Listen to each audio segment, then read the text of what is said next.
I wrote in the chat. I wrote in the description. Okay, yeah, I'm gonna be here watching these rods. I'm gonna have to take this picket screen off of this phone cover.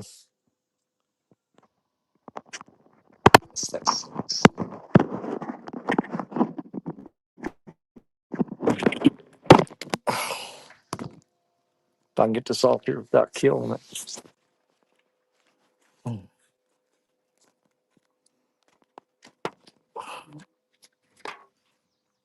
Let's see what that did. There we go. God, that phone's hotter than firecracker. Just set up here. Man, it's hotter than hell out here today. Yeah. Our breeze. This is just, I know it. This is just absolutely miserable. Can't stand it at all. Our breeze done quit us. Well, it is what it is. It am what it am. Yeah. You watch now. I've been tearing these fish up and go live and ain't gonna catch squat.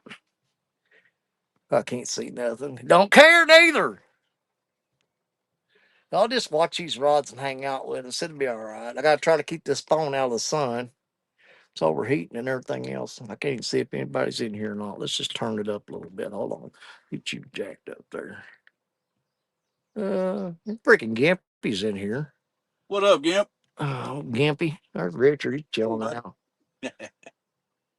Just laying in the shade, laid up. Catching these catfish. Going out of style. So far today, we've got 3 flatheads. The biggest one being a 26-pound flathead. And so Richard's caught a flathead and a blue, and I've caught 2 flatheads. But we finally moved upstream where we got signal. I said, hell, we'll pop up and go live for a little bit. I said, I ain't going to do a whole lot of paying. If you don't want me paying attention to you, then you're in the wrong spot. Or if you want me to pay attention to you, I don't want you to get your feelings hurt because I ain't looking at you because I can't see this screen. And I'd just soon be watching the rods. Y'all can listen to us talk to each other, and we'll talk crap, and y'all can listen to it. It's about too dang hot to pay attention to It's anything. too hot, man. It's literally seriously, I'm burning up. It's 104 degrees right now. 104 degrees. Yeah. So 4 fish caught so far, 3 flatheads and a blue. Here's the kicker. We've caught every one of them on baby carp. Well, Richard caught the blue. He got that on a piece of cut shad. All the flatheads come on just a little bitty. Hell, I can show you here. We threw the net yesterday afternoon during a lightning storm. We was sitting on a bridge with lightning striking all around us, and I said, "I'm gonna throw the net one more time." And we got that 26-pound flathead. This is what he bit. Just little bitty old carp, about that big. Just chopping their tails off, throwing them on their hole. Baby carp, do do do do do do. That's what we're catching the fish on today. Well, this boat is just swinging like a Yeah, I'm gonna try like to a up there. old timey. Try to go a little close to that current where it'll. Yeah, it probably wouldn't hurt. The old timey saloon door. It's swinging. Saying it's kind of like John Anderson. Yeah, just swinging it. There we go. I had a takedown a while ago and thought I was hung up. And it was a dadgum fish. So I didn't get him. Man, I hate when all that sweat gets on my glasses and then I'm just blinded by the sweat. I should have brought them paper towels out of my truck with me. Them would have been perfect for wiping our faces and stuff. You know what I mean? Ain't got no hats on today. We're going topless. I probably need to cover up. I'm way too Scottish. Yeah, you're getting a little red. The last time me and you was out here like this, you got burned all to hell. You think I'd just burn and then get dark and wouldn't burn no more? No, I just keep getting red. Just keep getting red.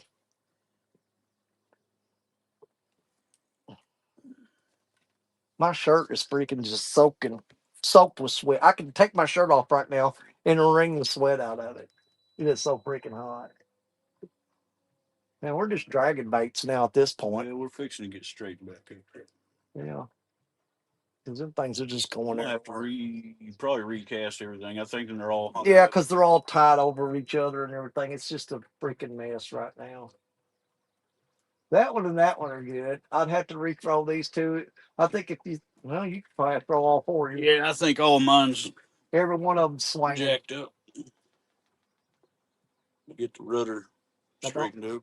I don't know if that current's strong enough to straighten them out. It might. All right. Well, my gosh, it kind of It's is. trying to. Let's just let it. Let's just run with it. We could just stay right here. It'd be nice. Yeah. If well, here's the thing. We're locked in right now. This is a good spot. We're holding fairly well, but the first time a barge comes by, it's just going to shake the whole thing up.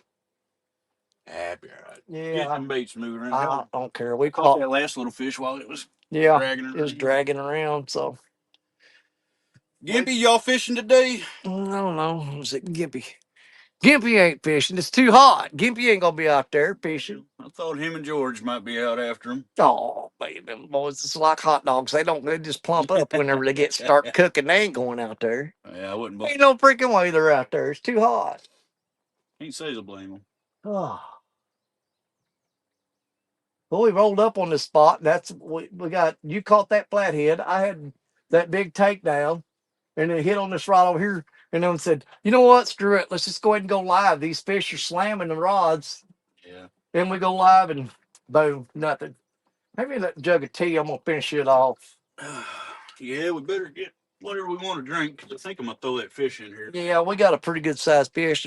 I don't want Rick's him gonna take home to cook and eat. I don't want him to ruin. We're gonna put him on ice, so we got to drink all of our drinks.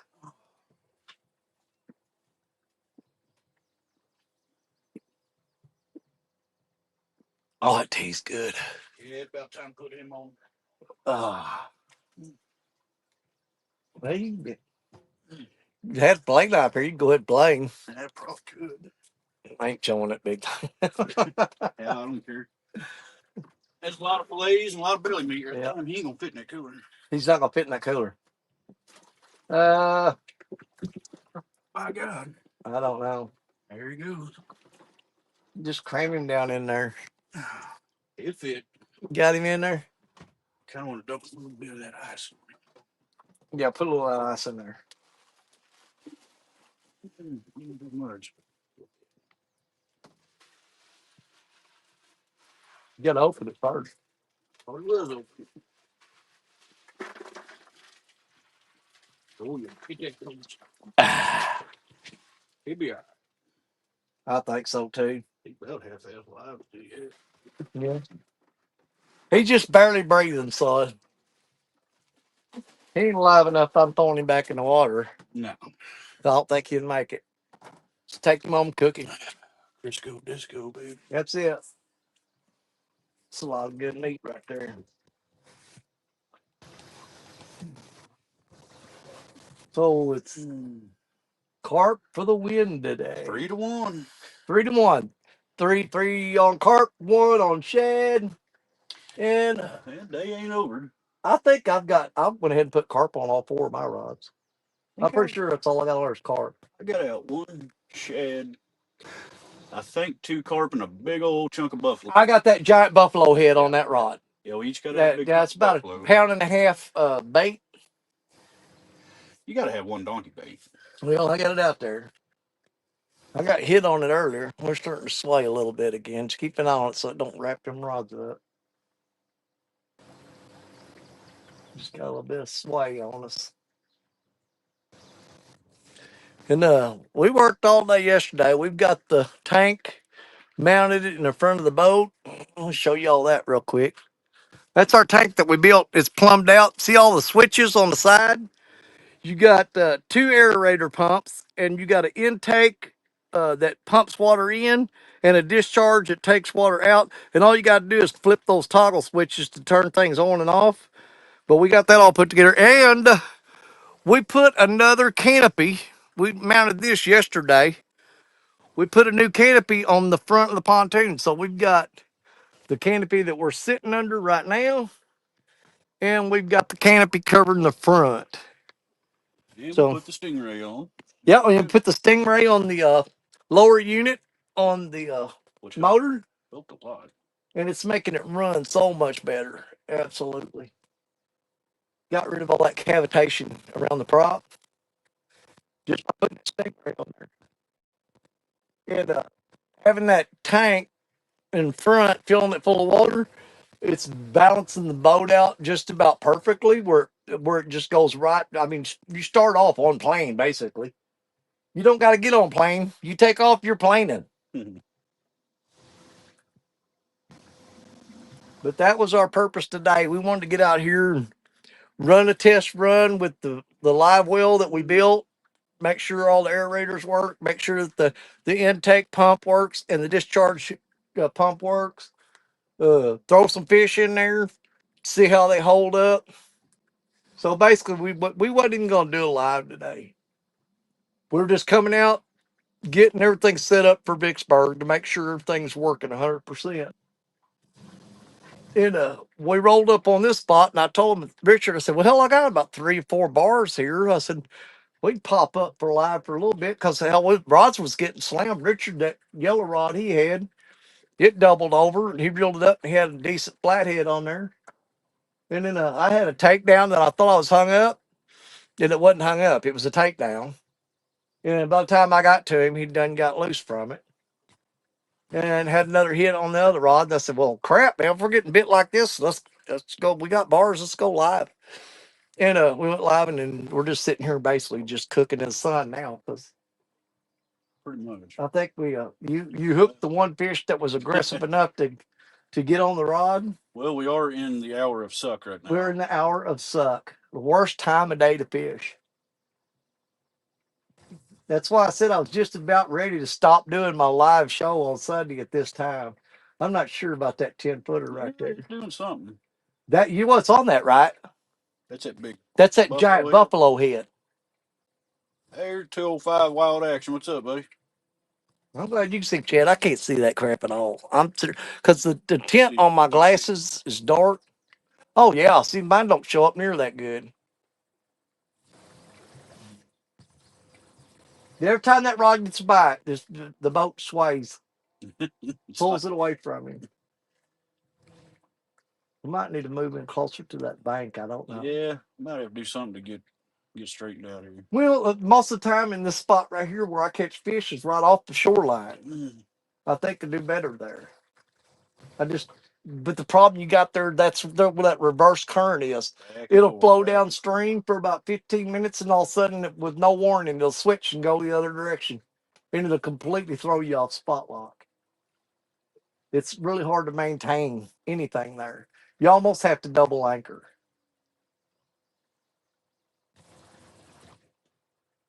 Well, I got to finish this tea before it gets hot, because I ain't drinking no hot tea. I'm not from England. This spot of hot tea. I actually like tea. I do. I like tea too, but I like iced tea, ice cold. I don't like that hot tea crap. I make it every once in a while at home. I actually boil the water, get a tea bag, make some hot tea. Can't do it. Can't do it. Back in the winter, I was bringing my little percolator out here and stuff. Well, in Fireball. Well, sun tea. Well, I was making hot water and making tea out here when I didn't have my coffee thermos. Gone. Dude, I found some coffee, some Folgers coffee that's in a tea bag. Yeah. You just heat your water, throw it in there, and do it like that. It works pretty good. I put that in all my little MREs. All right, Ghostbusters, we're crossing the streams here. Mm-hmm. See that? Crossing streams, as long as you don't touch tips. Yeah, and cross streams, just don't touch tips. That's the dude. There's so many people. Whenever this wing dam is not in water, they fish right on that point. Yeah. I've seen guys walk all the way out to the end of that wing dam, carrying all their stuff, and get out on that point and fish that because there's a scour hole there.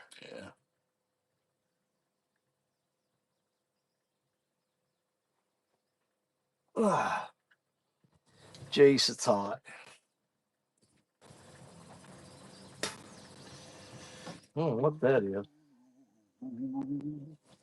All right, fishes. This.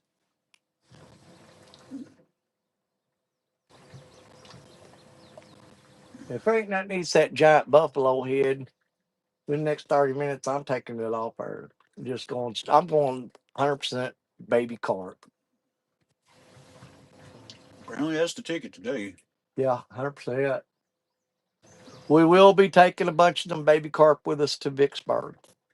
I'm going to go Wednesday night before we leave. And I'm going to get probably about a 5-gallon bucket full of them and ice them puppies down. Thing about them baby carp, as long as you keep the ice on them, they keep better than shad too. Oh yeah, they don't get all soft and squishy. No, they do not.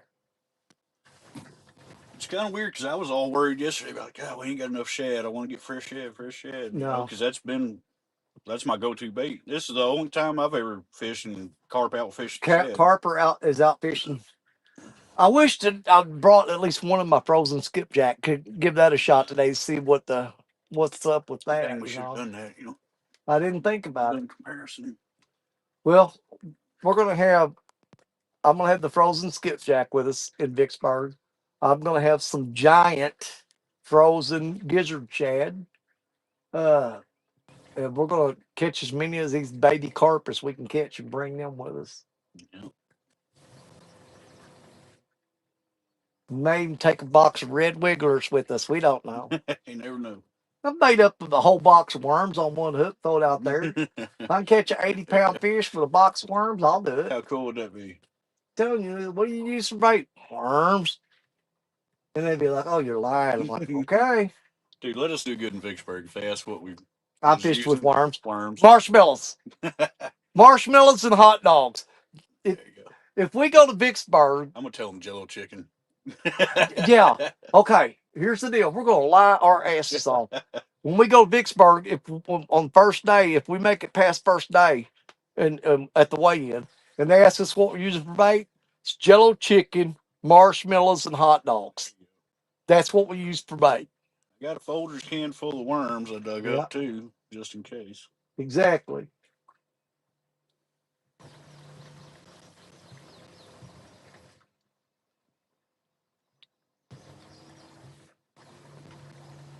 Oh, marshmallows soaked in chicken liver. Yeah, that's what it is. God, this just sounds gross. Or is it livers with melted marshmallows on them?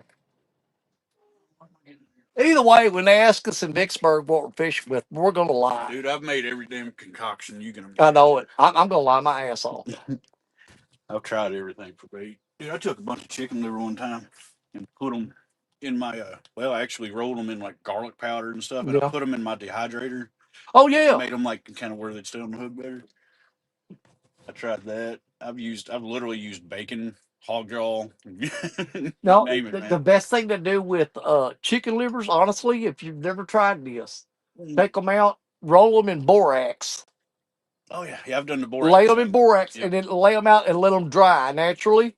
And dude, they'll still taste just like chicken liver. They'll smell like chicken liver, but they're like rubber. Yeah, I've rolled them in borax. Yeah. Dehydrated them. Put garlic powder. Hey, you can lay even when you're out on the bank, if you ain't got none of that and it's hot like this, take them out and lay them on a rock and let them dry out, and it toughens them up and they'll stay on the hook. Yeah, absolutely. You catch all kinds of fish on chicken. Dude, when I was a kid, I would just pretty much raid the fridge, and whatever I could find in there is what I would use for catfish bait. That's what I used for trap bait. I took my grandma's first gray fox I ever caught in my life. Caught Granny not looking. I went and stole some raw bacon out of the fridge. Oh, hell yeah. I went and dug a dirt hole in the side of the gully, put a trap on it, caught a gray fox. There you go. Well, shit, everything likes bacon. I guess fox do. Oh, that's right. I caught a coon on some old dry cornbread. I crumbled it up, put it in a dirt hole, put some honey on it. Caught a coon on that. Sounds like black bear bait to me. Yeah. Let's give this about 10 or 15 minutes, and let's bump in, if we can, toward the shoreline a little closer. I don't know if we're going to be able to hold there or not. because of this reverse current bull crap? If that's the case, we need to just suspend. You know, if we Yeah, go just that suspend far, it and let it drift. just bring it, just let it crank up off the bottom and let it just sit there and spin. It won't matter if we spin around then. Yeah, that's true. Um, I've got one rod that's only got 3 ounces of weight on it though, so that's not going to hold down there very good. I got some weights if you need. I got a bunch of. What do I got? I got some eights over here if you want to throw an eight. I I got mean, some normally, tens. normally I'd say go ahead and double anchor, but I'm gonna tell you, as hot as it is, I just don't feel like putting that much effort into this. No, As far as doing the work of no, I'm good on that. no, it's too damn hot to be out here tugging on that rope. I thought a pile of tens in here the other day. I don't know what I've done with them. What, 10 ounce? Yeah, I dug them out of the other boat because I was I gonna. haven't seen them. What done with 'em? I don't know, I'm gonna get out tomorrow. I'm off work tomorrow. I'm gonna fix the nav light and I'm gonna make a bunch of sinkers. That's pretty much my only plans for tomorrow. Well, when we get done today, I'm gonna figure out everything that I that that that I'm gonna be taking to Vicksburg. I'm probably just gonna leave on this boat this afternoon. There's no point in taking it off and then We ain't gonna go and again. Thursday morning putting it back on here. Well, So the rods are gonna stay on here. I'm probably gonna put this tackle bag down under one of these seats or something. I've got all the rods I'm gonna take and all the tackling and such. I mean, I'm gonna run my two 10 footers, uh, the bait casters there. I'm gonna run the 10 foot spinning rod. Let's see, that's three. I'm gonna run that 7 foot 6 bait caster, and I've got my JNS and my other 10 footer. So I'm gonna have one, two, three, four. I'm gonna bring 5 rods with me. while we're there, I'm probably only gonna fish with 3 rods, 2 or 3 rods.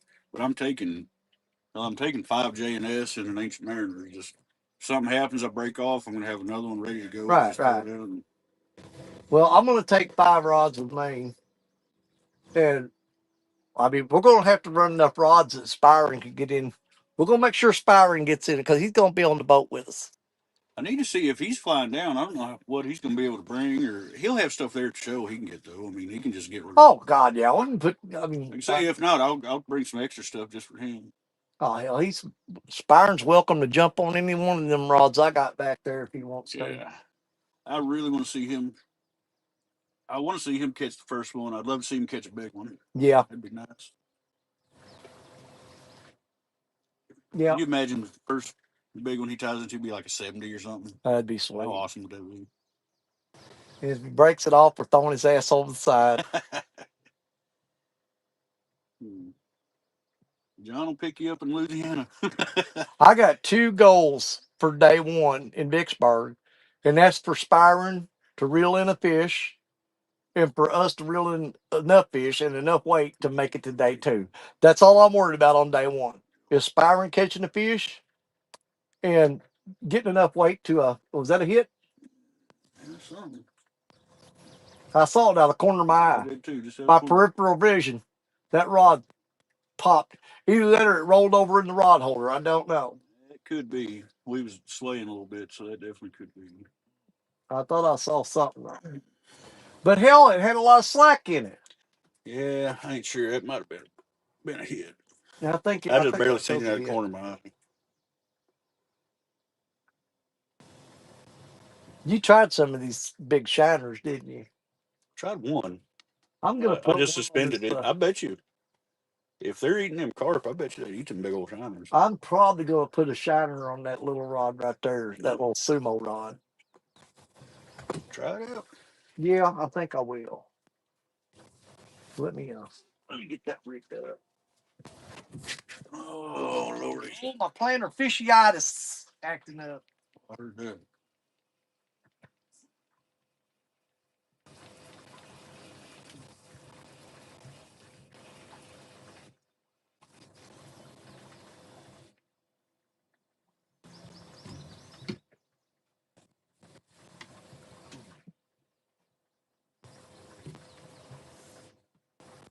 Let me find one of these big old shiners in here.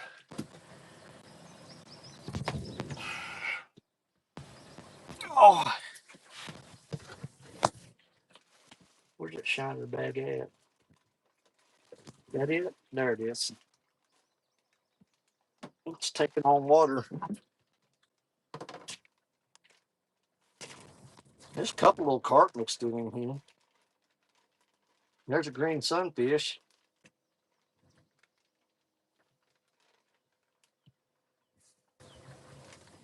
Yeah, I'm gonna throw one of them on there just for the hell of it. See what happens.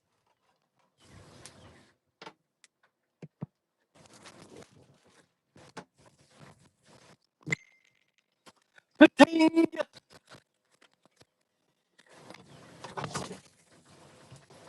I got a gallon bag full of these little shiners right here. I'm gonna try one of them out.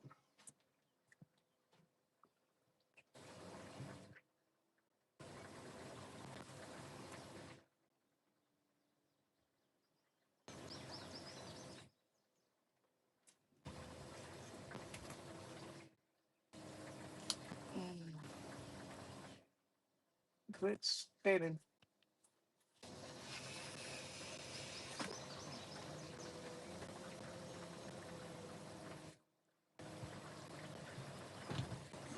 A little genie, I'm so in love with you. Little genie. Hold me closer, tiny dancer. You know, I need to come up with something to throw across that gap. I was thinking about that. I could make something. A The old carp lady's got this thing where you can make, little snaps. The and males and females, you can put it in fabric. It's a little tool. It puts them on the there. grommets. Yeah, it puts the little snaps. I could Aha. buy a piece of canvas. And Boom, just boom, blah, boom. blah, blah, blah, blah, right there. Right there. That'd be pretty sweet. Absolutely. It's not a bad idea. And that would give us about 95% coverage. Mm-hmm. Let's say 90% coverage. Because you got the little gap in the back and the tiny little gap in the front. But yeah, about 90% coverage. If we can cover up that, what he's talking about, you guys, is there's the front canopy and there's the back canopy. And we've got that, we got a way bit of a gap there between, in betwixt the canopies, there's a gap in there. Just a wee bit of a gap. And the sun gets directly overhead, shines right through, smacks you right in the face, eh?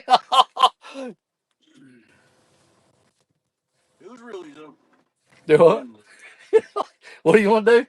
Really's up. Move in a little bit. Well, let's go inshore. Inshore a little bit more. I think the fish will end up closer to the bank anyway. Yeah, it'd be a lot easier fishing. I think so, yeah. Let's just do that. I think I got my other line. I think I got my other line too. It's been back here just crisscrossing. Oh yeah, big time. I'm reeling in three at once. Yeah, I got only one of mine, two of two these. yours. But there's one of mine, one of that goes under yours that way. And Good night. This is a mess down here. oh really? Oh yeah. Yeah, it's gonna be fun. This one ain't too bad here. Yeah, this one was pretty much a night. Look there. Where that fish bit this while ago. They cut all this shit off. Look at that. Oh yeah. This rock got hit a while ago. Look at this. He bit a chunk out of that baby carp. He just ripped his face off. Yeah, that ain't no good.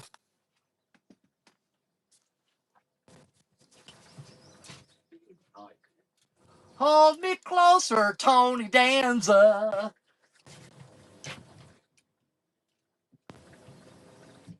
All right, let's see what this one's hung up on.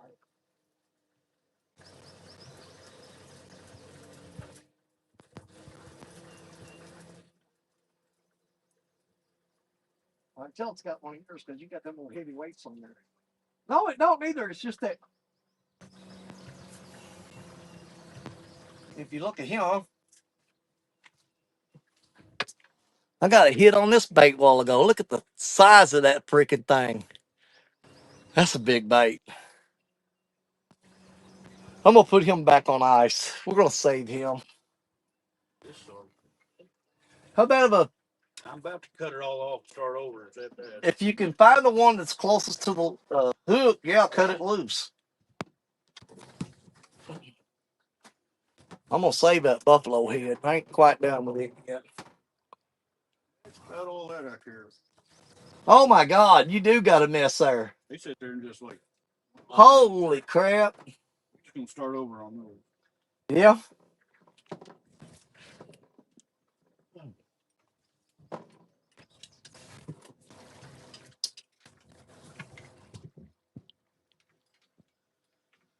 I still got that rod rigged for shark fishing. It's got shark rig on it. I'm trying to catch catfish on it.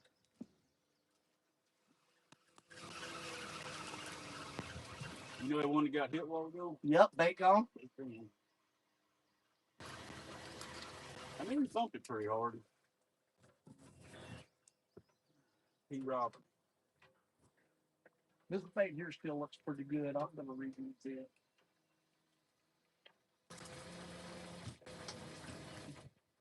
God, these 7,000 hold so much line, dude. I know it.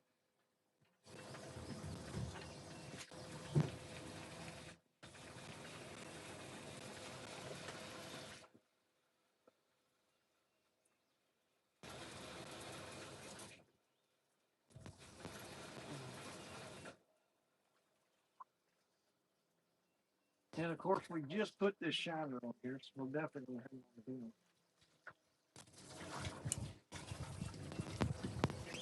That's pretty well washed out. Yeah, I'll pitch it. Yeah, get rid of that. It ain't worth nothing. Get rid of it. Get rid of it.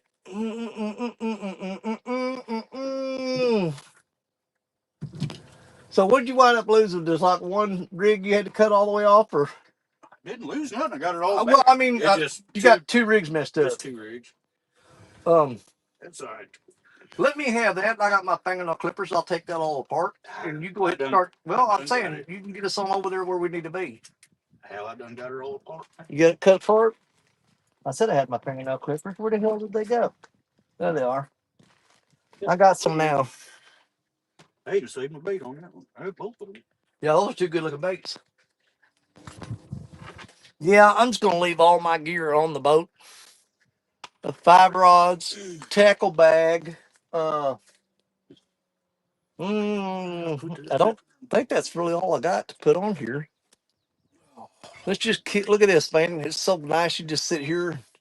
He's just driving the boat with this little remote control. That is pretty. Yeah, Pretty nice. it's just a little RCT boat, or it's an RTC for the RCT.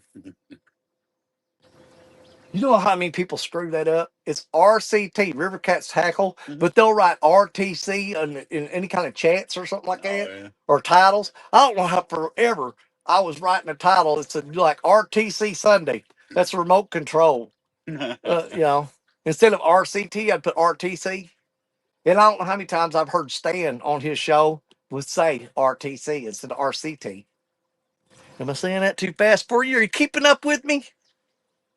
Yeah, them sitting along that shoreline, you know this. I'm just saying, here's the thing. When I'm talking to Richard and explaining stuff, he already knows this.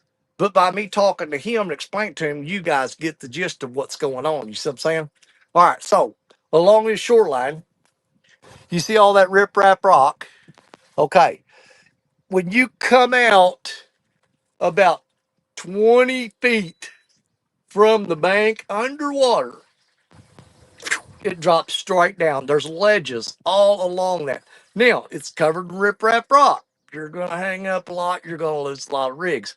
But them drop offs right there on that rip rap rock is generally where we get most of our fish. So we're going to scoot in here a little closer to the shore. He can put me right up against that bank, and I don't have no problem with it because I'll suspend 2 rods and throw one out the back. But I'll suspend them right off these ledges. And then he can throw out toward the current seam or whatever the hell he wants to do, or throw further downstream and hit them ledges behind us. we're gonna have to keep an eye on that log right there. See, not that one. That one up there. Up above the dam. Yes, sir. It's actually below the dam now, but it's coming this way. Yeah, if you can get lined up right here, you'd almost have to. If we can't get a good current stream coming off of that dam right here, in this situation, I would normally double anchor straight up because you get that reverse current going through here. It's going to just screw you all up.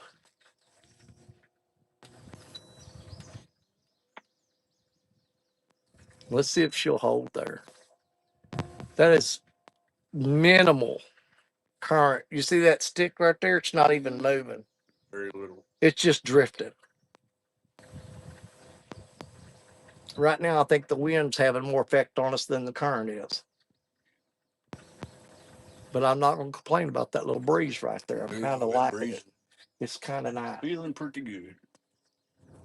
Well, let's see if we just sit here for a second. Let's sit here and see if it's going to hold. Back in If it would stay just like this, it'd be awesome. Because I got a ledge off to my side right here that drops straight down. I can throw it that way 15, 20 feet and be right on that ledge and just stagger them along the shoreline going backwards. And just cover that ledge in several different directions there. Till a barge comes by, it looks like we're going to stay right about here. Okay, well, you got 2 rods. So you need to go ahead and get. Yeah, I've only got 2 rigs. You got 2 ready to go? Yeah. You need bait? Yeah, I'm going to rebait. Are you going to use those there? I'm going to use these 2 and I need 2 more. Okay, what do you want in carp?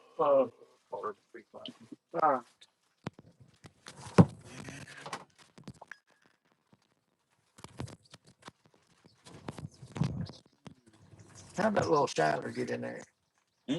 Must have missed it.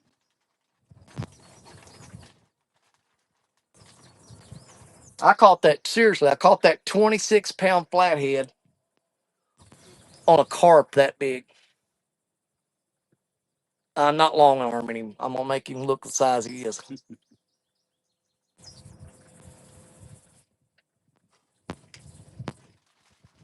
All right, then. How many pieces of bait do I need? I need what? 2. We're going to keep that one. Let me just leave these laid out for right now. Let me get these baited up, get them out there. I'm going to go with a couple of carp heads here.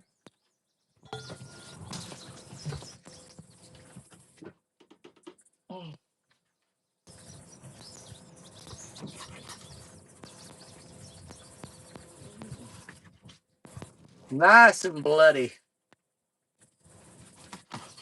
Have you noticed how short these carp are? Yeah, stubby little thing. Yeah, they're like short, like football carp. Let's go ahead and throw this. There's a bunch of them inbred Risco carp. That's what it is. His sister and his mom are the same fish. There's actually a sandbar right here. I've fished this one before. I am right on that sandbar. That one's ready. If you look off where see where that flat is, that little plateau, that plateau right there, there's sandbar comes out right here, right up under the boat. And it's sweet actually. I've caught a lot of fish off that sandbar. He looks good. We're just gonna go ahead and sling him.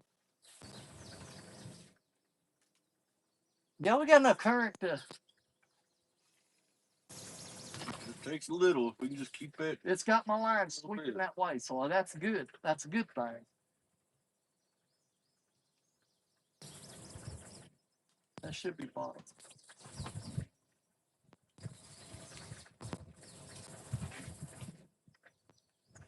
And it's 12-aught German steel hook right there. Hold me closer, tiny dancer. Count the headlights on the highway. Dude, I don't know why last week at work, I keep my earbuds in all day listening to music. I got on a dang meatloaf kick. Oh, meatloaf, hell yeah. I threw these rods out in the wrong order. I bet I listened to Paradise by the Dashboard Light like 6 times. Yeah, I just crossed that line. because I threw that one out too far. I'm not staggering them correctly. All right. Re-rigged. So this is my shark rig from Florida, still on there. I got a shark rig on this thing. Are you clear? Go for it. 12-aught German steel hook. I caught so many freaking sharks on this rod. They just weren't no size to them.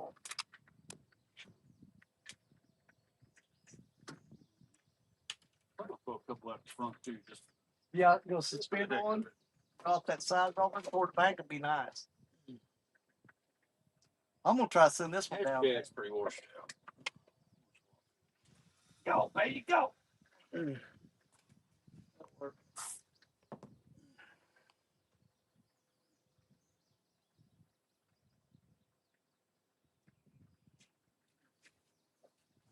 There's Tom.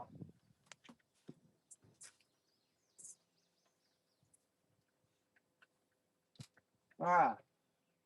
So I got all those rods out. They're staggered along that ledge at different distances behind the boat. So we should be good. If we're gonna get any fish action, that's where it's gonna be at right there. All right. How many more pieces of bait you need? 2. Okay. Sha-la-la-la. Hey, you want this little bigger carp? I'm gonna cut that piece up. Sure. There's a pretty decent sized carp right there. That's probably the biggest baby carp we got. Okay. Yeah. I think I keep throwing it in that bucket so you don't walk on it and step on it and cut your foot open. There.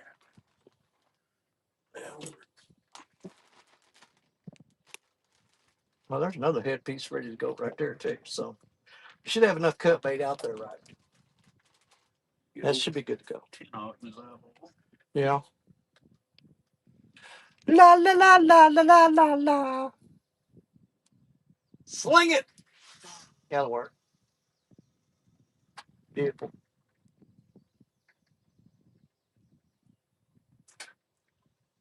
Okay.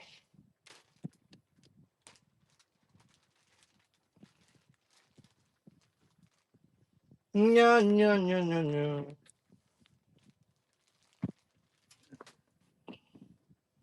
I got giant scales on me all up from that freaking buffalo. Well, when I got up this morning, so far the little mirror carp is still alive. Oh, really? Yeah, he's still kicking. Nice. But he'll be around for a while. Yeah, because that's going to be a cool addition to that tank. You going to the front with that one? Yeah. The little carp was still kicking too, surprisingly. I didn't Oh, see the Asian carp? I didn't see all of them, so I think that gar might have got a couple of them. Okay.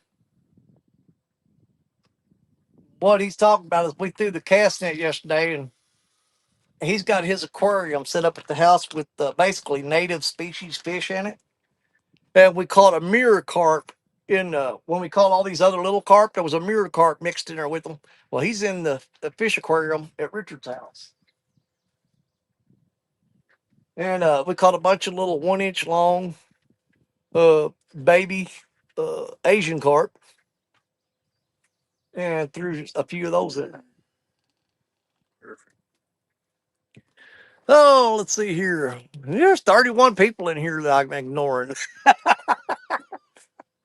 I'm gonna try not to ignore y'all. Lisa Swain, what's up? H. Lee Osborne. I'll say hi to some of y'all just because. But I warned you in the description that mostly it's gonna be y'all watching us. You're gonna be watching us while we're watching the rods, and y'all talk smack about us because we ain't looking no way. Hey, Spyron's in there. Spyron's in there. Hey, Spyron. Hey, pick your seat, buddy. Cause Thursday, let's see. I'm really thinking. We got plenty. That one, this whole couch, that back here, cooler or chair back there. I'm thinking we're either gonna set Spyron on one of these couches, or if he wants. Now we got one little chair right here around the corner, right there. You see that seat right there? Okay. Hell, I don't care. You sitting that right there, and you be right there where all you got to do is reach forward and grab the rod. Grab the rod. You ain't got to get up or nothing. You just be. I mean, they're sitting right there by you. And you'll be in the shade most of the day. Yeah. That's probably the best seat there is for the shade. Yeah, it's a pretty shaded spot. So, Mr. Spiring, looking forward to fishing with you. Yeah, I can't wait, man. It's gonna be awesome. He says, should I bring bait from Long Island? What do you got? Maybe. We're gonna catch some fresh. I've got frozen skipjack. I've got frozen giant gizzard shad. Some of them 16, 17 inches long. We're gonna be bringing those. We're gonna try to get some fresh shad. But right now, like I said, we've caught 4 fish today. 3 out of 4 have bitten the little bitty carp. So we're going to be bringing some of those carp with us too. I will get some of those Wednesday night because we're leaving for Vicksburg Thursday morning. But I've got to go to the VA hospital. I got to be there at 8 o'clock in the morning. I'm getting injections in my spine before I leave out to go to Vicksburg. So I'm gonna rush to the hospital, get my shots in my back, and then come back and we're gonna hook up the boat at Richard's house, and we're gonna leave out and head for Vicksburg. And Richard might have to drive for the first hour or so because, after getting them shots in my back, it's gonna be a little bit uncomfortable. But we'll leave out Thursday morning and be on our way. But I'll go out Wednesday night and throw the cast net and load up the coolers full of bait. And plus, in addition, with all the frozen stuff that we're bringing, skipjack, gizzard shad, uh, fresh carp, and hopefully some fresh threadfin shad and fresh gizzard shad. It's like, dude, if we hold in this spot right here, I'm telling you, it may be a waiting game. Right there, where we got these rods at, is where those fish travel along these ledges. And I've caught so many fish here. If it'll stay like that and that breeze keep up, I'm good. I'll sit here all day long. You're damn right. I think we need to lock in on this spot and just be patient. Be patient. Be patient. But if some of y'all remember, there was a stand day, either last year or year before last. Well, it was back when Dustin Carpenter used to co-host stand day. And on this particular stand day, you see that little plateau of fresh dirt right there? I was sitting in that spot right there and caught a piebald on stand day. Right there's the spot where I was at. That's where I was. Hey, Spyron, it's kind of funny you should mention that. He was talking about pulled pork sandwiches. Oh, yeah, you pulled pork sandwich? Hey, look here. There's the pulled pork. That's barbecue, baby. That's barbecue. We'll take care of you. When we out on the boat this coming weekend, we're going to have some good food. Yeah, I'm thinking we're going to have a couple sides of ribs, several pork steaks, and a big old thing of pulled pork. So we're bringing that with us. Oh, that's what I got to do Wednesday afternoon, too. I've got to go by and pick up. I need to pick up about 3 or 4 sides of ribs, about 4 pork steaks, 4 maybe or 6 pork steaks, and a big tub of that pulled pork because we're taking that with us. That's what we're going to be. Me and Richard already planned on. That's what we're going to be eating in our hotel room. It was basically just microwaving the hell out of some ribs and pork steaks. I know you guys all want to go out to eat stuff like that, but I know last year when we fished Vicksburg, uh, the guys fishing the tournament just did not have a whole lot of time to spend with the rest of the RCT crew because we were either getting ready or getting up and getting our butts out there on the water and fishing all day, or getting back and retying lines and rigs and stuff and getting ready for the next day and hurry up, get to bed because you're getting right back up and heading back out again. So we're going to try to spend as much time as we can with the rest of the RCT crew. But like last year, didn't hardly get to spend any time with them. Vicksburg is probably the most physically demanding tournament that I've ever fished, as far as the lack of sleep that you getting, the being out on the water in the hot part of part of the year because it physically drains the energy right out of you. Trust me, by the end of the day, you're ready to go lay down under some air conditioning or a fan or something and just try to get back some of the energy that it has just pulled out of you all day long. Boy, it's almost suspend that little rod right there, you know? We're swaying a little bit. Well, that wind got it. Yeah, the wind's picking up a little bit more. It's stronger than the current right here. The wind is stronger than the current.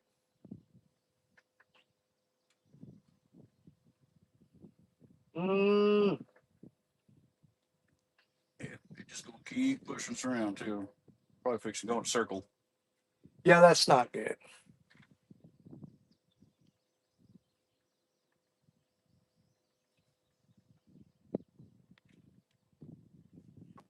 It'll be a mess. Well, I got one more option.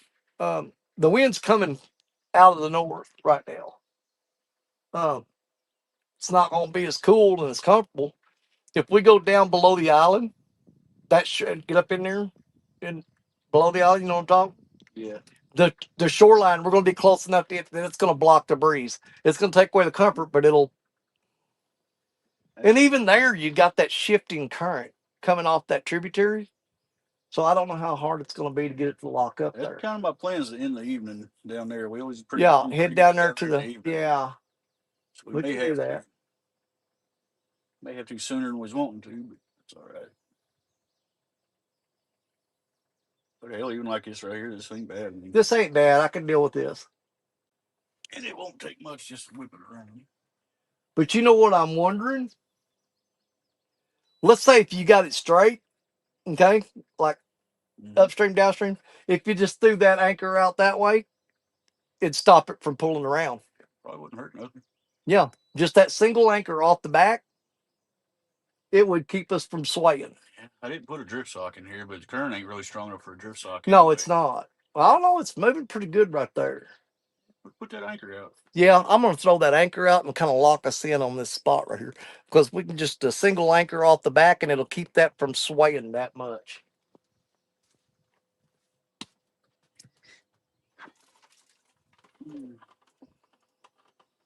Remember that fish finder? Remember that fish finder sticking out on that tune right there? Oh, God, yeah. I hope you don't pull the whole damn pile of rope out.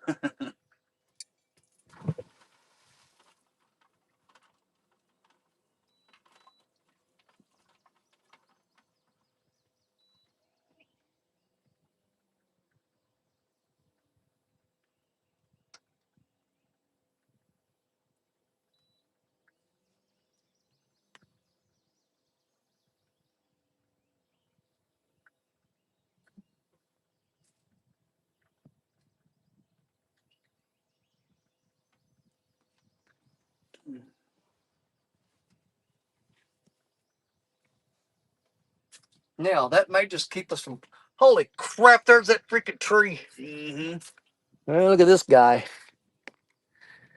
He's going to get... He may miss my lines. I don't know. It's a pretty good sized tree. You see that anchor rope is going to keep us from swaying left to right now. I just got to watch if this tree can get past my crab.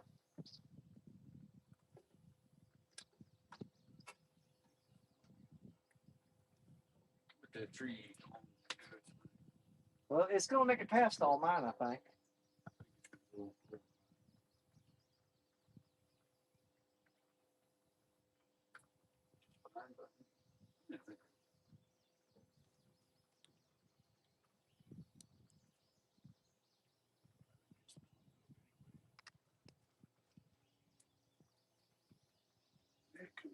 There you go.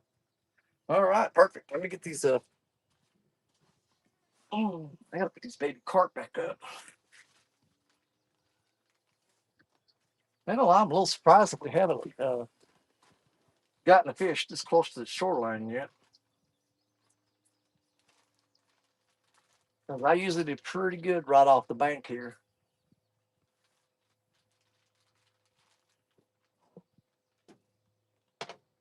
balance. What's up, catfish dog? Timbo, what's up? Timbo Reno. I'm not as miserable as far as the heat as I was a while ago. Boy, your face is red. Oh yeah, God. I get burnt every time. That's just one more reason I hate summertime. Well, some of that I think is your blood pressure too, making you flushed. That's got a lot to do with it. Yeah, because your skin changes color. Like when we saw that turkey earlier and he had that white head and we started taking pictures of him and it turned red. Now you're kind of like that turkey. You just went from right to red, just depending on your mood. And my old lady knows who she could look at me and go, "You didn't take your medicine, did you?" No, didn't take your medicine. Your blood pressure, your face is all flushed red. I see this guy here coming. He's going to kind of throw us off, but I'm hoping that anchor will keep us from spinning so much. We just got to remember that's on there. If we that anchor's there, if we get on a fish. But don't think I won't pull that anchor rope up with a fish tied around it. I don't care. I'm just gonna sit back, relax now at this point. See, oh.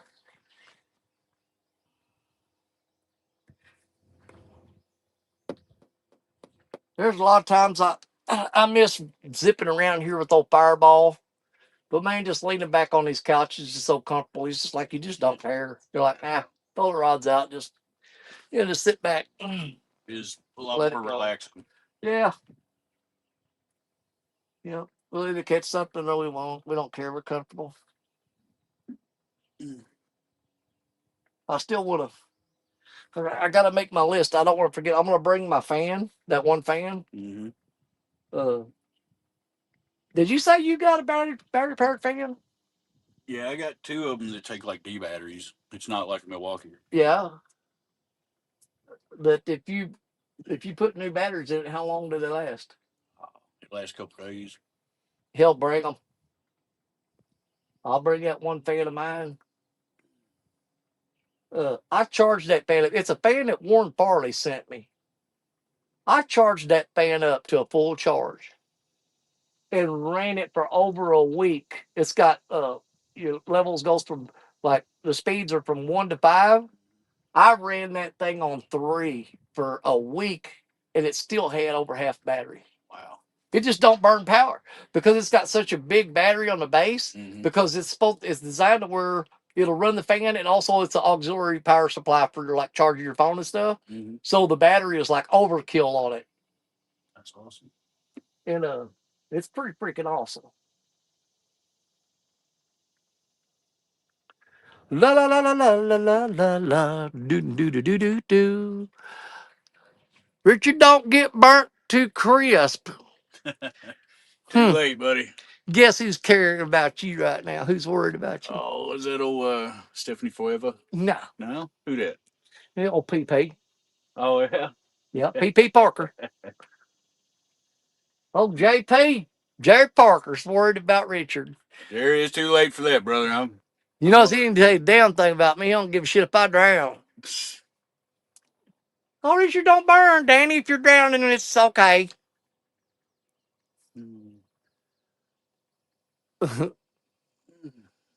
Danny will eat. Oh, what the hell? Danny will eat him if he cooks too much. I know. See, now, there's where you're wrong because I like medium rare. If he cooks too much, I'm not going to eat him. Medium rare, maybe. I cook my steaks that you can almost give an electroshock there, like, and bring their heart back to going. You can almost resuscitate it. You could bring that steak back to life. Well, speaking of Jerry, that's how Jerry is. He likes his steaks blue. Yeah. Man, I can't do it. I can't do the blue steaks. I don't even like rare. I like medium. I have done steak tartare. Wasn't bad. I'd try that. But is that a bite? I don't know. I think it just swayed. I think it just popped up off the bottom. It could be. Well, the rope seems to be working. Yeah. It's we're still swaying, but it's cut it down to like a 22-degree angle instead of a 90. Yeah, just throw that one anchor off the back there and keep it from swaying past the point where it's crossing the rocks.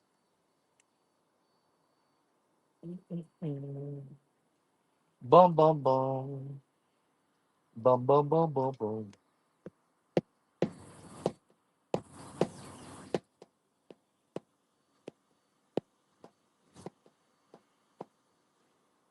Well, we'll give this spot a fairly good shot. I mean, you've already caught a flathead here, and I had a, like I said, I had a really good takedown on it. We got a barge going down.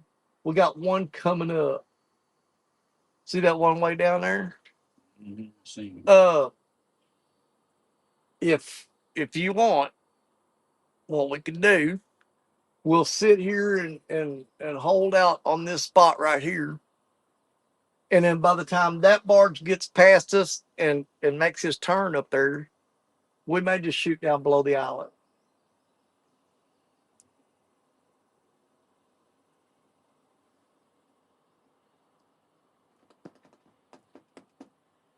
Three-day work week. I got to work Monday, Tuesday, Wednesday.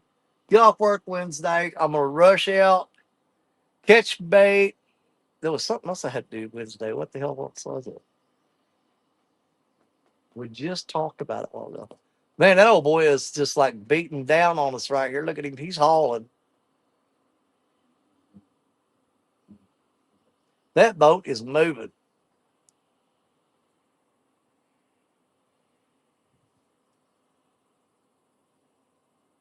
Oh, I've got to get bait Wednesday, and I've got to go buy the ribs, pork steaks, and stuff like that. I need to write that down. I need that because we're taking food with us. We're not going to do all that high dollar, fancy eating out at restaurants and stuff. It's just too damn expensive. So we're just going to bring food with us.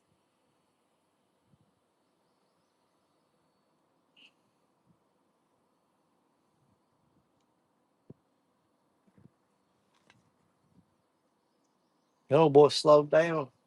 He's catching up to that barge. He's going too fast. That little dude has been all up down the river. He has been today. He's just been. Well, he's got a dandy little bendy top on. Yeah, he does. Man, look at the curve on front of that boat. Yeah. Comes up sharp. Yeah. That's for like skipping across sandbars and stuff. Dandy little boat, too. Yeah, it ain't bad.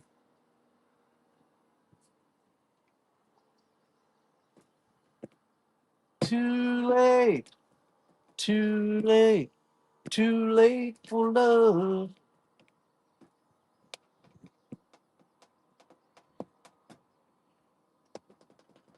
Man, he just went right up the ass of that barge and went around it. Now, if that barge is going upstream and he got that close, that prop wash, them waves would just sunk in.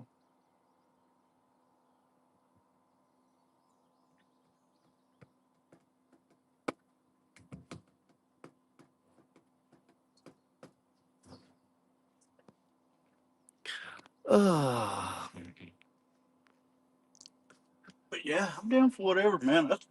Let's let this dude get upstream and give him about 30 minutes for it to settle down. Yeah. And if we ain't done nothing by then. Exactly. That's what I'm thinking. Because what time is it now? Well, hell, it ain't but 1 o'clock. Are you serious? It ain't but a little after 1. Oh my God! I was thinking it was like 2:30, but yeah. But it's supposed to start raining at 3. So we need to be closer to the boat ramp anyway. Let's let that barge get on by, let the river settle down. Yeah, and then it's out down below the island. 100% agree. And that way, yeah, if it comes a rain, we can get the heck out of here. Yeah. Because, well, let me look. Rain possible after. Well, they moved it to 4 now. Well, I'm good with that. Let me look at New Madrid. Good God, it's hot. Oh, yeah, they pushed it back quite a bit. Okay. It was like 40-50% at 3 o'clock and 4 o'clock. Now it's down to 15% at 3 and 34% at 4. I ain't worried about that. Yeah.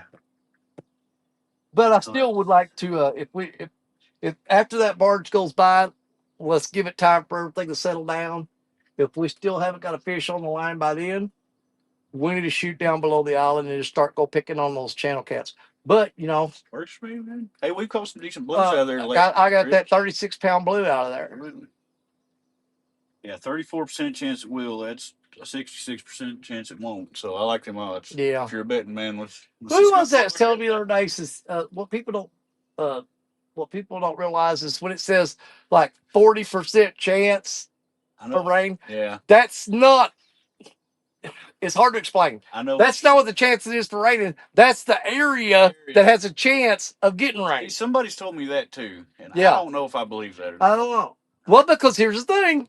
Now there was times that I was going to skip the whole weekend of fishing because it said 70% chance of rain, and it rained, but it was away from me. It didn't rain all day long where I was at.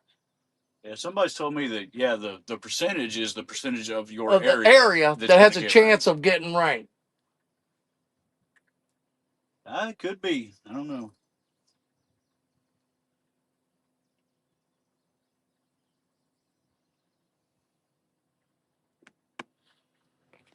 Okay. 30 people watching. Oh, chat moved. I didn't know it. Hold on. What's Parker in here whining about? Children in the hospital, AC with Marcia. She is having some issues. Well, dadgummit. Here's the thing though. I just can't imagine anything. If Marcia could put up with Parker and living with him, if she could survive dealing with that, I just don't think there's a whole lot in this world that could take her out. I just don't. God, Marcia's tough, man. She's got to be. But could you imagine? Here's the thing. Could you imagine living with Jerry Parker 24/7 for God, how many for it's 20 some odd years, 20 something years, and possibly the rest of your life. Marcia's been through it. She's tough as nails, man. Dude, just the thought of that makes me want to jump off of a building. To be with Jerry Parker 24 hours a day, 7 days a week for the rest of your life. Yeah, I'd find a skyscraper and just jump. I'm like, no, can't do it. Can't do it. I don't know. He's kind of cute, though. He is cute. He smells funny, though. He's got that Parker funk on him. You know what I'm saying? Yeah. It's not. Now, don't get me wrong. See, y'all's going to misinterpret it. It's not a stink per se. It's just this weird smell that Parker puts off that you're just kind of like, the hell is that? You know what I'm saying? It's not something that's like repulsive. It's just this. It's like nothing you've ever smelled before. It's just some kind of weird, like this is not from this planet kind of smell. You know what I'm saying? Y'all don't know. Y'all don't hang around with him. You want ice that down? Yeah, he going in ice too. Yeah, put him in ice. Put Put him in ice. He ain't long for this world. Ice that down. He's gonna go. We didn't bring that electric play knife. When they start carrying a cooler full of ice and an electric play knife and just clean these bad boys out and dump the guts and stuff on the side. I'm about to have some Flathead. What you got there to drink? I got some Flathead flavored Gatorade, Red Bull, and water. Which one are you drinking? I don't want that Gator. I'm that Red Bull. I want either the Gatorade or the water. That work. Smells like fish.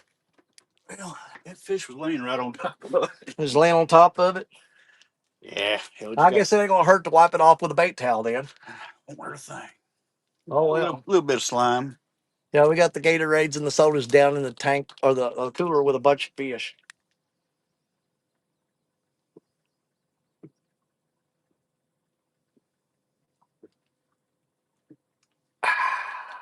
Refreshing.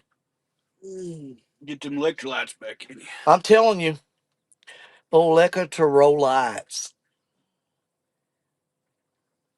Yeah, I think. Where's my other? I gotta figure out where my other J&S rod is and what I got on it. But I don't need to bring in that thing now. I've got that J&S with that Pro Series reel on it. I'm gonna take that one with us. I've got the other 10-footer with the Albatross 6000 on it. 10-footer with the Gym Series reel on it. 7'6" with the Albatross 6000. I'm gonna bring the spinning rod with the that on there. I'm gonna have a little bit of a mixed bag on my reels, but Yeah. all my rods are gonna be J&S's. We Okay. might have 3 Gym Series Ancient Mariners, 1 Albatross 6000, and 2 Albatross 7000. So I'm gonna have a little mixed bag on my reels, but all my rods is gonna be J&S. I will have one Ancient Mariner Challenger as a like kind of a backup. That blue one got out there actually, Yeah. and the reason being is because I'm out of J&S rods. I only got 5. I've only got two. One of them's on board. The other one, I guess, is at the house. I got it put up. While we're down there, we'll see at the end of the weekend what all we got left in stock and how much money I got left. But I plan on bringing home another blue and a green. Yeah.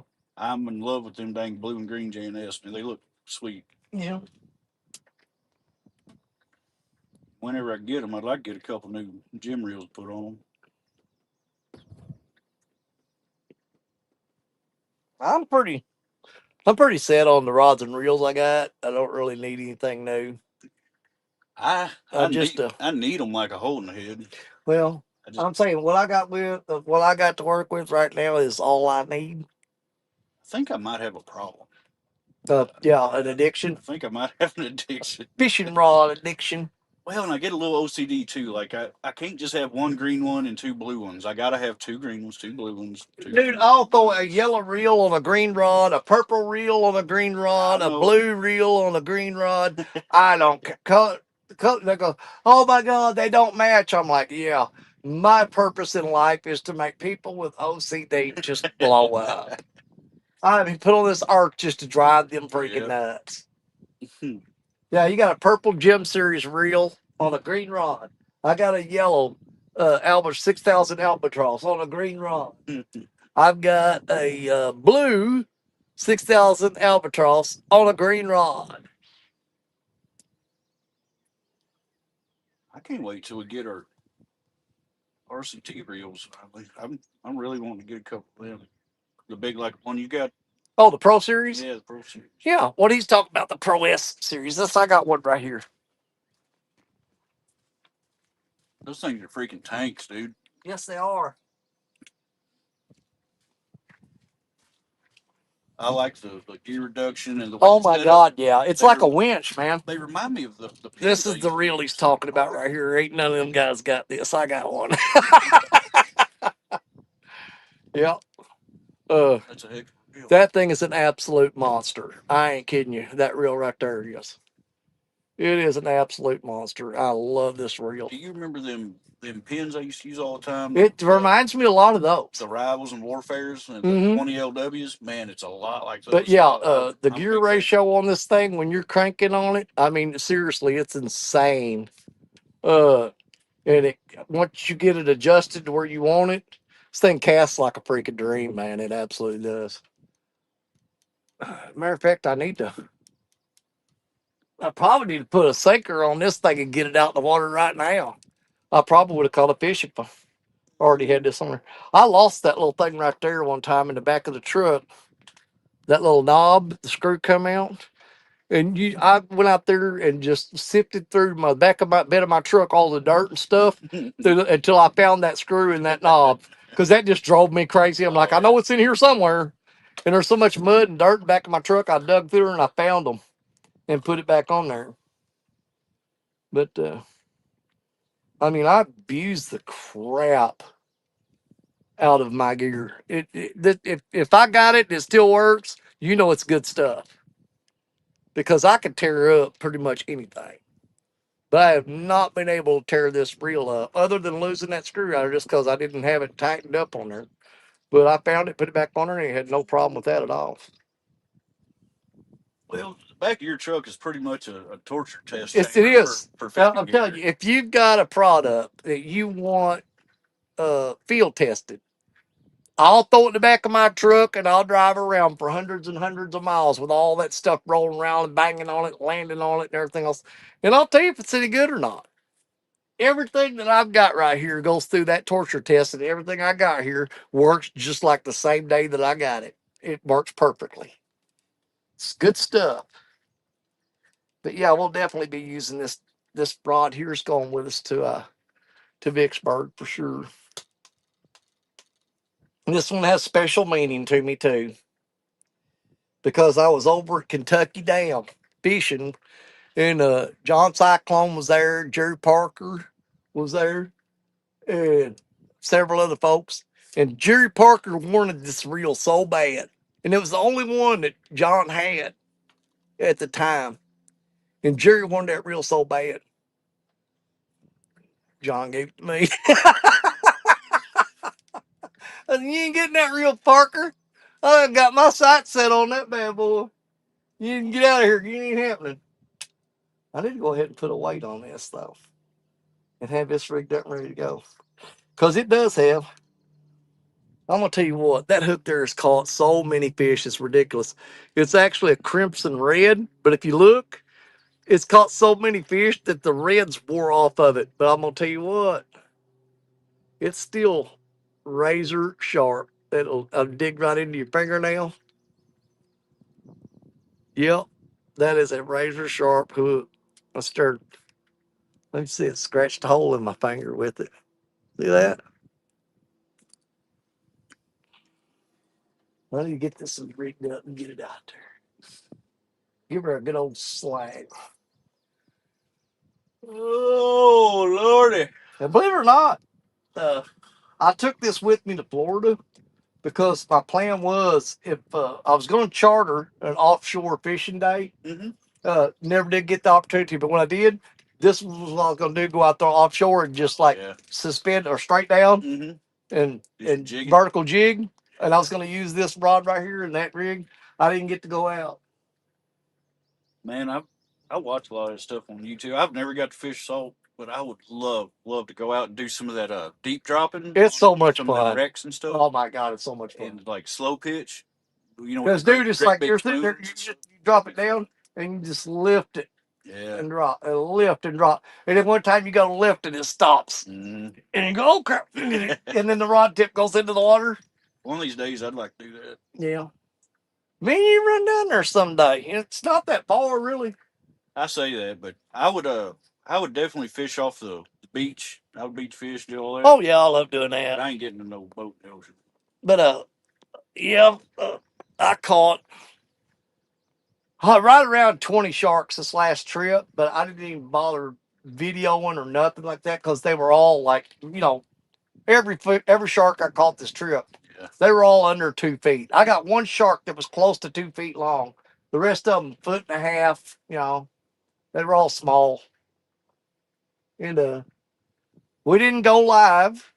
I mean, I went live once while I was down there. I don't remember. I don't think we went live at all. But this last vacation, it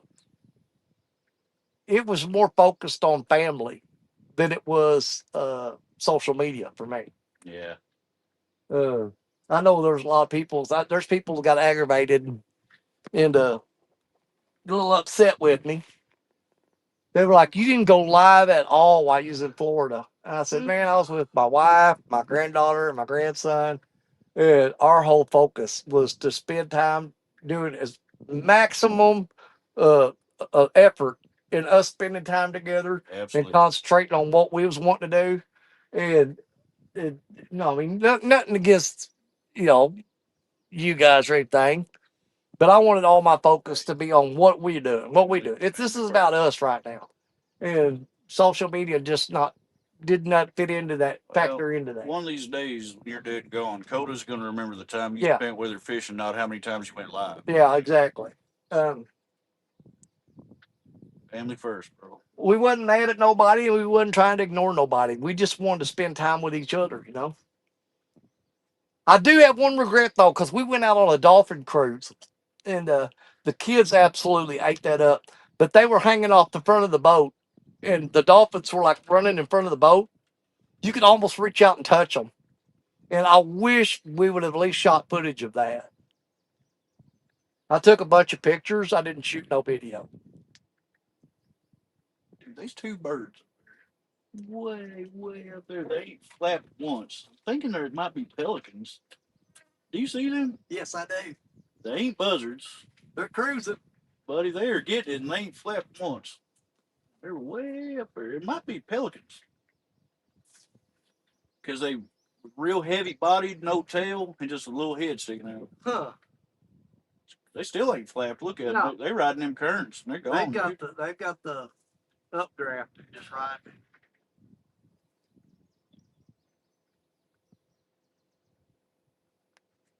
Could be eagles. I don't know. I've seen eagles get that high. Could be.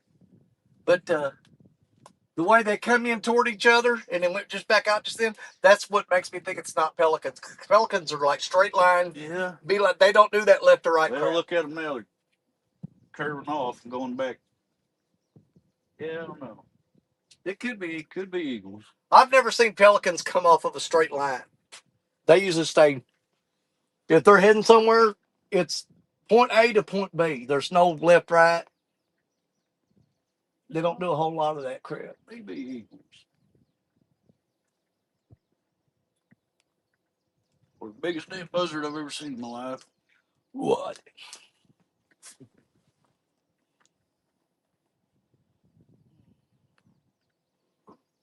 I've got to build. But yeah, honestly, dude, well, I could bring it might be a little overkill and be kind of in the way, but I got a fold up plastic table we could set up right here. Yeah. You have fans sitting on it, have a spot to eat, have a spot to tie your rig, whatever. Yeah. I mean, we got plenty of room. Absolutely. If it's in the way, we can fold it up and it won't be in the way. I have put it in there because I don't need to. I don't want to start eating up all of our fishing room. No doubt. Dude, I've still got like an entire sectional that goes right there, and then I've got another seat, but hanging off of it, it's got a thing like a privacy curtain you pull down over you, like if you want to change and use the bathroom stuff. I ain't gonna put none of that on there, but we could like deck this thing out, man. I want more open room for fishing, and it's less. Yeah. But it's just neat how much crap you can do with one of these things. Well, I just want to make sure that I want to make sure Spyron's comfortable too, though. Yeah, I think he'll be pretty comfy. He's used to like taking a lot of long rides offshore, you know, so That's true. I think he'll be cozy.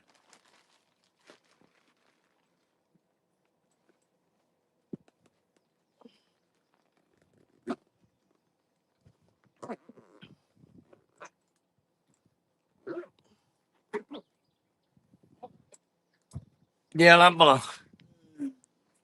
I gotta get a hold of the rest of the crew and find out. I don't. There's several of them said they had a whole bunch of lead in a.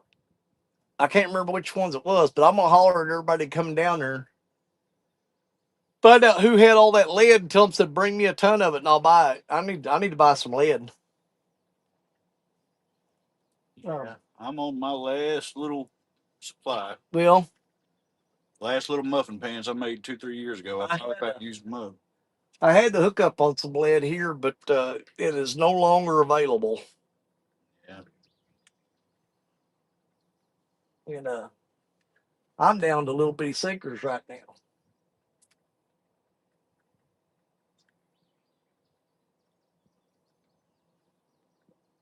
But I can't remember if it was Patrick. John might have said he had a ton of lead. I don't know. I don't remember. I remember somebody saying. But I don't know. If they can bring me about 20, 30 pounds of it, I'll buy it off of them. I found a good deal on Marketplace here a while back. It was over like, what was it, Naylor or Neelyville, one of them places. It wasn't that far. Old boy he said he had 600 or 800 pounds made up into ingots, and he was getting $2 a pound. Get out of here. Dude, that's yeah, because somebody told me they found some on Marketplaces over around Campbell or back to the west of us there. And I couldn't never find it. Because I told him, I said, man, at that price, I'll go over and buy everything he's got. Yeah, $2 a pound ain't bad. Yeah. It's already made up little ingots. Be easy to melt down.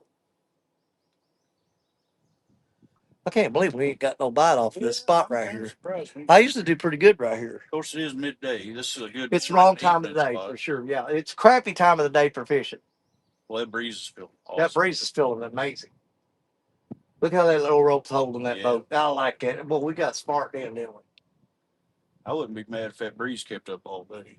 Yeah, because we got that anchor. It ain't gonna blow us off spot lock. So far's gonna throw a few ways. He's moving slow as hell too. Let's see here. Lee Swain, I'm gonna quit messaging Spyron and asking him how he's doing. He sent me a video of him in a sweat box. So that means he was naked. You don't wear clothes in a sweat box. Last video I seen of me was playing bass. Yep. I didn't know he played music. That's pretty cool. Hey, We need to start a band. I'll play guitar. You play bass. Danny's gonna have to sing. I'll sing that shit. I don't care. John or Patrick or somebody to get back on the drums like Animal and just beat the hell out of them. Rah! Even with it being a crappy time of day, I'm serious. I cannot believe we've not gotten a bite in this spot right here. Yeah, we hadn't been up here in a little while. It's worth come check it out. And, Yeah. yeah, you give it a little time. You don't know. Dude, let's let me pull that anchor. Let's feel it. Let's back down to that spot that I was talking about. You remember that point that we ain't fished in a while? Let's just kind of back up down there and check that out. You want to? Yeah. Let's reel them up and move back. I think we need to move back. I remember right. That little current seam right there usually held some fish. That's what I'm saying. We need to get on that little spot where that current seam is.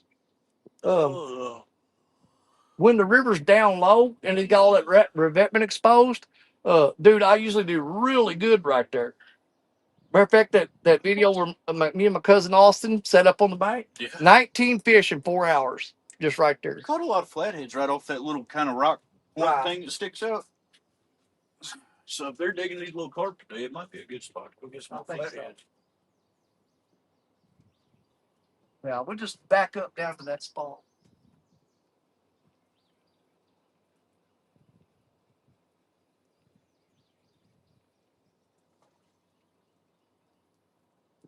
Hello. Caesar, what the hell is that down there doing that? It's almost like crawdads. I think it's either crawdads or eel. I'd say it's crawdads. It's just pick the guts right out of there. Got enough of these little carp. I'm going to rebait every time. Yeah, every time. Just rebait. I just tried to throw that in the Wonderland right on that damn motor.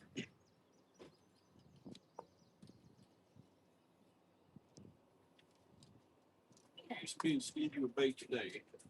No. Yep. No, because we're not going to be able to save him. Electric bait underneath the Come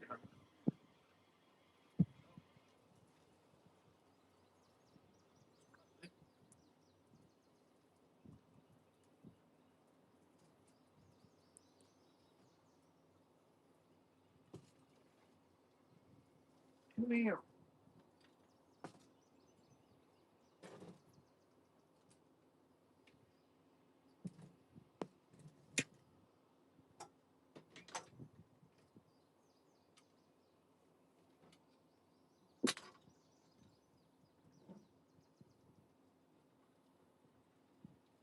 Good Lord. Got you. Good. Yeah. You'll have better luck than last time did. Yeah, yours don't look nearly as.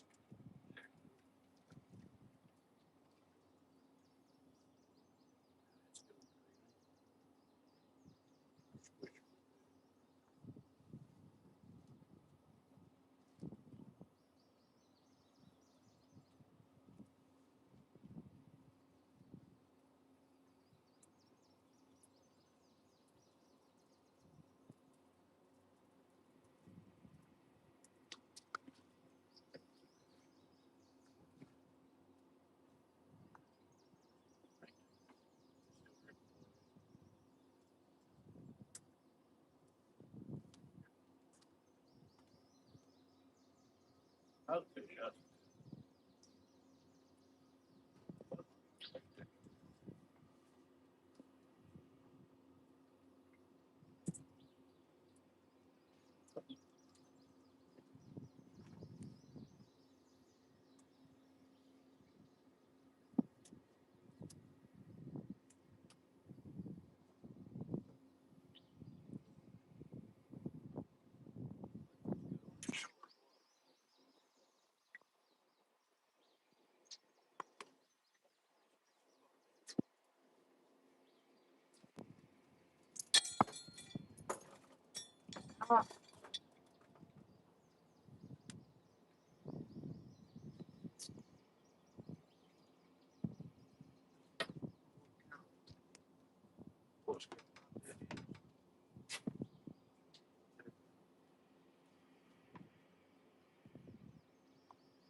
Yeah, I still got that rig that I was using to catch sharks.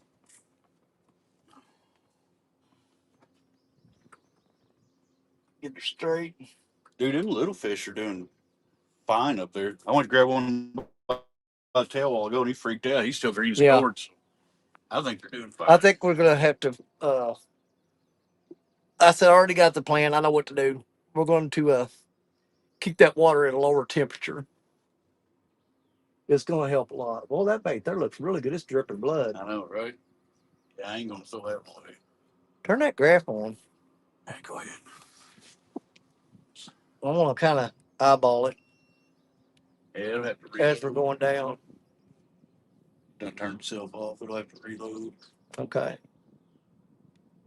You know what I'm talking about, right? Yep. That point we set up on where the current just like speeds up going over those rocks. Mm-hmm. They're right in front of that.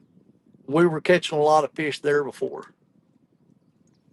But we can just cruise down there real quiet, gentle like. And maybe set up on them right there. And there's a damn good current seam that's going to be on your side right up there. You can see where the water's kind of glassy and then it's rippled. Right there where that current seam is a dang good spot.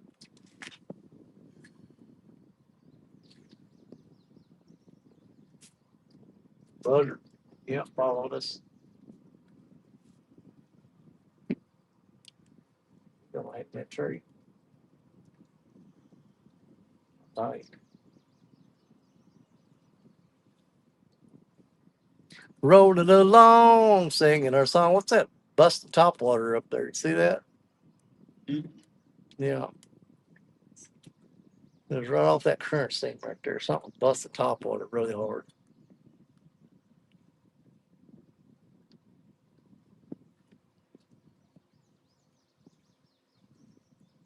See where I normally fish is right up in there. Done really good there. Got a 70 off that spot.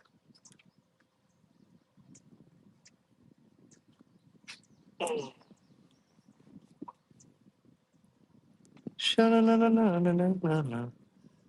Like some vibes I could float on my back to the other side.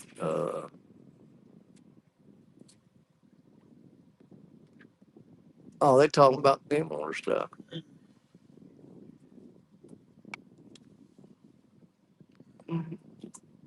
Aspiring to Lisa said, or aspiring to Lisa, what's sweat box?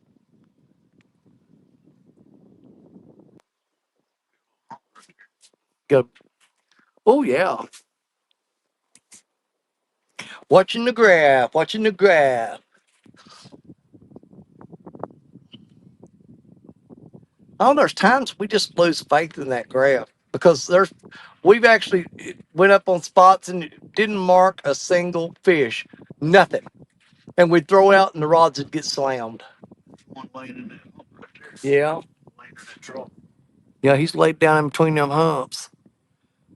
But right down here where that revetment starts, see it over there right there? Dude, there's like massive humps in that concrete revetment that just holds them fish like crazy. And I fished it when it was real low, walked out on it. Yeah. And I was sitting there thinking, dude, that's 3-4 foot humps. Yep. Fish could just lay right in there. Yeah, and they're right off that rock point right over there.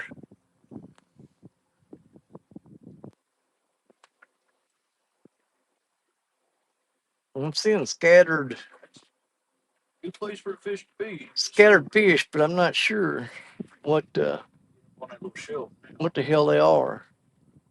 Yeah, them look Carpy. carpy / gary maybe. Something hard. Yeah. All right, there's a nice little hump. Fish right on top of that. Yeah. Little guy. Little guy right on top of the hump. I'm looking for that big one. There's a drop off. Hump with a drop. I think there'd be one display right there. Yeah.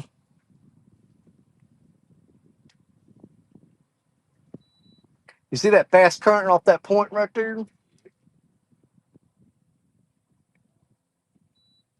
Be a good ambush spot for a.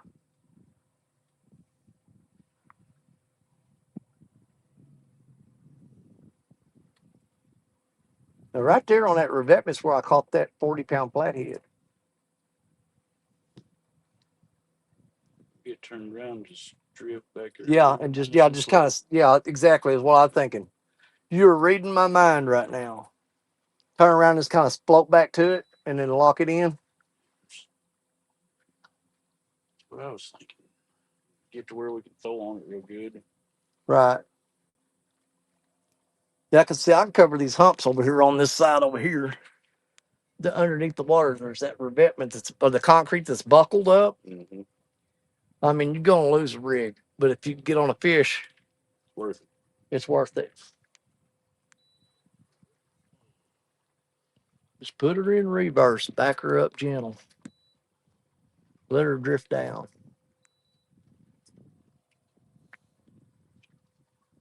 There's lots of little humps and divots in there.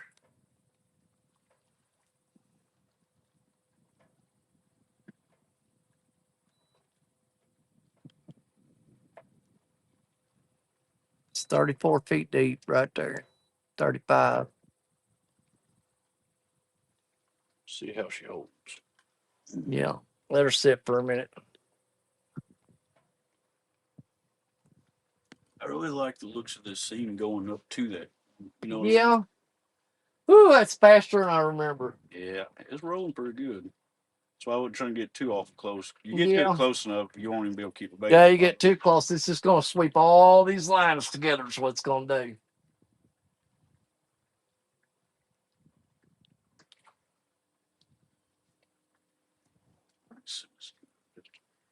See if you can pull up.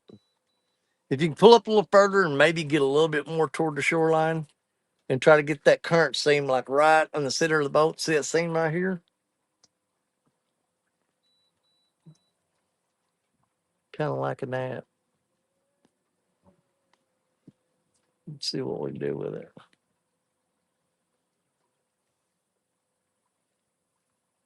There's that big old jagged piece of revetment sticking up. I tripped on that damn thing so many times and fell and skinned my knees in that spot right there. It's that box or that square thing with looks like some paint on it or something. A big block. I don't think they do have some markers.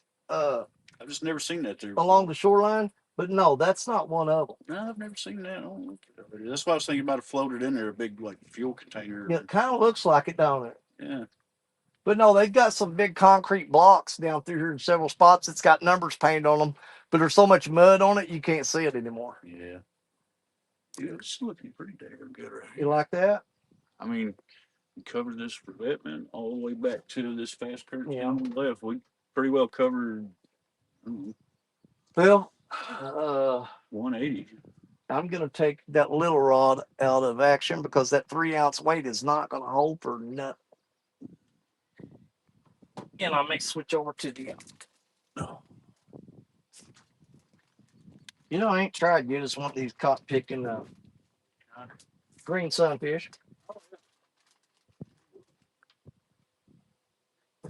I'm going to break one of them out.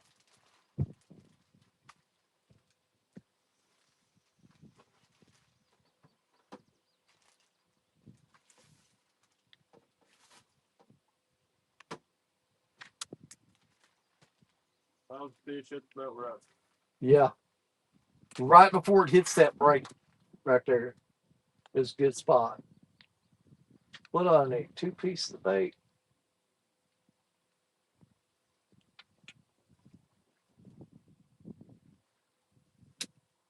Oh, I know what I'm going to do.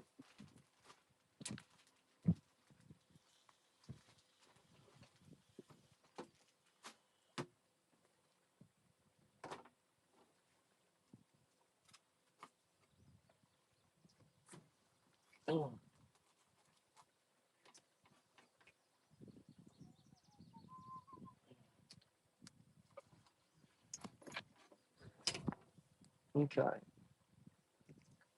I'm gonna rig up this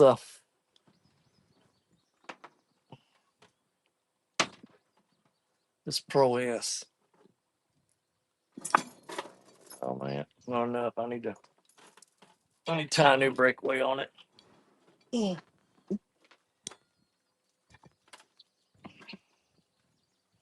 Where's my dang clippers at? There they are. Let's see. What are you thinking? I'm gonna grab a shad. One of them big shiners. Yeah.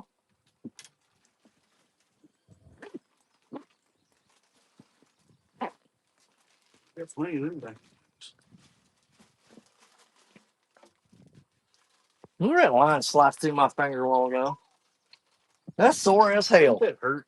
It's like a paper cut. Yeah, hurts worse than a dang knife cut. I tried to break this 15-pound tip line by wrapping it around my finger and pulling on it real hard, and it just sliced into my finger like a razor blade.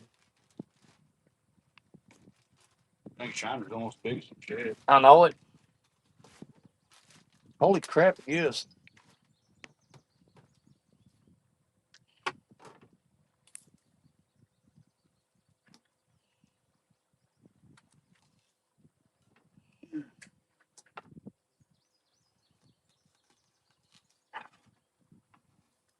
You know, I almost wish we'd have went ahead and set that tank up yesterday. Oh, And I could have went every day after work filled it up, man. and filled it up with them carp. It ain't too late. Yeah. Fill it up. How big is that weight right there? I think the aerators went out on it, but I can get one of them little double lung jobs. I think I got one in the house for the aquarium, to be honest with you.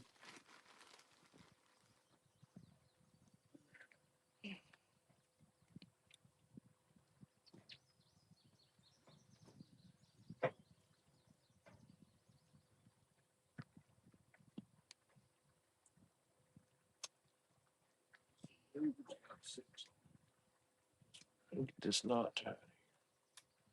Yeah, I think to swap rods out right now. I'm gonna go with this carp. Carp head. Oh, crimson red hook. Right there, just like that. There we go. Rig that up. There's a little gut sticking out. That one's gonna jump. Here.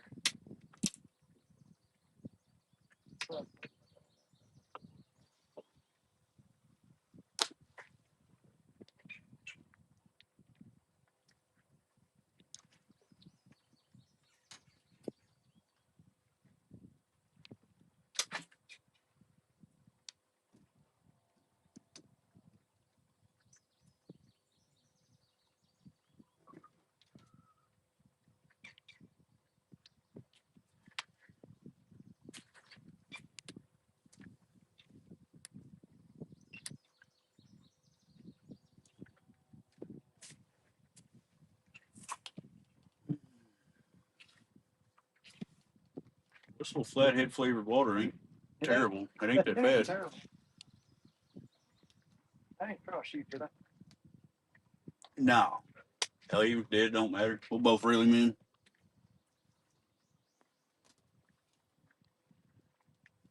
As long as there's a bait in the water and a fish on it, I don't care. Oh, turn that clicker on. Good Lord.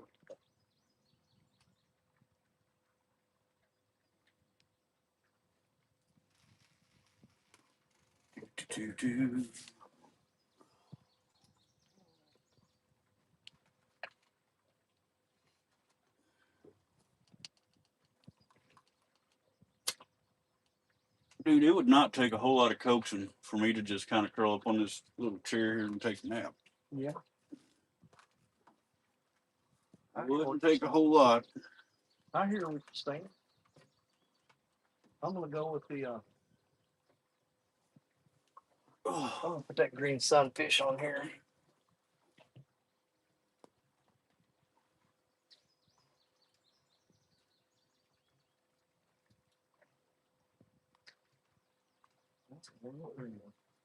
John, you still in this chat? You are. Hell, I should have bought one of these years ago, man. Just saying.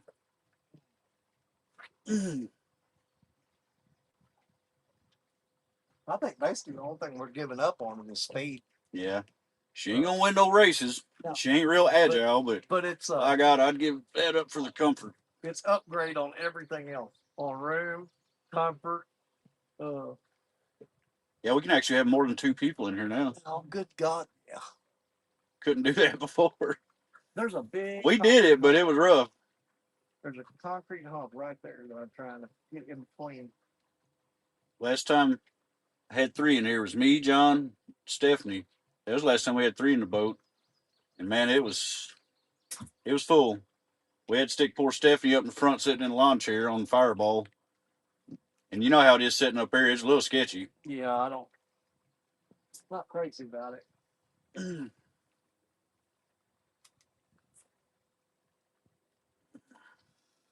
I want this one close. Like right there. I know there's a big concrete hump right there. Yeah, okay. Let me get this little guy out of the way. He's not going to. I put him where I take him off the boat this afternoon because he is not going to Vicksburg.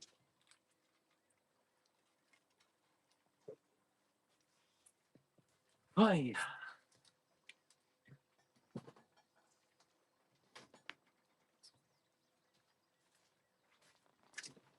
All right. New spot, new hope. Let's see what happens.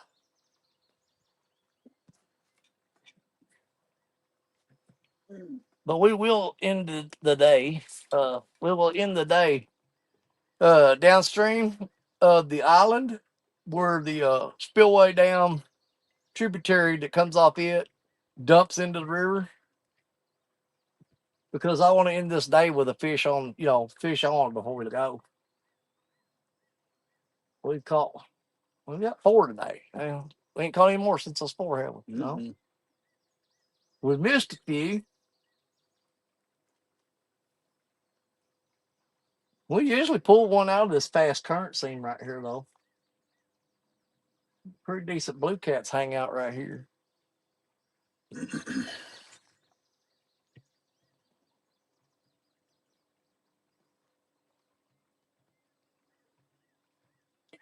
I'm thinking this whole area here, we know it's good fishing, but I think this time of year, this is a real good evening night spot. Yeah, absolutely. Come down here at night, fishing this spot right here. It's freaking 100% golden. You know where our morning spot's at. Yeah. And down below that island is another good evening spot. So. Yeah.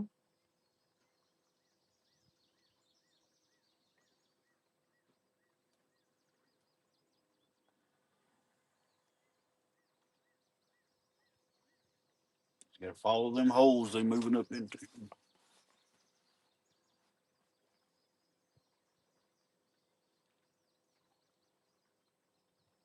we got enough current to keep it straight though. I like it. Oh yeah, there's some serious current right here. A little bit, not too off bad.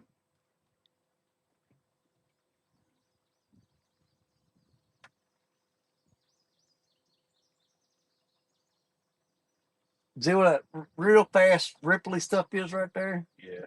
That's going over that point. Just on the other side of it, there's this huge eddy. I've lost so many rigs. Is that a bite? I've been watching it. He's been dinking with it for a minute. He ain't committed yet. Yeah.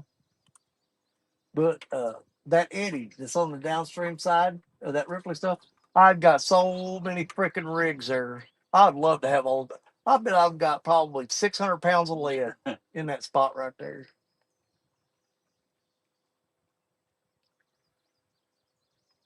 Yeah, what I got on that one.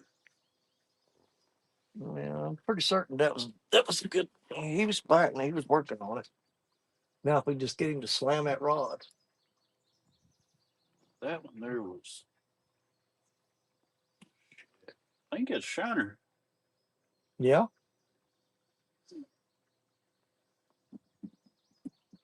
You might just come up bit it said blip. You know, that ain't what I wanted.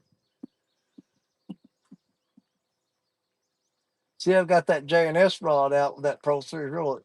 The current's pulling that line tight. It just dropped slack in it. He swam upstream with that, so I'm definitely gonna keep an eye on that one. For sure. Because we weren't moving, and it just dropped a little slack, and then pulled back out. We're swaying a little bit now, but We talking about boats and stuff, dude. I'd like to have Creech's tune that he's got for sale. yeah. Oh my god, that thing is noise. It's got a big old 150 on it. Man, that thing's sharp, dude. How much would it cost to have that motor bored out on this thing? I have no idea. We'd be lying. So I got a whole nother motor just like it sitting in the shed. Yeah. I wonder what's the maximum you could bore that out to. I don't know.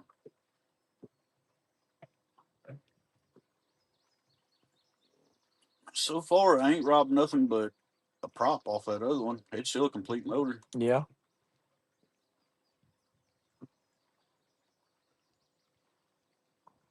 No, I take it back. I robbed the hubkit off of it, but that ain't nothing. Yeah.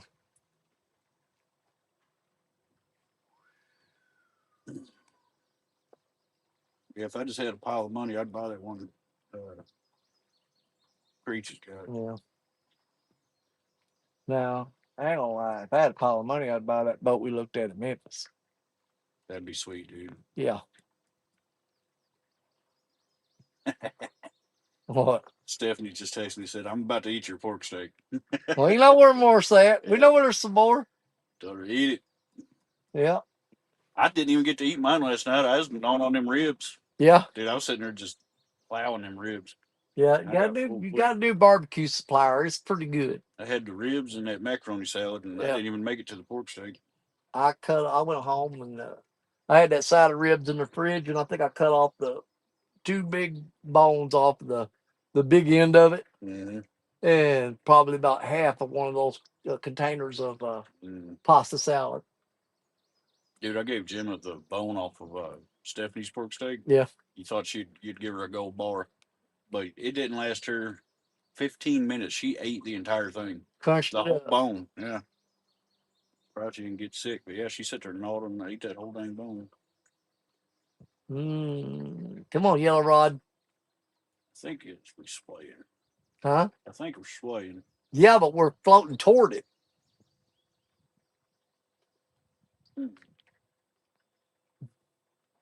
Whenever it first started spinning, yeah, it was giving it slack, and yet it was still tightening up. And now we've hit that peak right here. It's peak on the swing. It'll go back.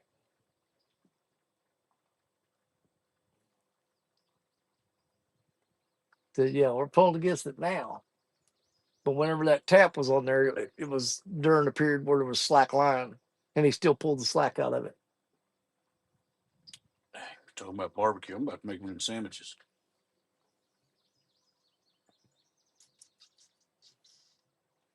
Yeah, I mean, ain't nothing else going on. I can turn the camera on. You can do an instructional video on building a barbecue sandwich or something. Good. See, what you do is handle catfish, Yeah, carp, shad all day long. Don't wash your hands. Make your sandwich. exactly. Wash it down with some That's where you slime get that. soaked Yeah, Gatorade. that's where you get that unique flavor. Exactly. Got a Gatorade bottle covered with fish slime. Yep. Then you wash your sandwich down with fish slime flavored Gatorade. There you go. Kind of flavor you won't get nowhere else.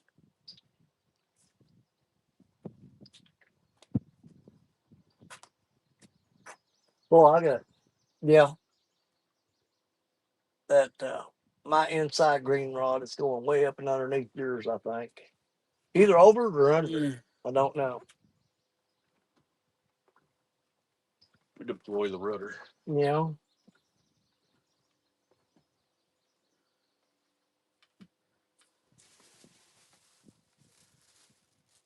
Yeah, it's going down. You ready for one? Yeah, I think I'm gonna make me a barbecue sandwich when you get done making yours. I ain't eat all day. Might as well make a sandwich. As well.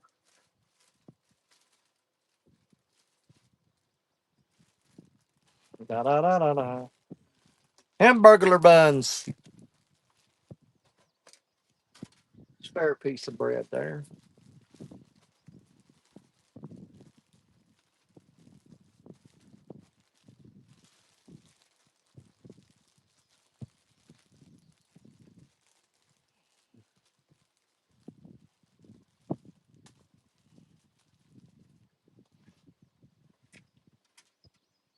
All right. Barbecue, barbecue.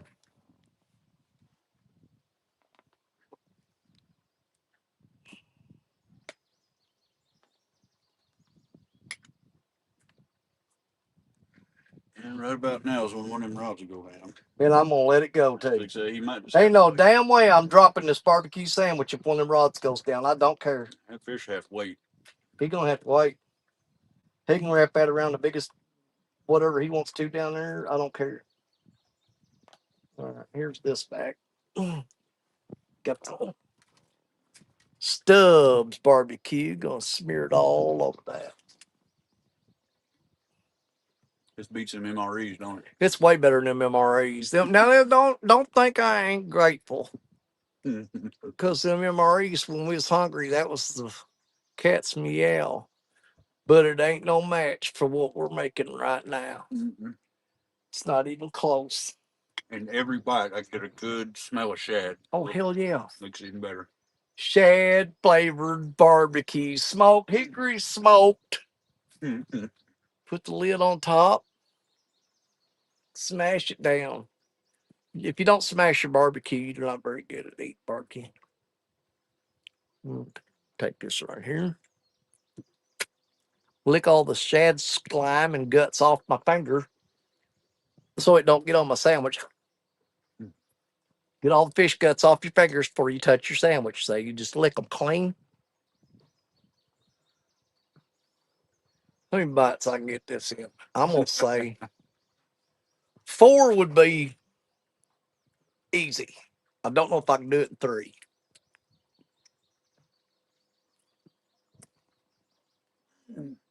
Or 1.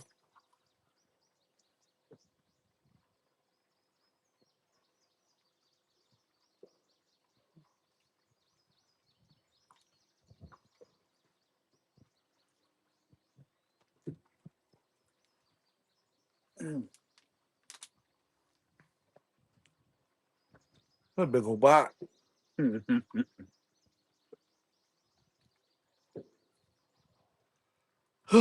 Going in for number 2.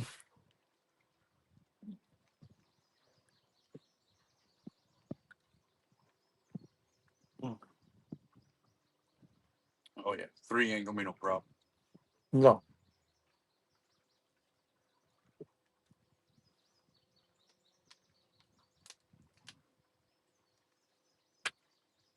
Well, pretty sure I'm gonna have to do that one more time. Do it again. Pretty good.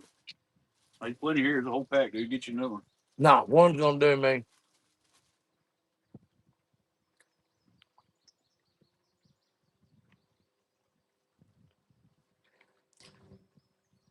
Shad scales.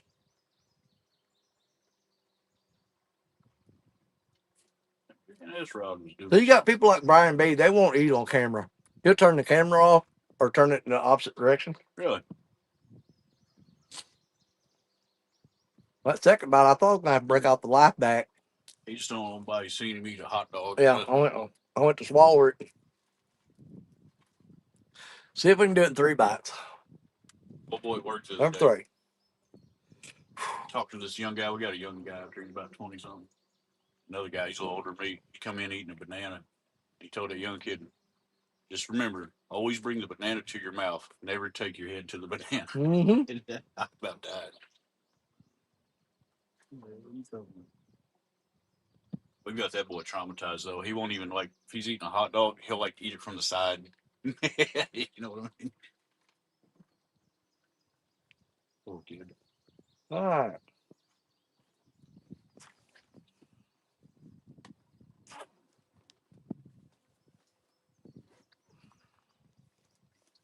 Managed to get that barbecue down in 3 bites.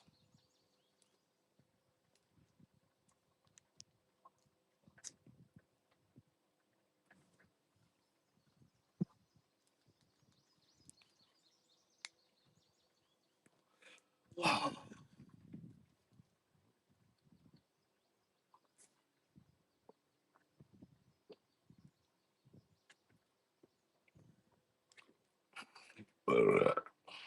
Excuse me.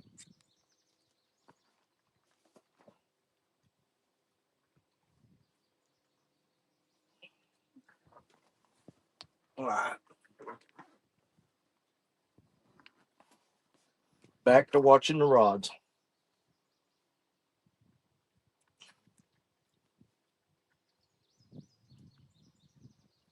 There we go. Now he's a 4 or 5 biter over there. Mm-hmm. Just taking my time with it. I hear you. No, we went out trying to catch bait yesterday. We jumped in my truck, rolled out bait spots, and I told Richard, I said, man, I found a hot barbecue spot, man. This is good stuff. We went out through the nets and come swinging back by and started buying sides of ribs and stuff and pork steaks. And I said, man, I'm buying extra pork steaks so we can eat that on the way to the next bait fishing spot. And we grabbed that big old pork steak and I cut it in half. And the damn thing was about 1.5 inches thick, more like a pork roast than it was a steak. And the fat that was on that thing. Oh God, it was so good. Oh man, the fat that was on that pork steak, you could take it, squeeze it with your fingers, and it would just turn to liquid. Yeah, that rod's definitely hung up. 100% hung up on that concrete revetment.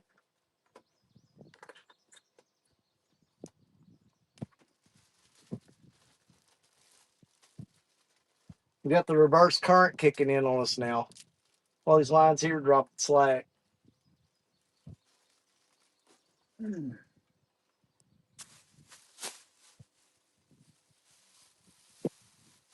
know, that's a hell of a lot better than the days that we've been out here with nothing to eat and just be miserable starving. Yeah, sure. And I don't generally eat on a boat, though. I ain't going to lie.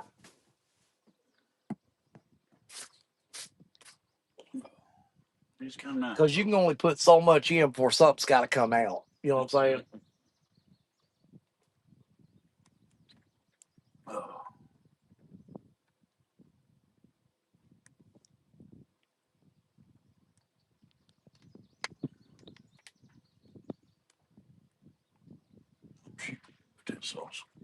That morning bite was pretty decent. Man, I tell you what. Midday just sucks, It man. sucks, bro. Up. Come on. I don't know what's going on there. That's that rod that looked like it's hung up. Look at it. Yeah. See it? Mm-hmm. That's the one that was just bent because I thought it was hung up, but now look at what it's doing. See that little bit of jiggle in it? Yep. But I can't tell if that's over or under. Your blue rod's going that way, and I'm either over it or under. It's under.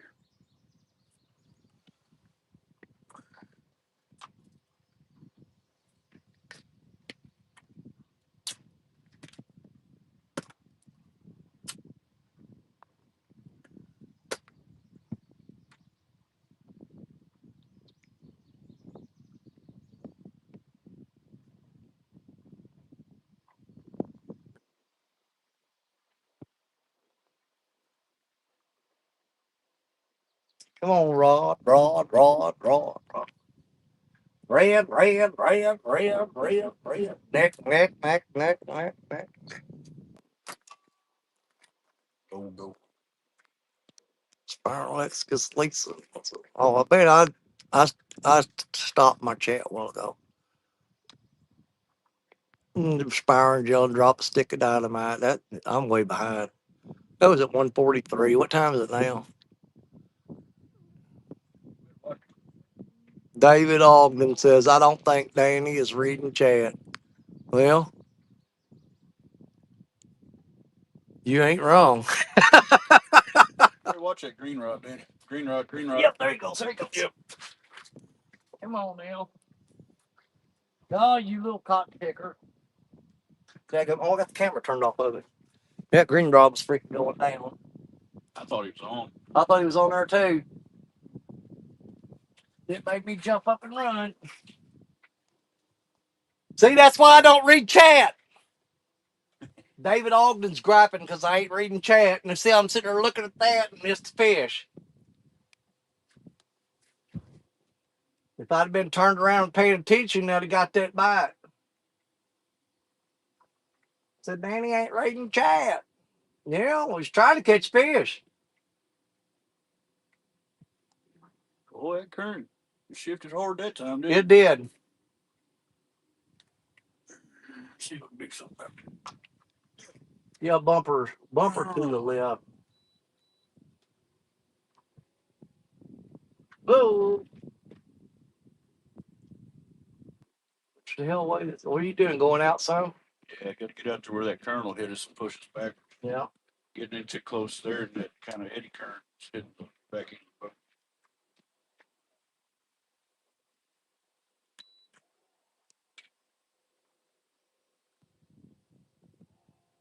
Got that rod there all wobber jaw.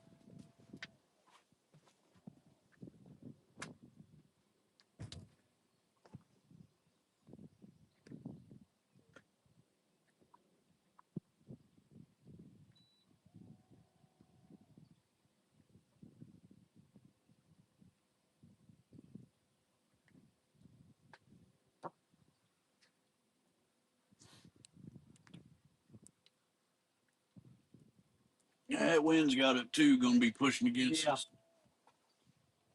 What did it do to my bait? They smashed the crap out of it. And somewhere right in there's like a little sand pocket.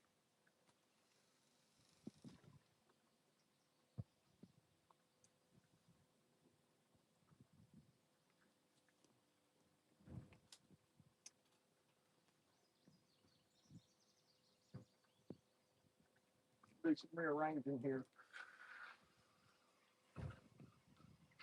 There we go. I think I've got a couple of lines attached to this one. Is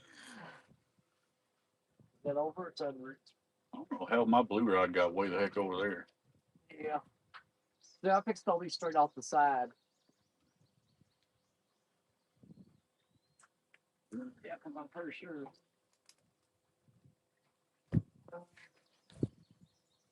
Pretty sure that's one of yours right there. See if I can get to it.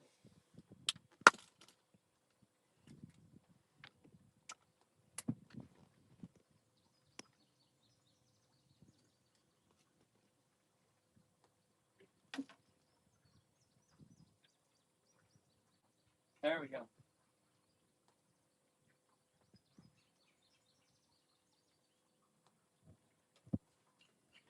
That's rubbing on that other line and just sawed this right in half.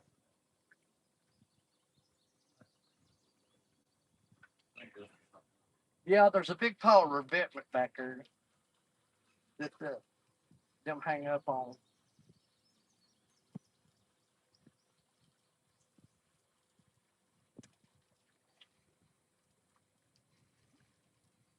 This near just throughout's already hung up too.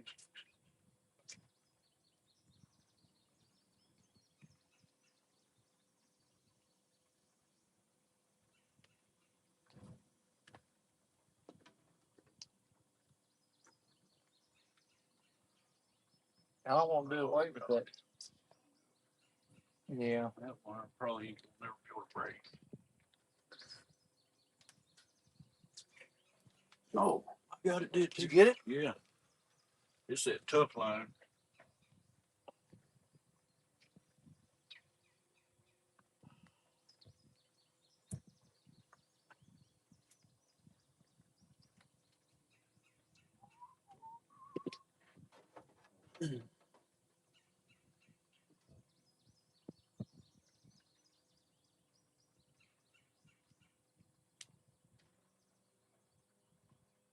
You want to pull back out or you want to move below the island? Let's give it just a little bit. We'll give it the best chance possible. All right, Tim. Ooh, I heard a log. Even on the between the two. Yep, there it is. It's on the motor. Yeah, freaking log.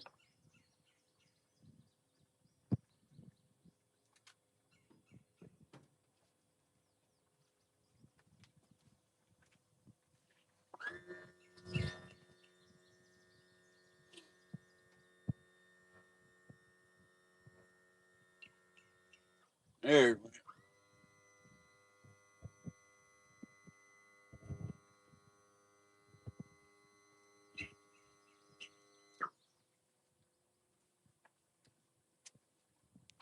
You had a hit there, you know.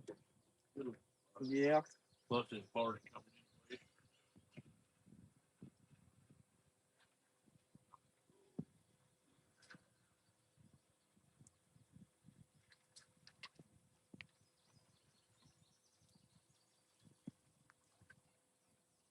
Boy, hell, look here. What? Oh my God, it shoots the hell out of that.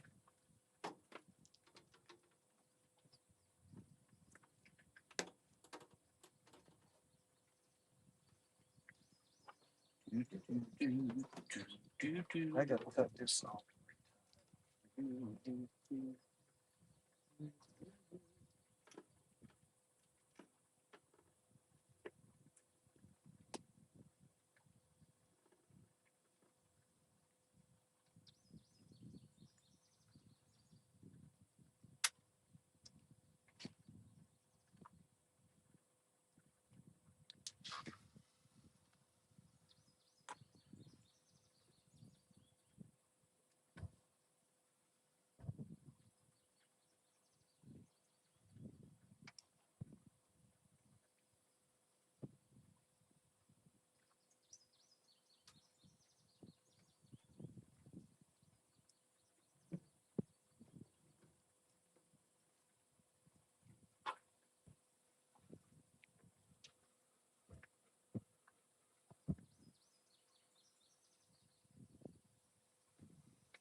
I'm too crazy about that knot right there, but you know what? I'll go with it.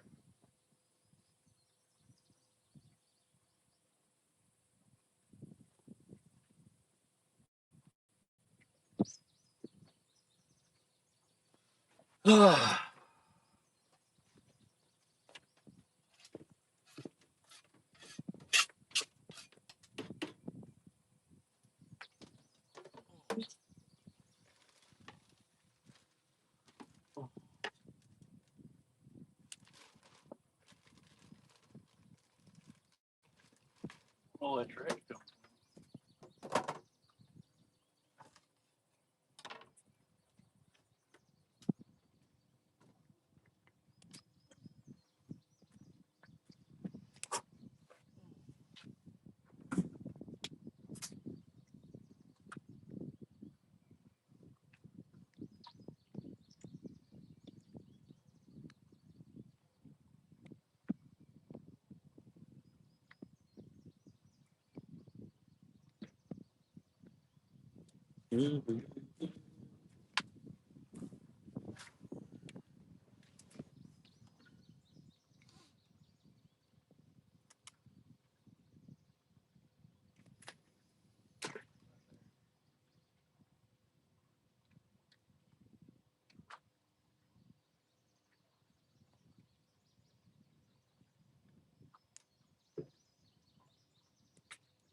I wasn't gonna mess them other two rods. Just gonna let them sit out.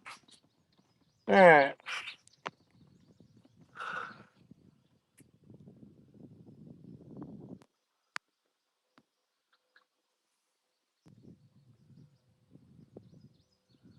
Corning isn't far from Missouri. No, Corning, Arkansas? Or no. Yeah, what, 25, 30 minutes from where we live? Yeah, a bit.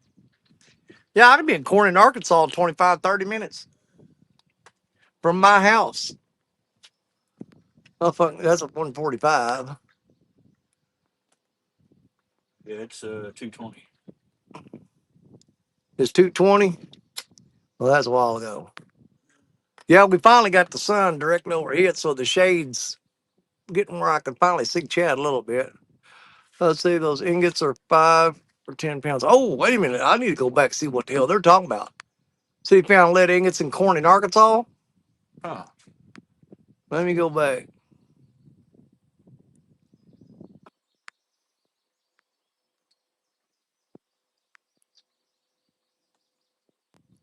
Is that camera facing you? Me.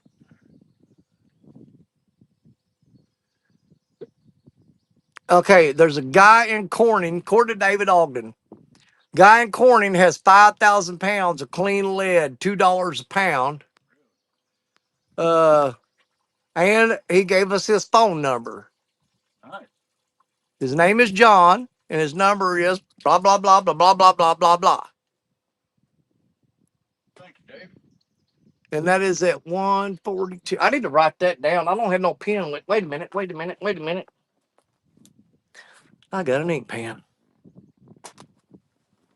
I need to write that phone number down, though. No, I just find something to write on.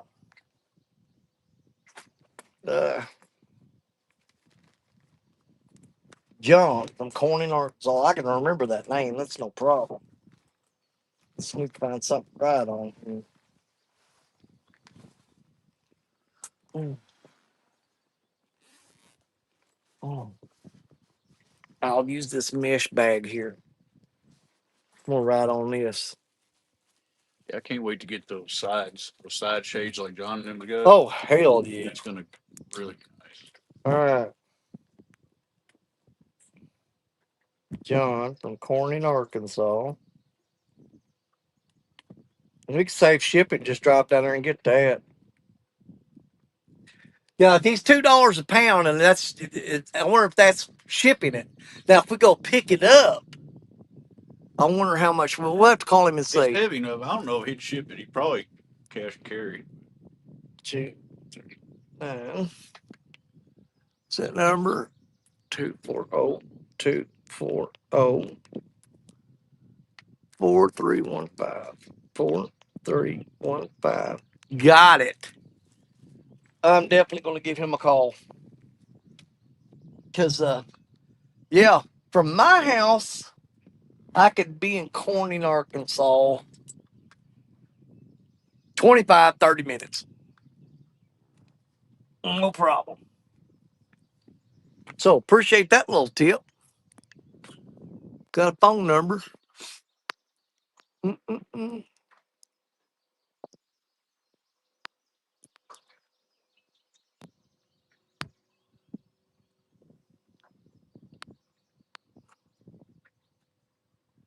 No. The log.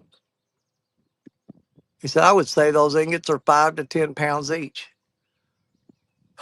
With a 10-pound ingot, I'd have to melt that down just to get it into my molds to be the size of ingots that I can put in my lead pot. That's what I had to do. I got a couple great big chunks a few years ago. Yeah. I had to melt them down in a big cast iron skillet and pour them off into some muffin tins. Dude, I had some big giant lead. They were basically seals that go into water lines before they made it illegal to put the lead in there. Mm-hmm. And I had to get old cast iron Dutch oven Mm-hmm. and build a campfire in the backyard. And I melt them down. I went to pick it up with the stick, and it tipped and dumped all that lead in the grassy yard. And I had to pick it all out and remelted it. That's a fish there. Yeah. That's a fish right there.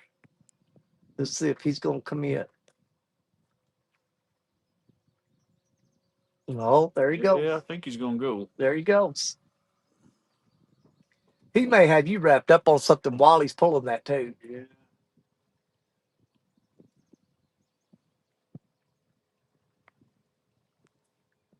I think he's got you hung and like he's got the line threaded through a rock or something or a tree and pulling on that.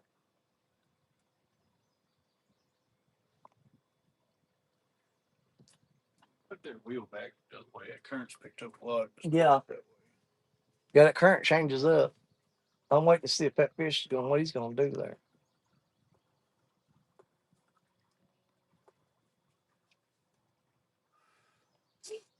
We'll get back to that in a minute. 10 pounds. What kind of boat does Freedom have now? It's pontoon. It's a pantalone. That's Cold Creek Billy. Oh, hey, Billy. Looks like a pontoon boat. 03 Crest. An old 2003 Crest. 24 footer. 24 footer. Mm. Still got Fireball, though. Yeah, we still got the other boat. Just got to put an axle on the trailer. The boat's running 100% peak. I think you got me hung up. We're going that way, and it's still tight. Yeah, he's got you. I think you got a fish on there, and he's wrapped you up on something. Yep. Sure. We may be able to really till the rods drop back and get that fish out of that, whatever it is. Because that was definitely a fish tugging on that. But I think he's got you wrapped around something. Just drop him some slack. You gonna feed him some slack? See if you can get him out there. See if you. That's the thing, though. He can pull that slack. You can't pull him through a crevice, but he can pull a line through a crevice. And we don't leave. Yeah, we need to drift backwards to see if we can't get that fish out of there. Oh. Yeah, I come up with that lid probably. Man, I'm gonna guess it was 75, 80 pounds of them big brass goosenecks. Yeah. Goosenecks with the lid seals on them. That's what I did. I just took a big old cast iron pot, just throwed them all in there, and had to melt all the lead off of the brass. Just kind of fish all the brass pieces out. It made a big chunk like that. Well, I used to be able to get a lot of them.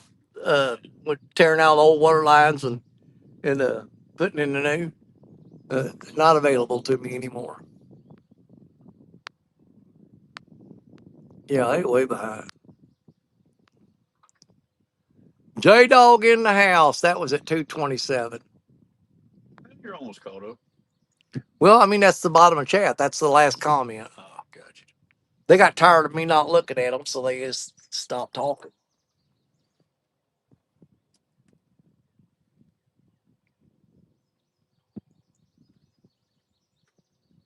That's the thing about this spot right here. You roll up on this spot, you throw out. If there's anything there that's going to bite, they usually bite within the first 15 minutes. And then if not, see, we done got another barge coming up now, though. Yep. Yep, he'll have it tore up for a while. Yeah.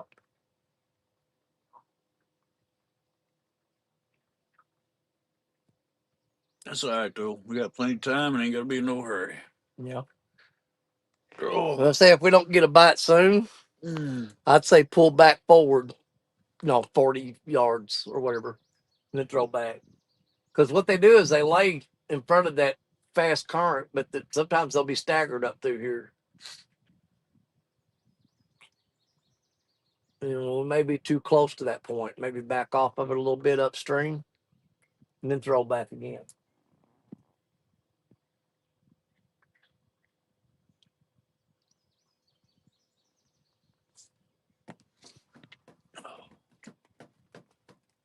Yeah, son, starting to get on that side of the boat now, ain't it? Yeah, it's starting to. Is there any more water in that fish tank? I don't think so. I think we're out of fluids. Out of fluids. Let me make sure it's buried up under. Oh, heck yeah. Hey, thank you, Warren. Appreciate it. What's he got? Sent me a link for it, lead. Okay.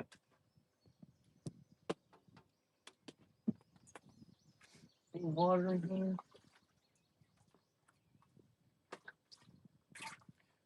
Down to drinking river water now. Oh, there was one under his head. Get his head laying on it. You want half of it, or you got some water there? I got a little shot there.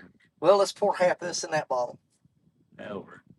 Do that, and I can split a Red Bull with you later. Yeah. I guess I can put that back down here. Yeah, let it get cold. This is our last bottle of water, so we're gonna split it. Watch that Red Bull for me, fish. You got it. That was underneath his head.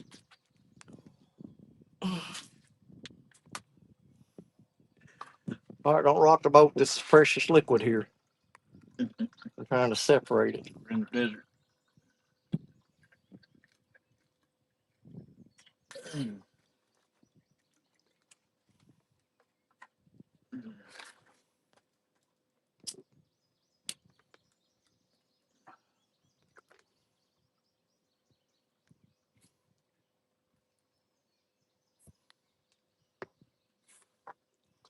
There you go. That's the last of the water. We got about a half a bottle apiece. That'll work.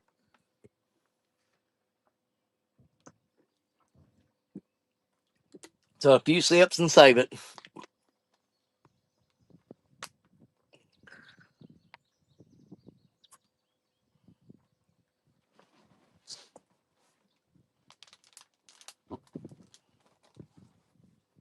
All right, deal. So Warren sent you the link to that guy in Corning? Yeah. Yeah, hell, we could drive down there and get that lid.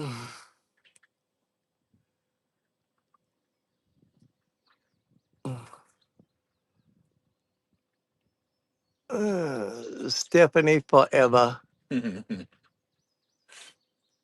Said, do I need to DoorDash y'all some water? Please do. We're on our last bottle. I just ain't real sure what DoorDash would charge to bring it out here. There ain't no doubt. The guy comes on up here on a jet ski with 2 bottles of water.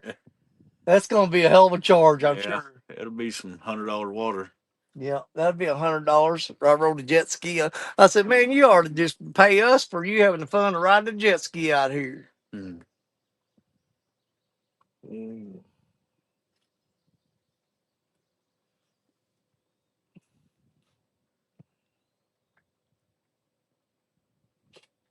I wish that one fish that hit that rod ball go would have hooked up.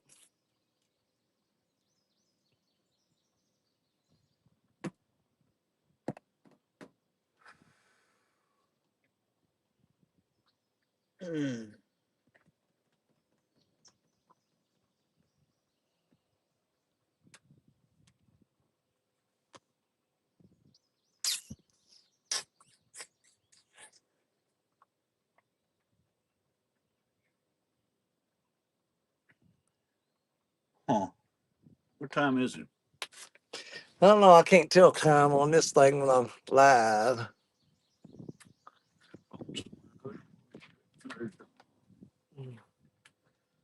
2:33. Okay.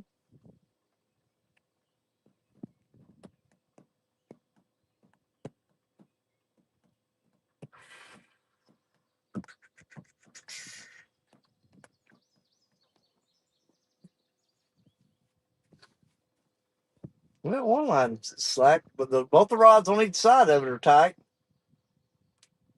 But the one in the middle there's got slack.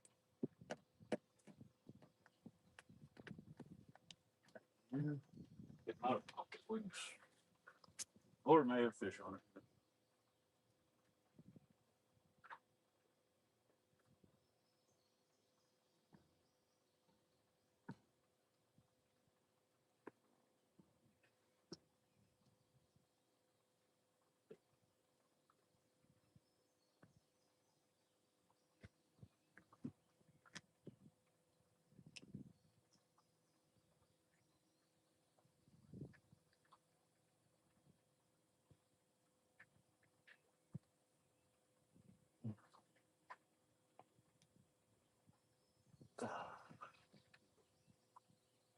Mm-hmm.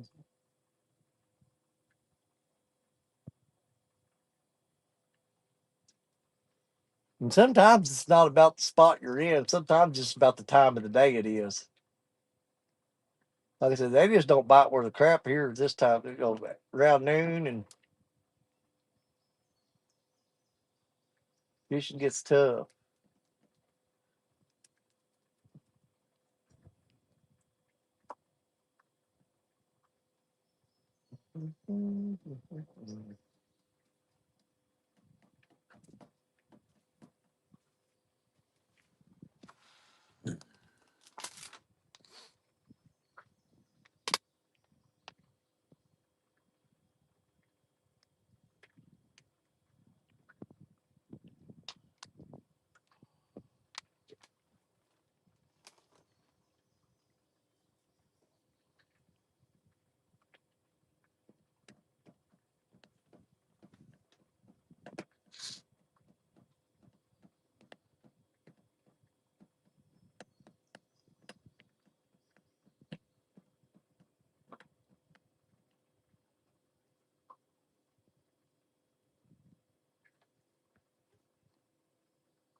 Hmm.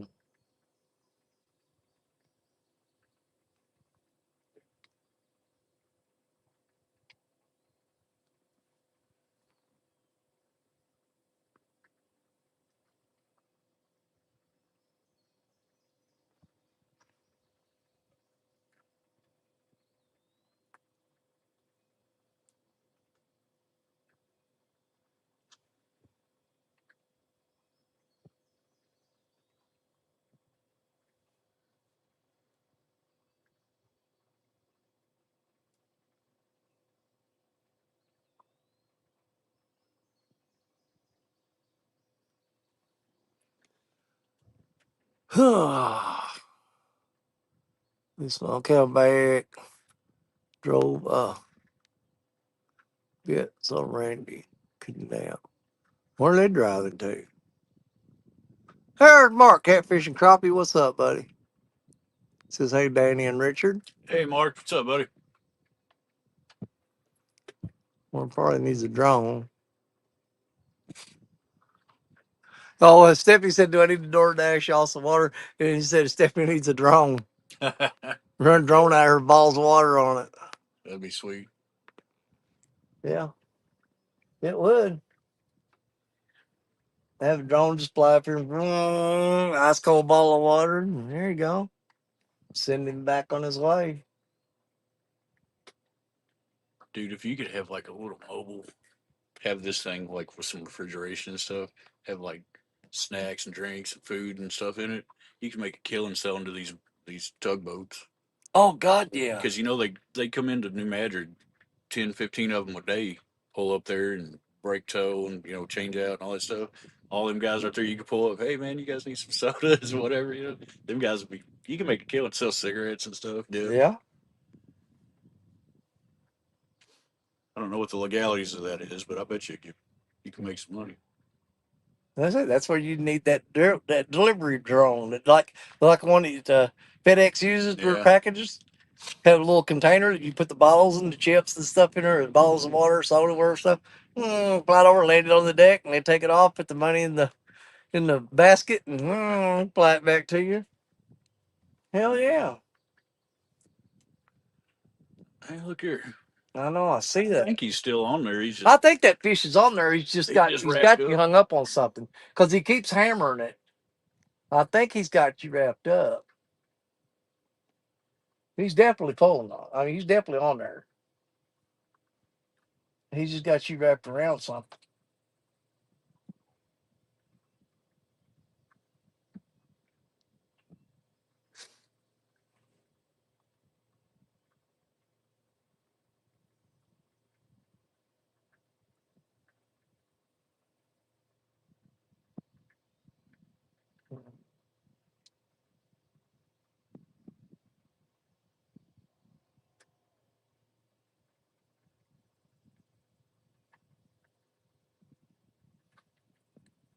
You know, it'd be good. You take that flathead belly and make that red gravy with that flathead belly. Put it over rice. Ooh, boy, it would be good. Because that's kind of, it holds together better than a Yeah. flaky fish. So it would cook up in that red sauce better. I had got sunburn on top of my head. Oh crap! Now that flathead there, that belly's going on the grill. Yeah.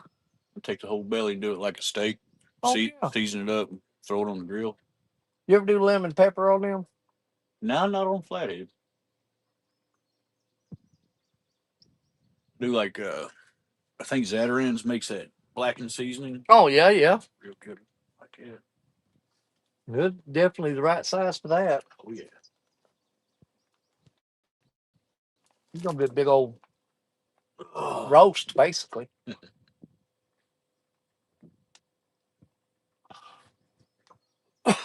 chunk chunk the fillets up and all that stuff. That belly, he's mine. He's going on the grill. There you go.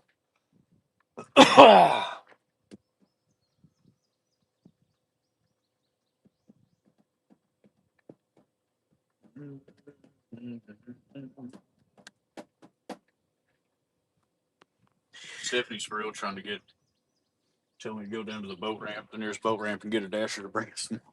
Do what? Stephanie's seriously trying to get somebody to DoorDash us water down to the boat ramp. Oh yeah. If it gets that bad, we get too hot and need water. Oh, if I get that bad, I'll reel up and I'll just go. Yeah, so we'll just reel up, go. Yeah, I'm not gonna be out here and die. That ain't gonna happen. Well, I mean, if I can prevent it.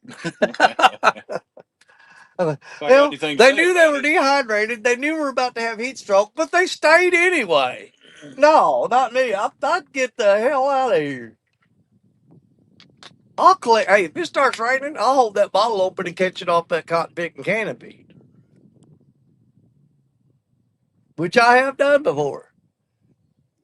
You get that canopy's got a big old saggy spot in it. I'll drink it. I'll drink that rainwater. That rainwater's probably cleaner than any of that dang city water we're getting. Well,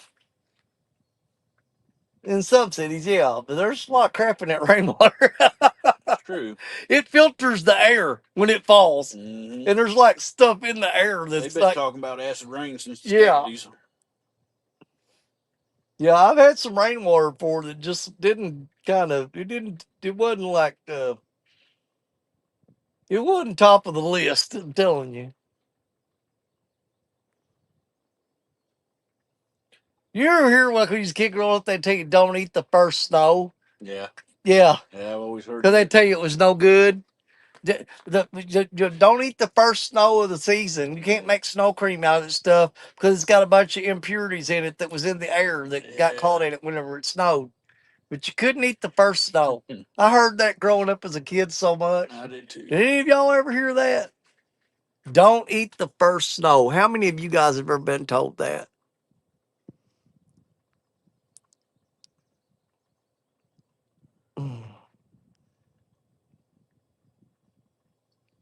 There's a bunch of more wives' tales that I've learned ain't true, but there's a whole bunch of them I found that have held Yeah. true. You know, I got all them black walnut trees there in the yard, Yeah. and I've been watching them the last several years because I've always heard frost will never fall on a walnut leaf. My God, that's true. Really? Yeah, they're always the first for the leaves to fall and the last for the leaves to come out. And I've never seen it frost on a walnut leaf. Hmm. I'm thinking about trying to think of some of the old wives' tales. Uh, you cut a snake's head off, it don't die till sun goes down. Yeah. Uh, Snapper turtle bites you, you won't let go till lightning strikes. My grandpa used to tell me that. I'll be out That there playing snapper with this turtle turtle. gets on you, he ain't gonna let go till it thunders. Yep. Yep, I remember that one. Never butcher hogs on a full moon or something like that. Yep. The moon phase is my grandpa, when we used to butcher hogs, it was all about the moon phase. Yep. All by the almanac. Got to Yep. be the right moon phase. You know, when I used to cut boars, Yeah. I always went by the almanac, and by God, it's true. If the sign's in the legs and going down, you cut them hogs, it won't be nothing but a little bit of clear liquid come out. If it's in the waist or up, they'll bleed literally Yeah. like a stuck hog, and you got to doctor them and all kinds of stuff. You wait till the signs are right, it ain't no problem. I've cut them and set them down, and they walk right back over their feed bowl and just start eating like Yeah. it ain't nothing.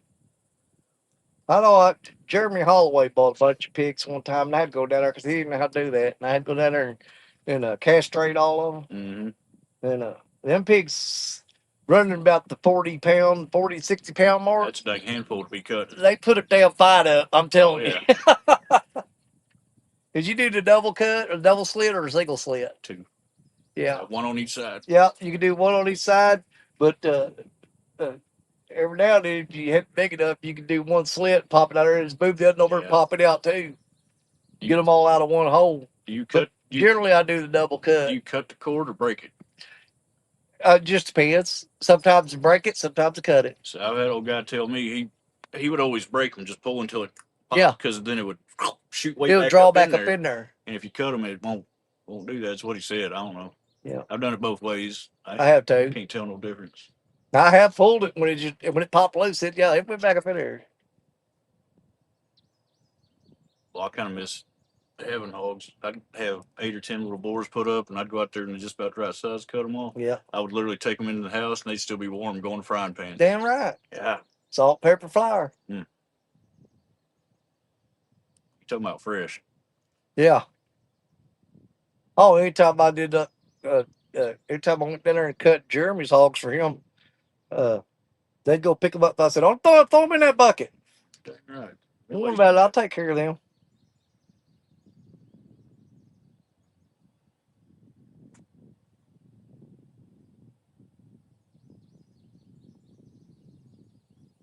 Yeah.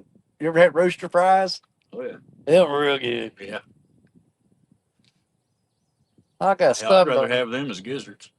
Me too. I got sunburn right there. Yeah, I'm burnt all over. I can feel it right on top of my head. That's the first time I come out here and ain't wore my hat, and I'm going to pay the price for it. My bald spot's red. It looks like a target. I guess I've literally ate every single part of a hog except chitlins. I've never had the chitlins. I haven't. Well, I ain't never. Now, had I ain't nobody scared. cook I want to try them. I'll try them, but none of my family or people ever cooked them. So I want somebody who knows what they're doing, cleans them right, cooks them. I'd like to try them. I want them fried. I wouldn't try them boiled. I'd try them fried. I've never had chitlins. I've always wanted to try them though. I had tripe. You can have mine. I've had tripe. I don't care like for it. Worth crap. It's stout. It's strong. Yeah. I don't like tripe. Chewy, strong. I ain't like it. Yeah. And if y'all don't know what tripe is, it's the inside lining of a cow's stomach. Some people like it. More power to them. Yeah. I didn't care for it at all. I didn't like it.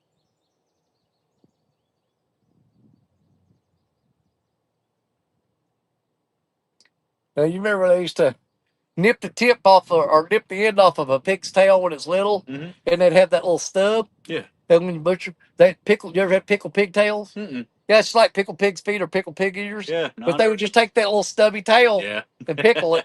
And yeah, pickled pigtails. I would think. Probably ain't much on them. Give you something to gnaw on, though. I never knew the reason why they would nip the end of the pig's tail off, though. Yeah, they'd knock the tails and they'd clip their tusks. Clip their tusks to keep from cutting mama's tit. Yeah. And they'd clip the tails to keep them from biting each other's tails and cutting, causing infection and stuff. Okay. Because little pigs, It just looked like a big finger sticking out after that. I never cut mine. I never cut their tusk or anything. No. I never had no trouble with them, but a lot of people did. We never cut the pig's tails either. But I can't remember where I was at, but I saw it. Well, it might have been down in Arkansas.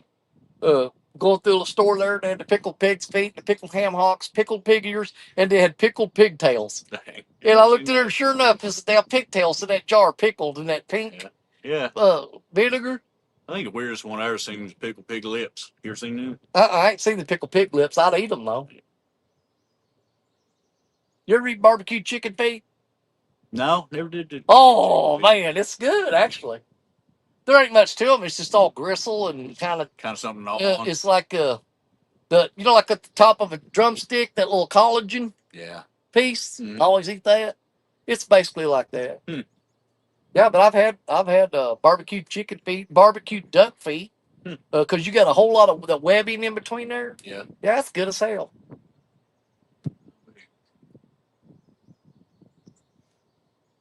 We didn't throw away much growing up, you know.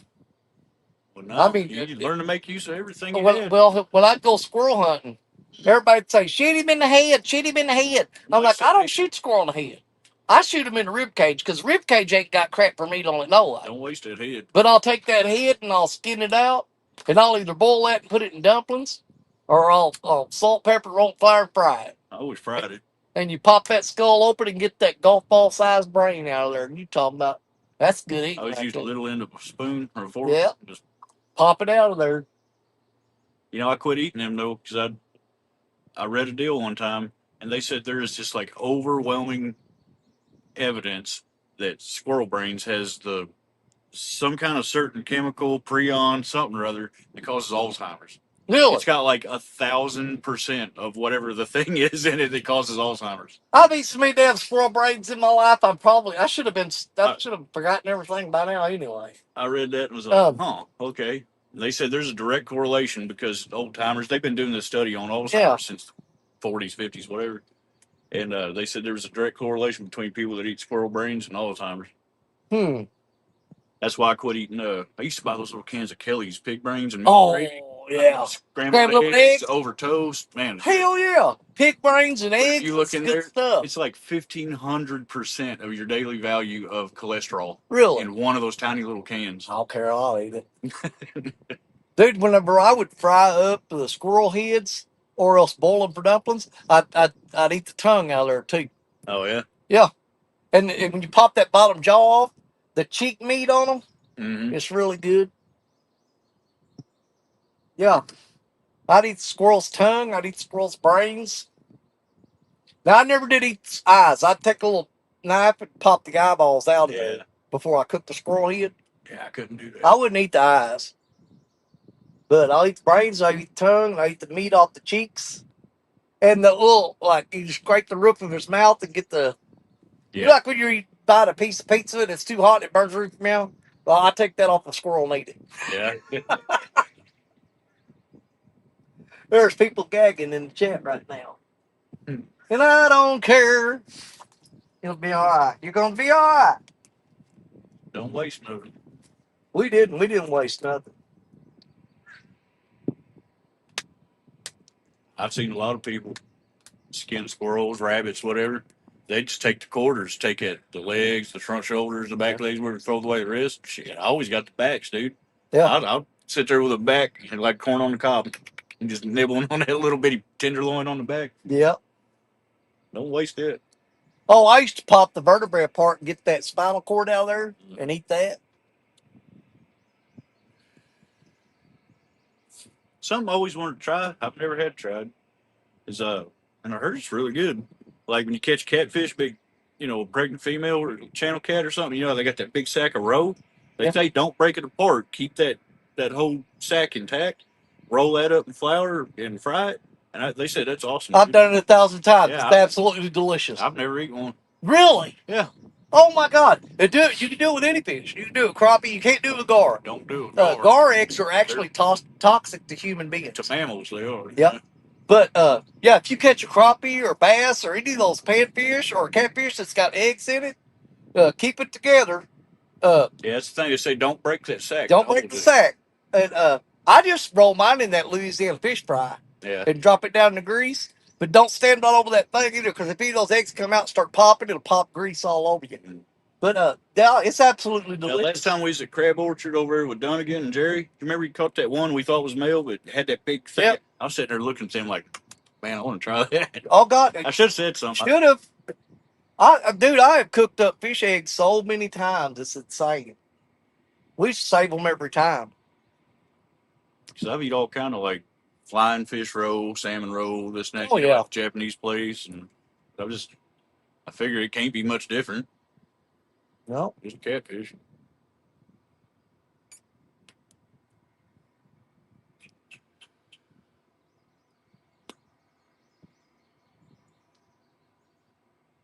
I don't know what's going on with that rod there. Come on, fish. Barge bite. A barge went by. You're supposed to bite. Ain't that what they say? These fish are stupid. These fish don't know about the barge bite. They don't know about barge bite. They do not know about it. Dude, I tried to find them Kelly's here a while back though. Yeah. And the plant, I think it was in Indiana or something like that. The plant actually caught fire, and they couldn't rebuild and went bankrupt or something back in like the early 2000s. So Kelly's ain't even a brand no more. Really? That kind of sucks. Because they used to make they had good potted chili. meat and everything. Yeah. Yep, they're plumb out of business now. You can get now, I think it's Rose brand roses or something like that. It's got like a little flower on the thing. You can still get those, but you can't get Kelly's. Huh. I always liked to have the little leprechaun, little Irishman on the. Oh yeah. Yeah. Yeah, because they made potted meat. They made Kelly's stew, beef stew. They good chili. Kelly's chili. You knew it was good when you opened up and you had about grease inch and a half of orange grease on. Yeah, the orange grease on top of the chili. That's heartburn from hell for me right there. Well, crap. You want to go down below the island? Yeah, might as well. Let's go down below the island. We can at least get into some channel cats there.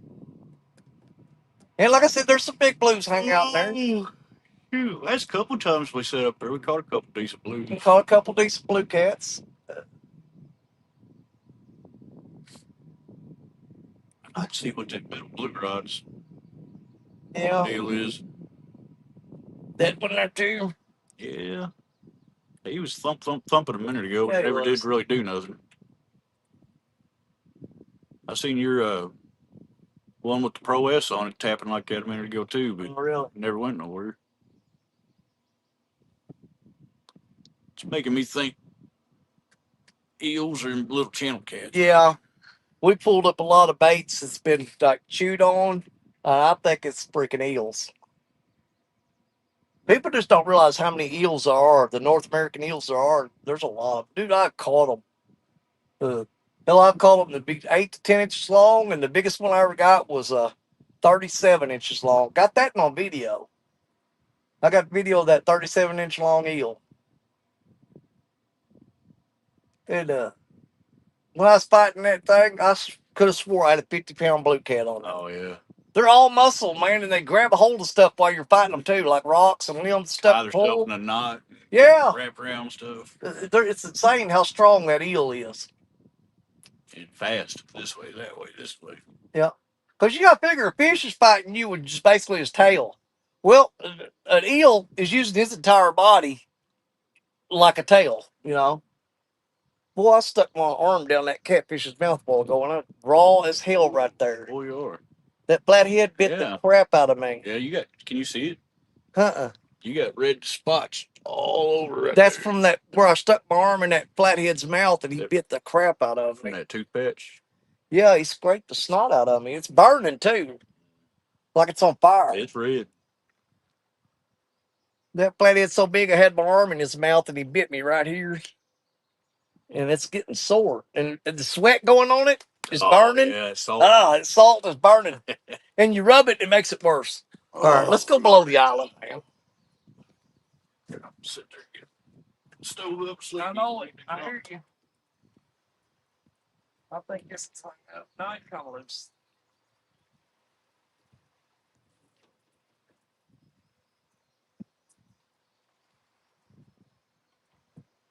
What's that thing look like? Hollowed out. I knew there was something funny going on with that one. Yeah. No bait.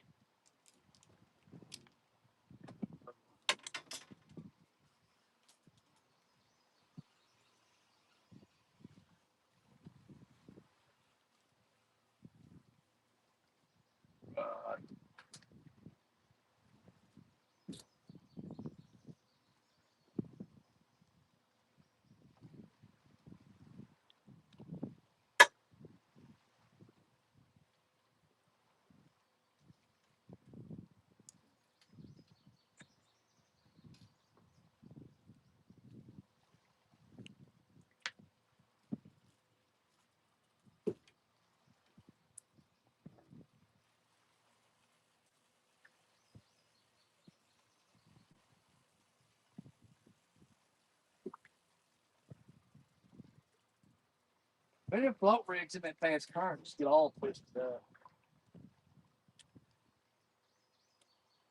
I mean, like crazy.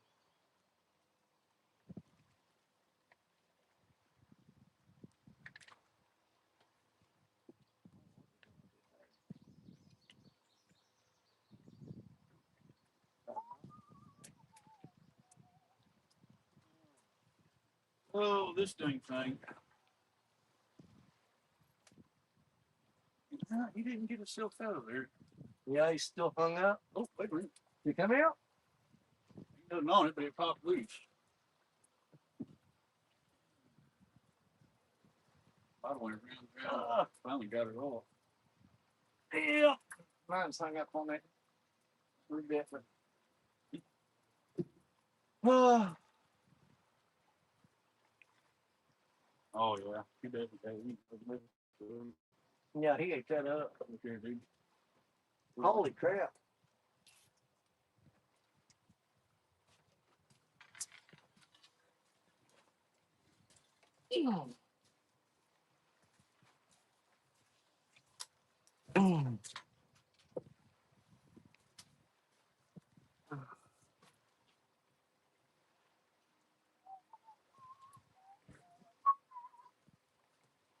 Lost that rig. I'm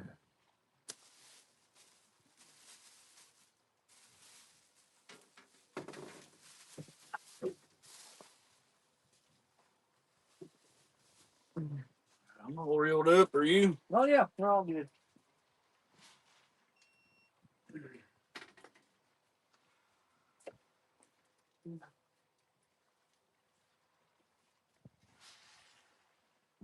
This seat's got so much water in it.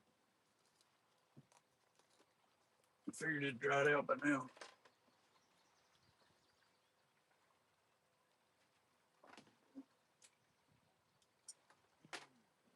Cut this hook off here, not reason. Yeah.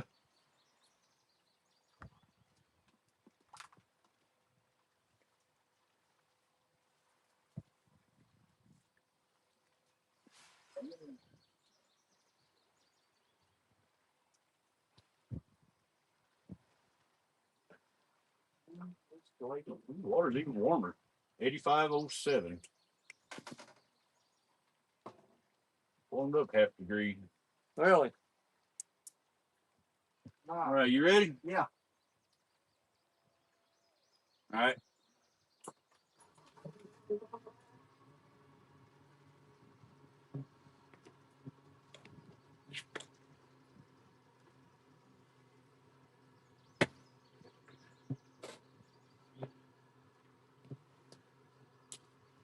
All right, I got the motor pulled. Go for it.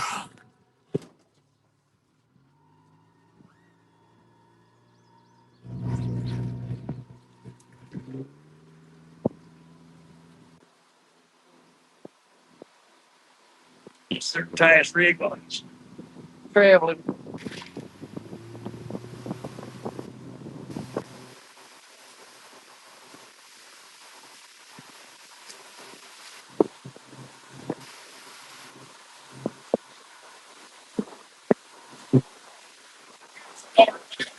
Yeah, a little bit.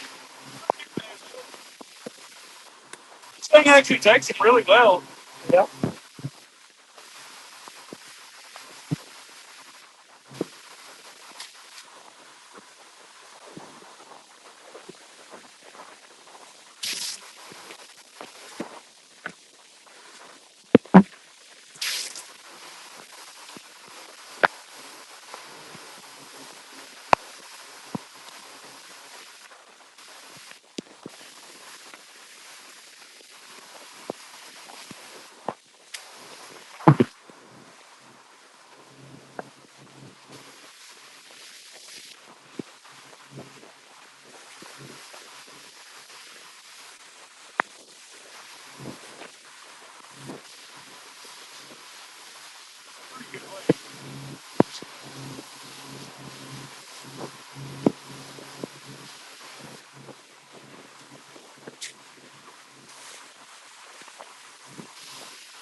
We're splashing out the live well.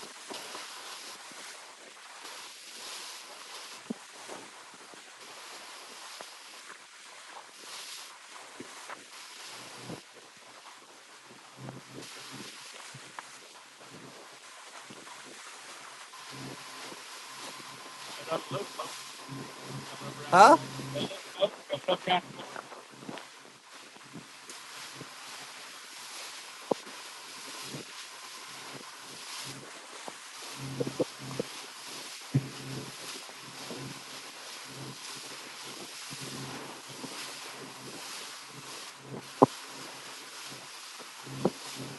Kind of plows right through them, don't it?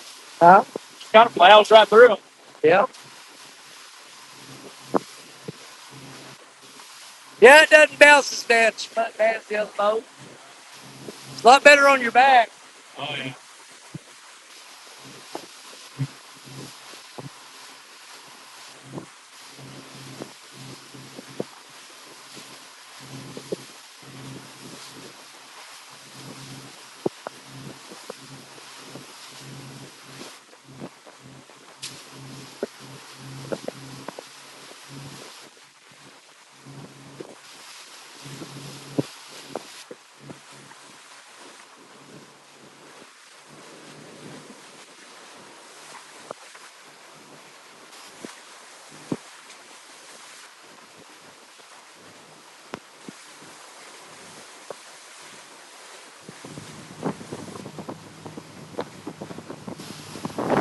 Probably need to use that mic.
Yeah, that's. Oh, wait a minute, right there below that. There's a couple of good marks below that biomass.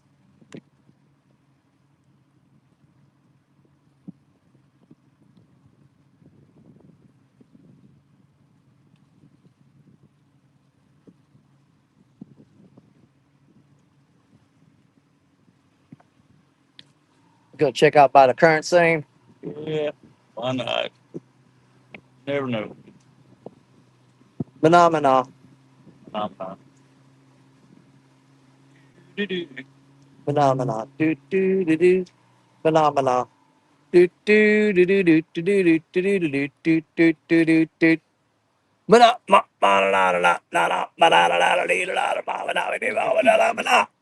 Phenomena. Do do do do do.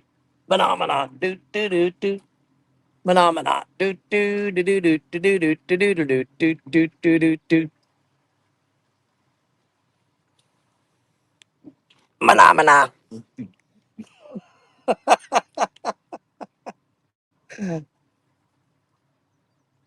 Hmm. It's all that good mark coming right in right there. Right Uh, about 18 foot is right about here. Over there, about 20 yards. yeah. Just kind of I still like that ledge over there, but that's mostly channel cats. That sheer drop off on the bank. tried that Wednesday before last. No good? Gar. All Really? gar. Gar piled in there? Caught one gar. Well, then we probably just need to go with this current seam then. What are you at, 45 feet right now? Yeah. 43? God, it's flat though. Where's that one freaking hump that we massacred the fish on that time? It should be right up in here somewhere. I think it's gone. Think it's washed out? Yeah. Like, remember that giant hole, that 100 foot Yeah, hole? yeah, it's all gone. silted in. Yeah, it used to be 100 foot deep here. Now it's what, 19? The deepest spot maybe 40 something. Yeah, this spot used to be 100 foot deep, and there's so much trash and silt and dirt and mud washed in down. You got two tributaries there basically that come together, dumping all that mud and dirt here, and it basically filled this hole in.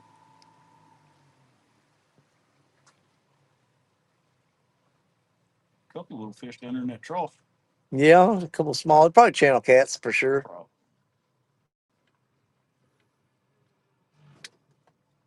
You're 16 feet right there.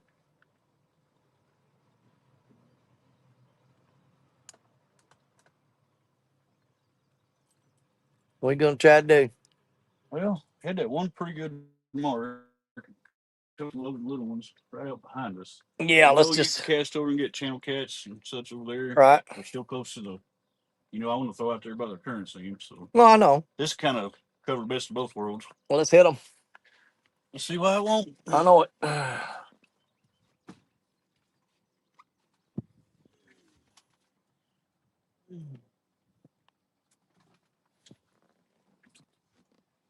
Ah.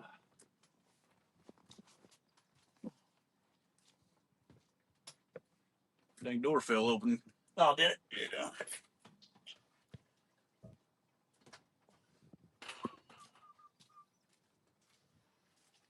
All right.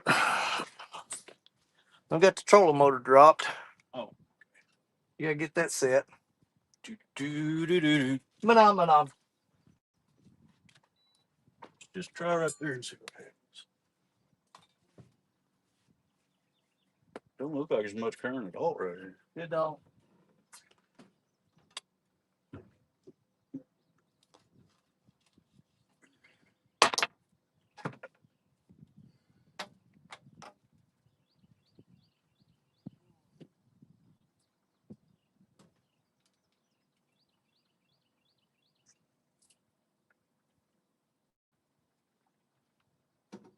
Yeah, I don't think there's really enough there to even hold us.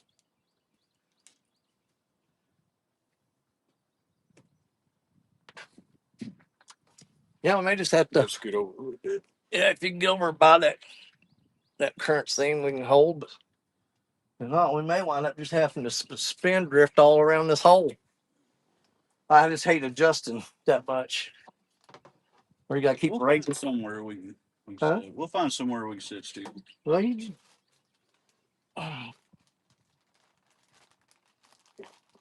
we'll go some of these smaller carp since we're probably in a channel cat area.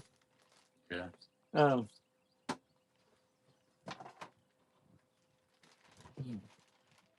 let me cut up Really half a dozen of ain't these. much flow coming out of that tributary. You what? There ain't much flow coming out of that St. Oh John's right now. no. Oh, found a few bigger ones in here. 1, 2, 3, 4, 5, 6, 7, 8 pieces of bait.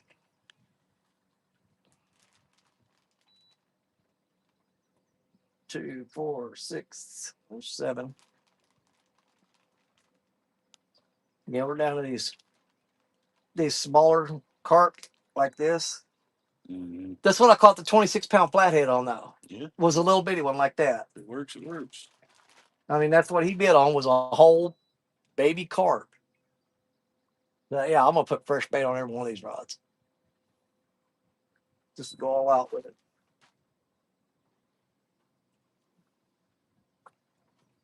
So far, battery's holding up. Seems to be, yeah. Said I used it for about 8 or 9 hours, like 2 weeks ago. Yeah. Haven't charged it since. We fished how long today? So far, I mean, we'll see where they're at. They was at 3/4 this morning when we started.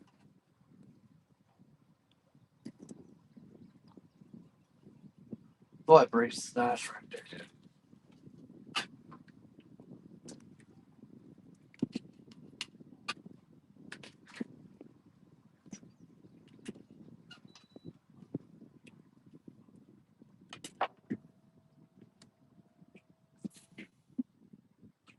A short, stubby little old carp. Looks like a football.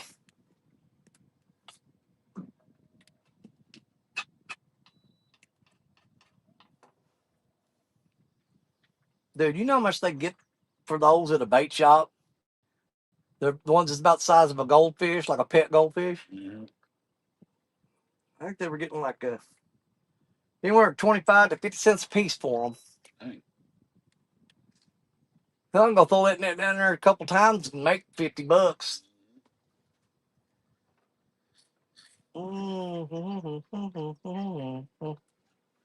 Stop, da, da, da.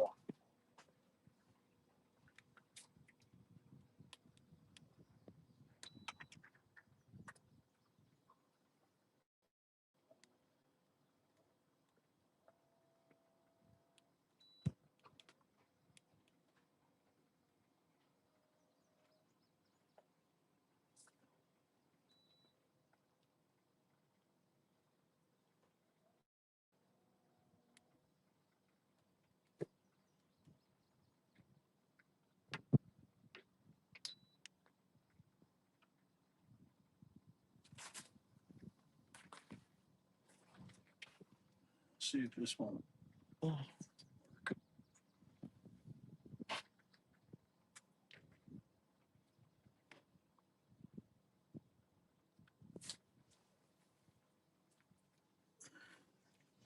don't know what all that is. That's crazy. Do what? I don't know what all that is.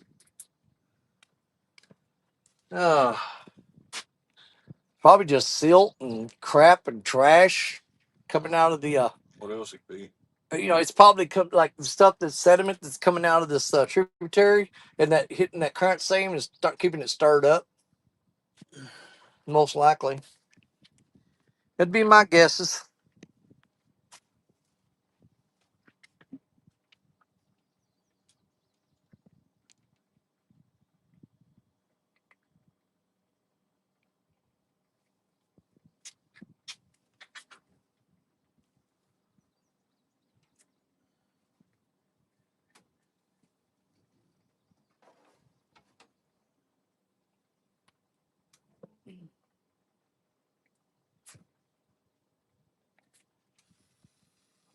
I smell PVC glue. Really? Yeah. I don't know what the hell it is. Somebody burning something or.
You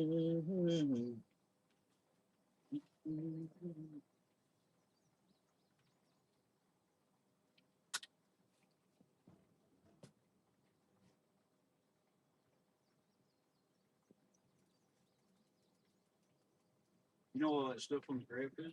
What? All in bubbles. Ah, All the way back there. Bunch of methane or something bubbling. that's what I'm smelling. Yeah, that's what you're smelling, and that's what was showing up on the grab. That's what I'm smelling. I knew I smelled something. It smelled like That's crazy. yeah, I knew I smelled something weird, and it smelled like PVC glue or some kind of chemical or something. There's air bubbles coming up off the bottom of the lake of the river. They're just bubbling up everywhere. So it's all the gases below the soil down here. And for some reason, they all just released. It's like a big. It's like the river just farted. And I could smell it. I was like, "What is that smell? It smells like PVC glue or something, or I don't know." And we got to look, and there's bubbles coming up all over the river. Yeah, look at it there. Yeah, there's a big trail of bubbles. You know what sets it loose? Minor earthquakes, little tremors. Yeah. And it releases the gases trapped below the ground. Because we are, I mean, we're on the New Madrid Fault. We're in New Madrid, Missouri. We're in the biggest and most active seismic zone in the U.S. So Yep. we're like literally right above it. Yeah. We speak. Yeah, we were literally right on top of the New Madrid Fault, the biggest earthquake thing. The biggest earthquake the U.S. has ever had was like right here. Right here. The epicenter. We're sitting on top of it. The biggest earthquake the United States has ever had happened right below our feet. That's where all them big sand blows and stuff come from. Yep. That's also what created Reelfoot Lake. Yep. It actually changed the course of the Mississippi River. The earthquake was so big. They say actually right out there in front of New Madrid, when it shifted, the land fell 15 feet, which caused a tidal surge to go back, and that's when they say the river ran backwards. It didn't actually. It was actually backwards. It was a tidal surge that pushed everything backwards. They said for like I don't know how many miles, a couple of hours it did that. Yeah. I've watched so much crap on that; it's ridiculous. It's super fascinating. They said the townspeople in New Madrid, obviously there wasn't no levee here or anything. It was just flat. But afterward, they came down by the river and said they were taking hay forks and going along and stabbing the big catfish and pulling them up on the bank. And they said it was 150-pound fish is what they was stabbing and dragging back to the butcher them, like hogs, I guess. Yeah. Of course, back then there probably was 150-pound blue cats, Yeah, because they didn't have the gear. You think back that far back, dude, they were fishing with cane poles and just well, if you ever row lines. You ever read some of the diaries from Lewis and Clark when they went up to Missouri? They said up in Dakota one time, they instructed their guys to go out and throw their nets because they was getting low on provision or whatever, and didn't have enough food. So they went and threw the nets out. And now this is what they said. I don't know how they weighed them, but they said they caught a couple 200-pound catfish. Yeah. They didn't call them blue cats, but I mean, what else is going to be that dang big? Yeah, it had to be a blue cat. Now, how they weighed them, don't ask me. They just guesstimating maybe. That's a hell of a kitty cat. Well, they had cotton scales and stuff back in them days. It's true. And pretty much all your bartering was done by weight. That's true. So I mean, it's probably pretty easy to find a set of scales not far from where you're at any given time. I know Lewis, Meriwether Lewis. He was renowned for like being a meticulous record keeper, Yeah. being super honest and like just matter of fact. He wasn't known to like embellish or anything either. So I don't think he was just telling tall tales. You know, Got a little dark cloud right there. I'm proud for it because as soon as it goes away, the later it gets, it's going to start shining right directly on us. Yes, it is. It's going to suck, dude. Yeah, it's gonna be We're kind of best of both worlds right here. You can hit yeah. all up along that bank, all the way out to the currents, dude. I got everything covered from a 90-degree angle from off this side to straight back. So I've covered 90 degrees here. And I got out to about You probably got a good 45. Are you throwing that straight out? No, it's out that way. So you're covered about 45 degrees there.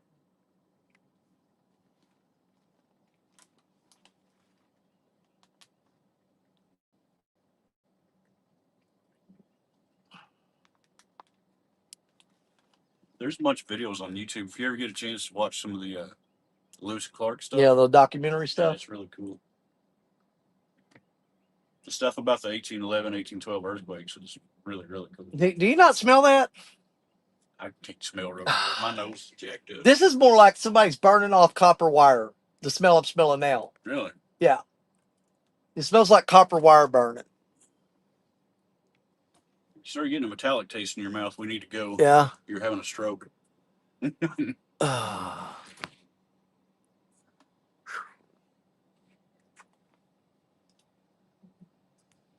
no, my nose is sinuses are straight. Oh, yeah. I can't smell it. Like I said, Hey, you notice something you ain't seen me do in a long time? Or what? Carry around with me? The nose spray. Oh, yeah. About got her whooped, man. Oh, and you guys you don't even know half the story of what's been happening in our lives here lately. But yeah, Station and I went on vacation to Florida, and we were coming back on July 4th. Well, on July 3rd, our dog that Stacia raised from a puppy, bottle fed, on July 3rd, we got cameras up all around the house and inside the house and stuff. Well, that dog got terrified of fireworks and stuff, and he jumped the back fence in the backyard and ran away. He's still gone. On July 3rd at 10:05 p.m., our dog ran away from the house. We haven't got him back yet. We've got a $200 reward out for him. Okay. So that's been the trauma or traumatic stuff that's going on around our house at home. My wife Stacia is devastated. She absolutely that dog was like one of her kids.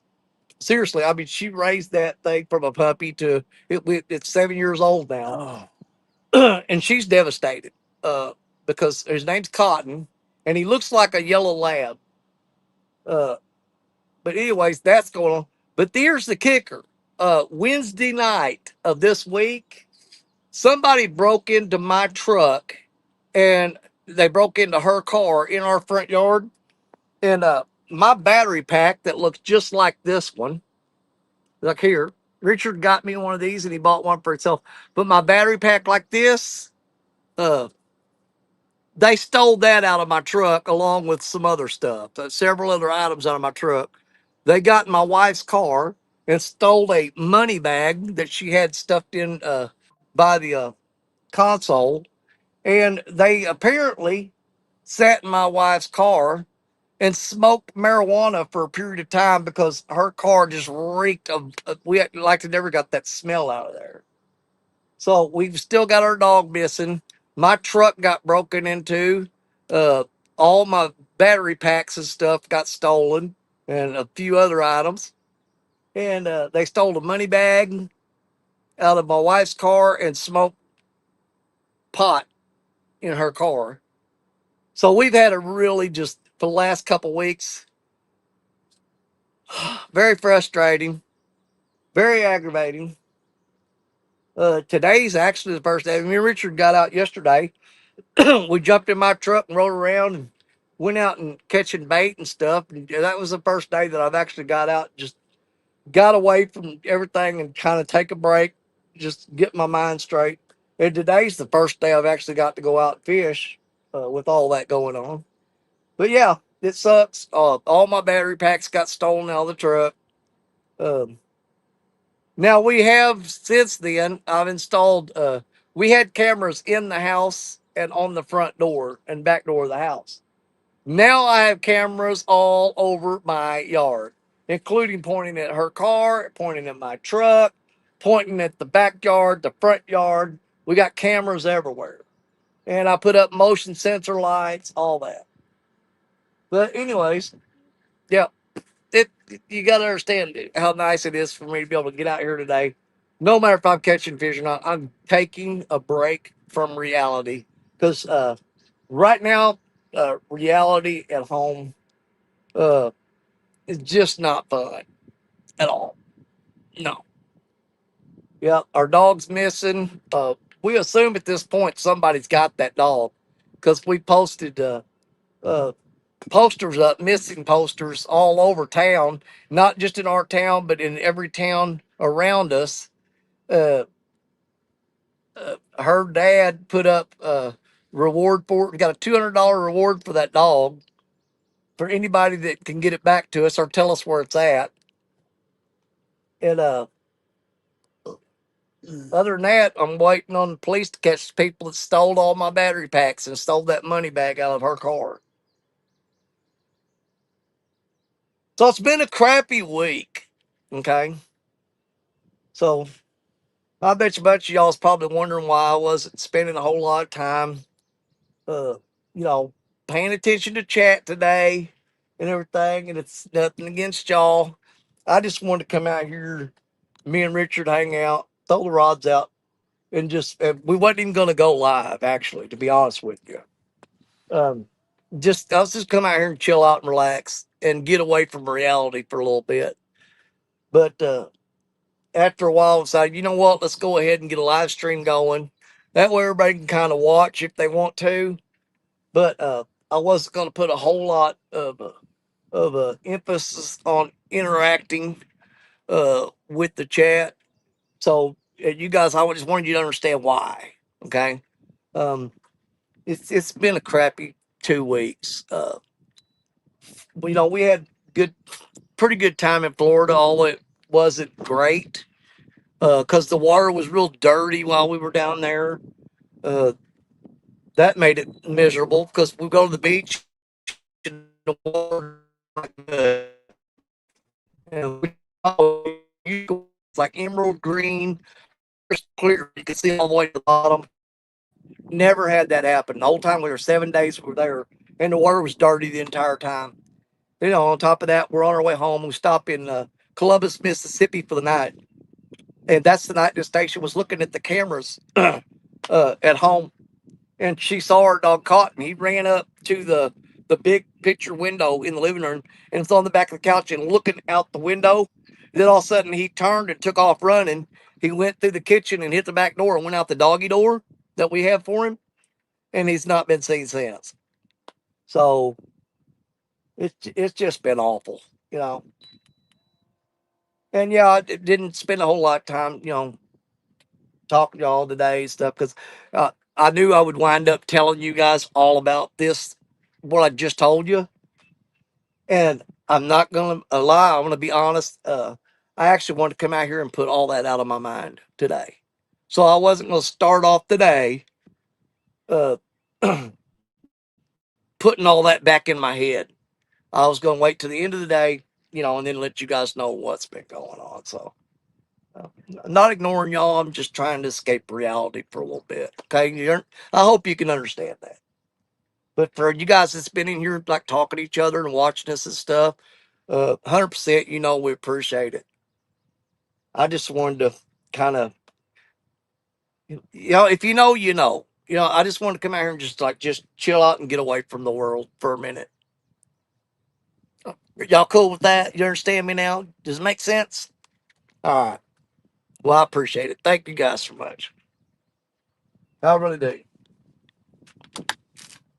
I'm glad you guys hung out watching us, dude. I wish we'd have been able to catch the fish we caught today but we do. Hey, look here. I've got video of the fish that we caught today. And I will put some of those videos out when I get home tonight.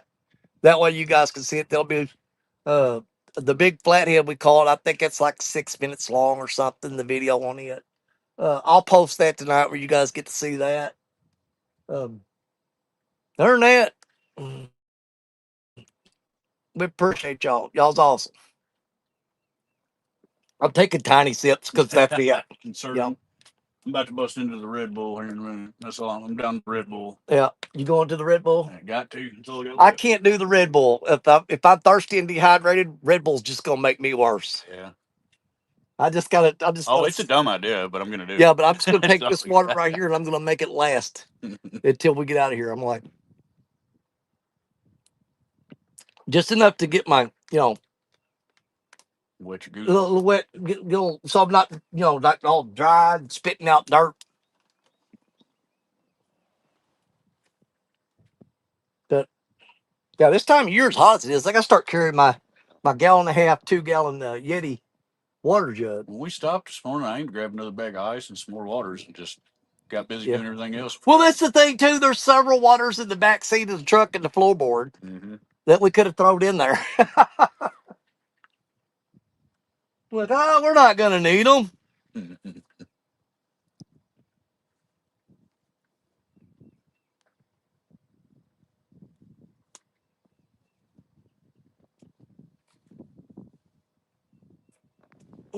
Put this back down in the cooler.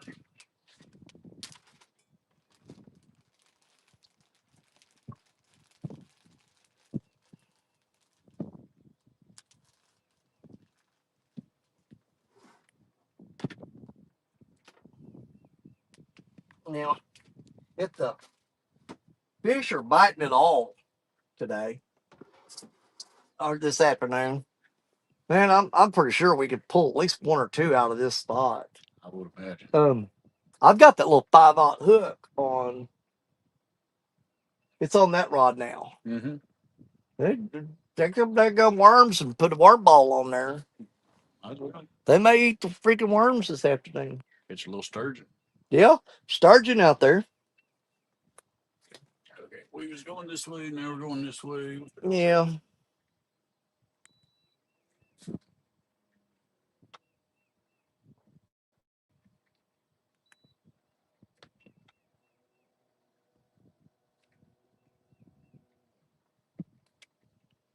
Yeah, it's really hard to get a consistent current in this particular spot right here. Yeah, you're constantly fighting it.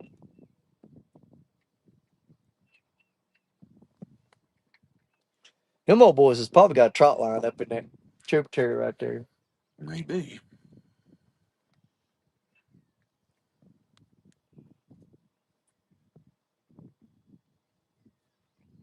Can't imagine her catching any fish up in there. It's so full of carp. Lauren Farley. Did they get the light box? No, Warren. I had the Farley light box in the back seat, and I had a bunch of lawn chairs piled on top of it. They did not get the Farley light box, so that was an absolute blessing. They didn't get the Farley light box. We still got it. What the hell? Oh. Yes, they did not get the Farley light box. They got well, they got my power pack that looks just like this one. Is identical to this one. It's got the Velcro there, and it flips down, and it's got solar panels. This is exactly like the one that they got. Matter of fact, I'm going to screenshot that later to give to the police so they can see what it looks like.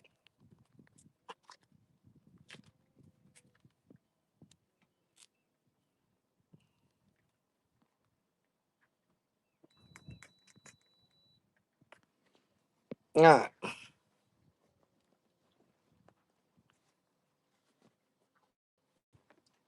No, fortunately, thank God, they did not get the Farley light box. The Farley light box will be going with me to Vicksburg, Mississippi as a power supply. And emergency light source and all that. So it's going with us to Vicksburg. Hey, 10-footer. Oh, 10-footer, 10-footer, 10-footer. I told you to hang around on. Dang it, man. That's the one that's got a 5-aught hook on it.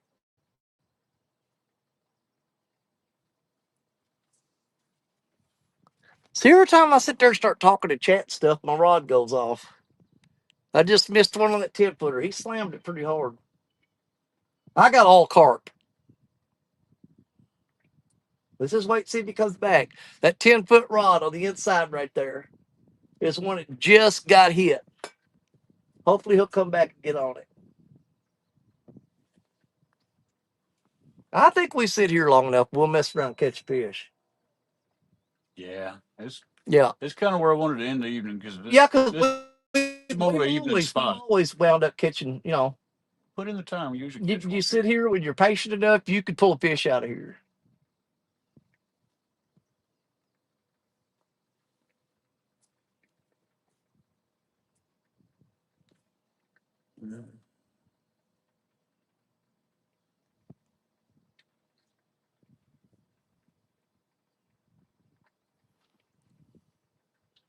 But anyways, in our neighborhood, we've always been able to, uh, been fairly, laid back and not worry too much about locking the vehicles up at night. But now we're locking our vehicles up at night, and we've, like I said, we've put security cameras up around the entire property.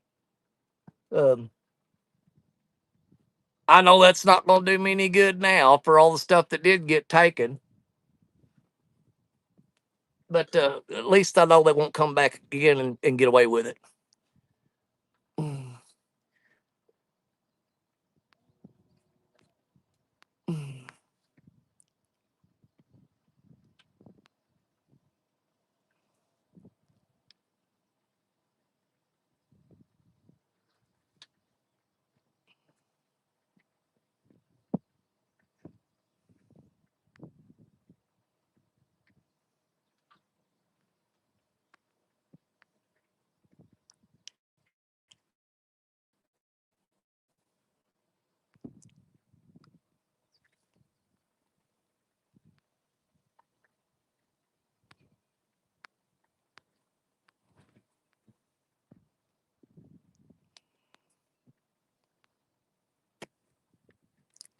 All right. Well, it's just kind of. Man, I'm so glad that clouds are up. Yeah, that cloud right now is blocking that sun. It's saving our bacon right now. Absolutely, it is. I'll give that 10-foot rod a little bit more time. I may have to check the bait on that. He might have grabbed a. He's pulled hard enough. He might have ripped that bait off that hook. Still ain't really found a spot we stay. Huh? Still ain't really found a spot we're staying straight. I keep having to bump. No. Yeah, you're having to kind of adjust back and forth every now and then. I have to get see this rod's a little better.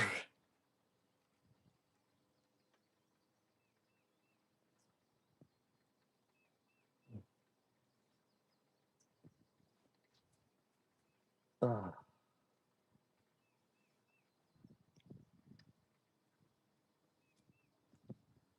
hoo.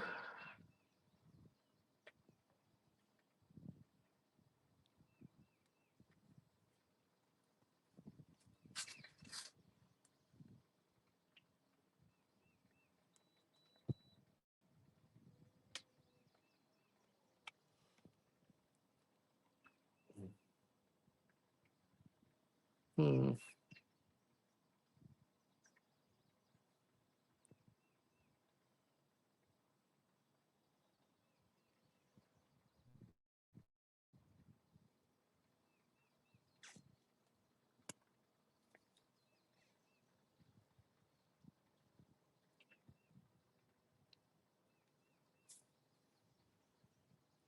Oh.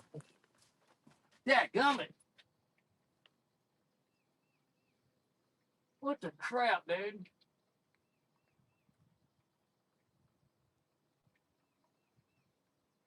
That's the one that's got that 5-aught hook on it. Dude, he pulled that rod down. He buried it to, I mean, he was going to the river with it. I switched over to a 5-aught on there. Man, he had that smoked. Dadgummit.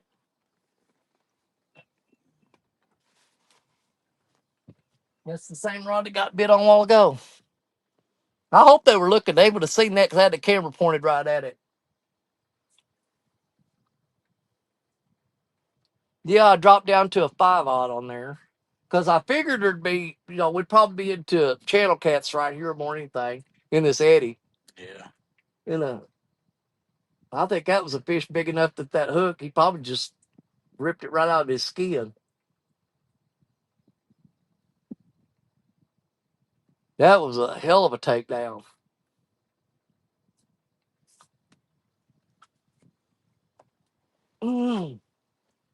He just pulled the hook. I'm gonna have to check the bait on that one because if he had hold that bait and ripped it off there, I almost bet he did.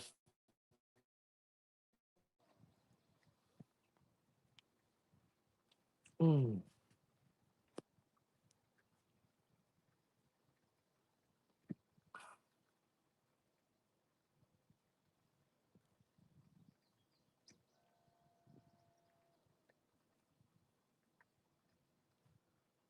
Mm.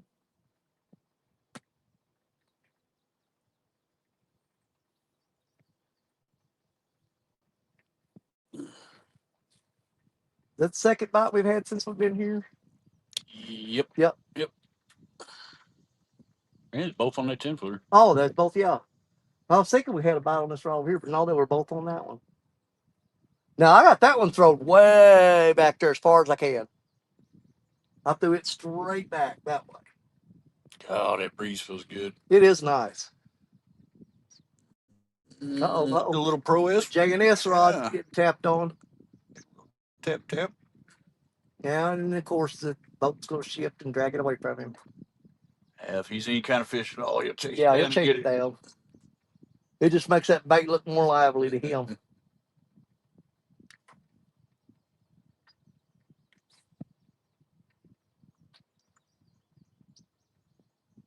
Yeah, I keep smelling that. It smells like I smell a little bit of it now. You're talking. it smells like copper wire burning,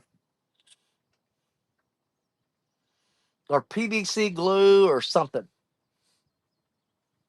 It's really strong. Yeah, I kind of smell it now. It's still mucky methane junk bubbling up. Yeah, it might be able to see it. Dude, look at that crazy green looking over there. You see that? Oh, what the crap? That's crazy looking, bro. Huh? It's like neon green. Look at Holy crap! What is big that? spots in the water right there. It's like nuclear bio waste floating on the. Dude, I've never seen that. That's algae bloom. It looks like duckweed or something in a pond. It's a freaking algae bloom on the lake or on the river.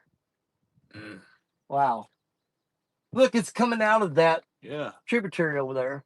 It's like neon green. That's crazy looking. Yeah. It looks like old duckweed or something. Mm-mm-mm. It's right over in that dead water, too. Yep. Stagnant water. It's got all that dead. Mm-mm. You got methane gas busting up from the bottom of the river. Some kind of green biofluorescent phosphorus looking stuff floating on the surface. That 10-footer's way the hell over here now. Yeah, I see that.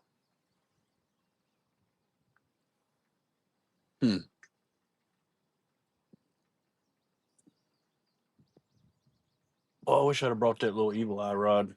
I'd put a small hook on it and throw a big ball of worms in there. Big ball of worms. Try to catch some of them little sturgeon.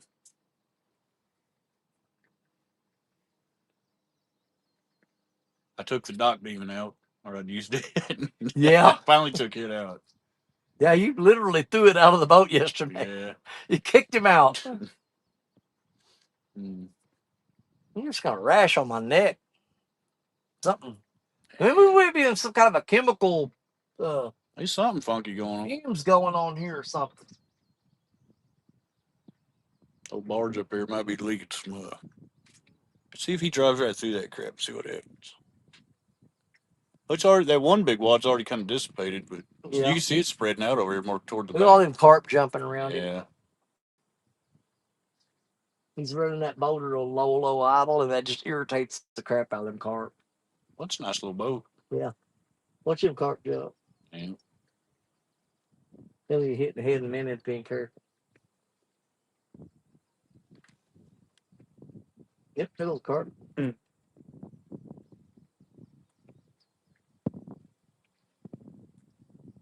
Yeah, I couldn't be out there in that thing with no cover though.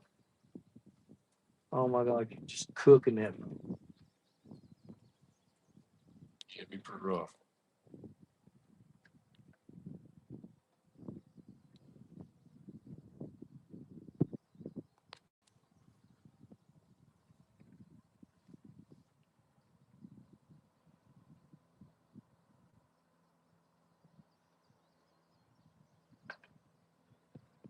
There goes the big whiff of that, the smell of that.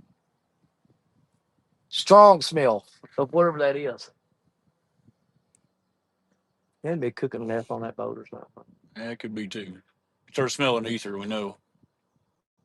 This smells like the somebody's burning off copper. A combination of that, and I keep smelling like PVC glue. I wonder if them fish still alive. Mm.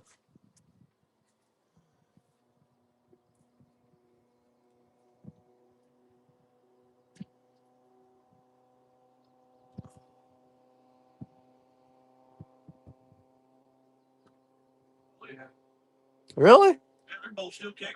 Are they? Dude, it's that shade. Yeah. The other two didn't get the shade. Yep, that made a world of difference right there. Yeah, shoot, they're still kicking good. Oh. Yeah. I think we freeze up some gallon milk jugs, freeze them up solid, have about 4 of them in that cooler. That's going to keep our sodas and stuff cold. But once you get fish in that live well, you can just drop one of them gallon jugs down in there, keep that water kind of cold. Because I've heard guys talking about on the tournament trails is they carry ice and they'll like put a scoop of ice in there every now and then. Yeah.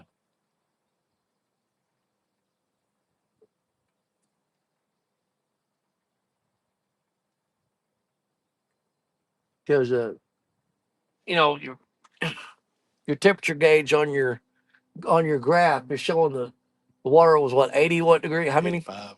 85 degrees. That's surface temperature.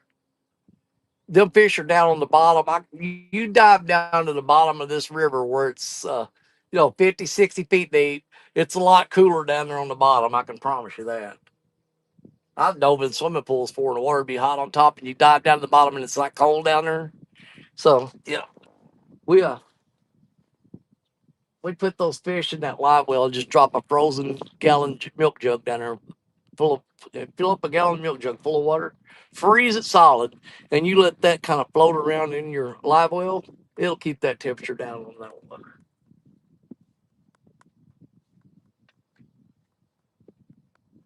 I'm gonna check the bait on that 10 footer. Been hit twice, and that last time it got hit, he smoked it. I've almost bet you the bait's gone on it.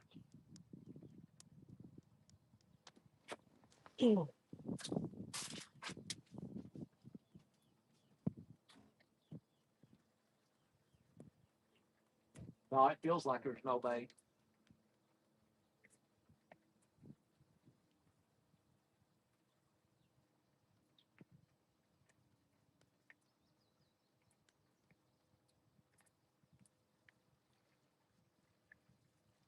Yep, bear hook. Oh, shoot. Yeah, if he popped the snout out of it, it's the old bait. Oh, good old leg cramp. Are you? Yeah. Yep, he hit that and got the bait.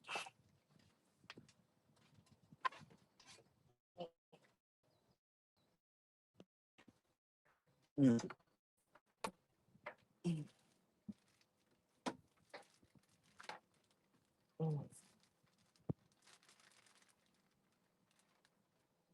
It's getting a little bit warm.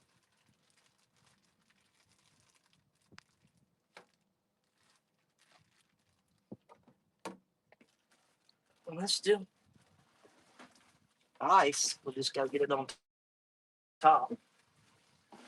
There we go. That'll chill them back out.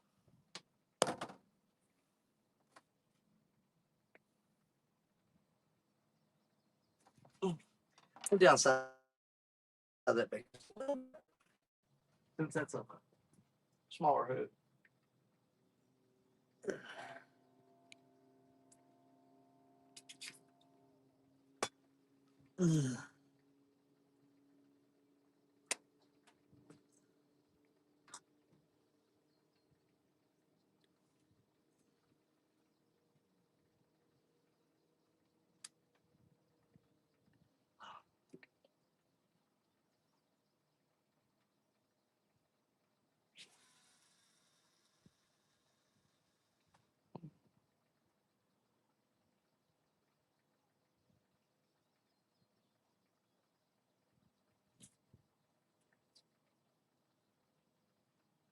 Almost pulled it.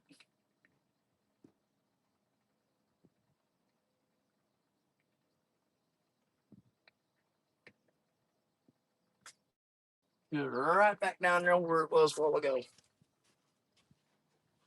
Oh.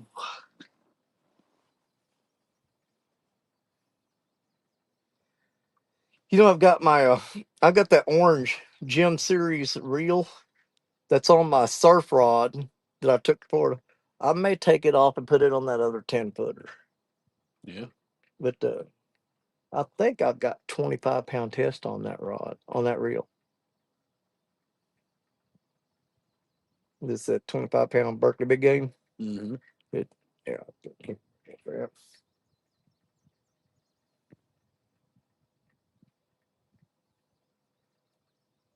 Yeah, he hit that rod twice, got the bait. That second hit, man, I wish he'd have hooked up. That was like, wham, buddy. But that 5/0 hook's going to make me really, really paranoid if hook on something really big, though. All it is, they're burning. I bet they're burning off over there that all that brush and stuff that people threw their trash in there because the wind's blowing this way, kind of at an angle. I bet you they're burning that brush off today, and their people's got trash mixed in with I it. smell it real strong right now. Yeah, Yeah, I bet that's what it is. yeah, because there was a couch with all kinds of like foam rubber and that vinyl in there, and that's what that vinyl smells like when it burns too.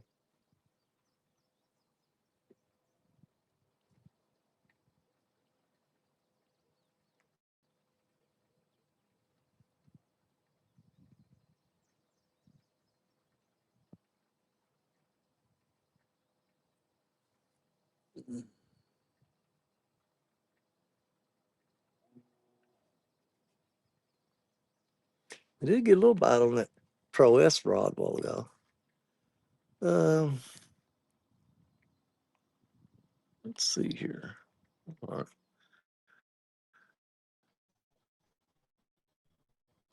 right.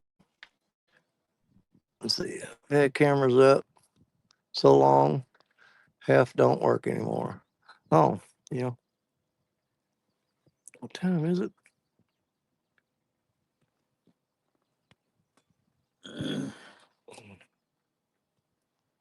4:06. Oh, crap. Man, I just keep thinking it's later than that. Feels like it. My back thinks it is. Yeah.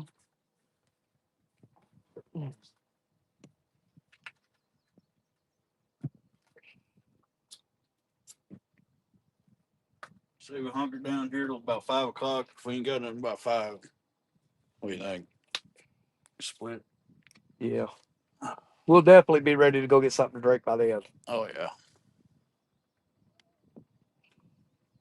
Yeah, if I had like that cooler was full of ice and had plenty of water, Gatorade stuff there, Oh, I'd be ready to stay. I'd hang until the river out on Lance's channel and hang around and fish on that. Mm-hmm. But yeah, when we're sipping and we got like 3 tablespoons of water left and we're trying to make it last till we get out of here, yeah, 5 o'clock I'm gonna be ready to skedaddle.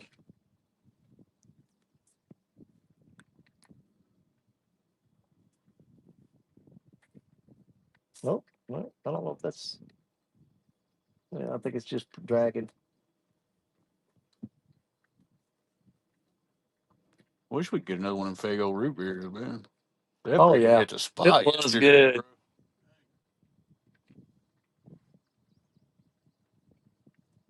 bro. And they have them at that one store right there where you come out of the. Because they carry all the, weird brands.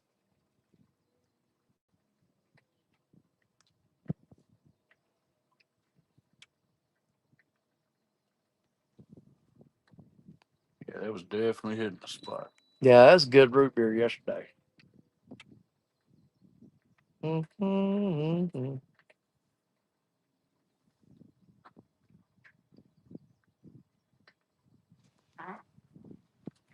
Mmm.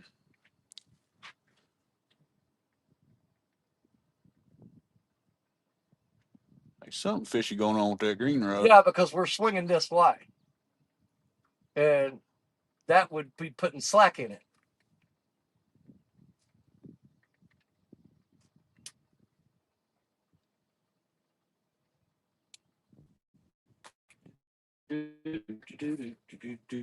Come on, man. Da, da, da, da, da. Do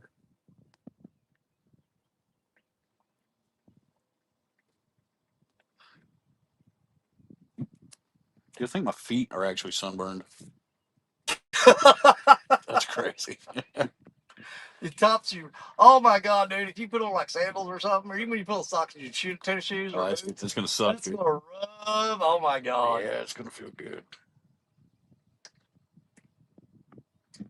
I actually sunburned my feet one time so bad that I couldn't wear my shoes for almost a week. Really? Yeah, it was so painful I couldn't do it. I just couldn't do it.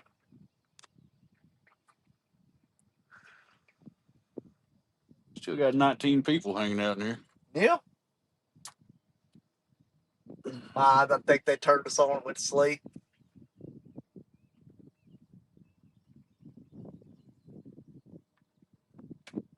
Man, what is that I keep hearing? Here's like sound like a dang barred owl. I heard that too. I keep hearing it back. It's the wrong time of day for barred owl to be hollering. Yeah.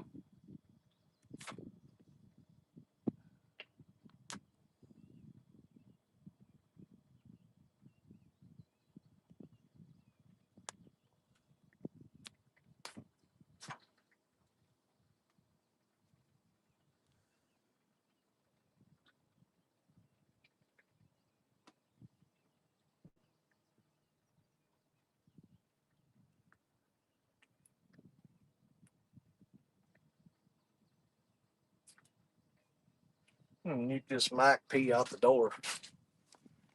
Be right back.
All right, I'm done peeing. We can unmute it.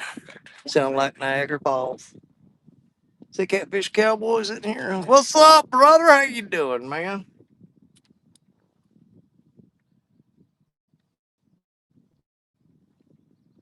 We definitely hit the ground running this morning. But keep in mind now, this river's dropping like a bathtub with rain pool too. We know when it's happening, bite's gonna be tough.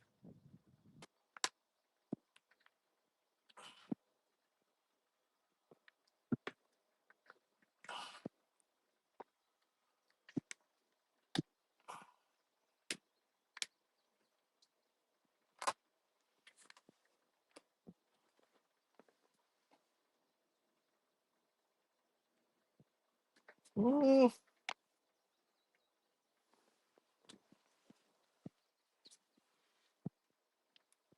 right here.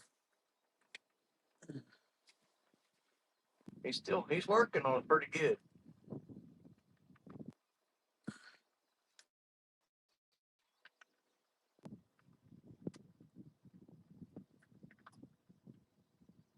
Next channel, Caddy. Yeah.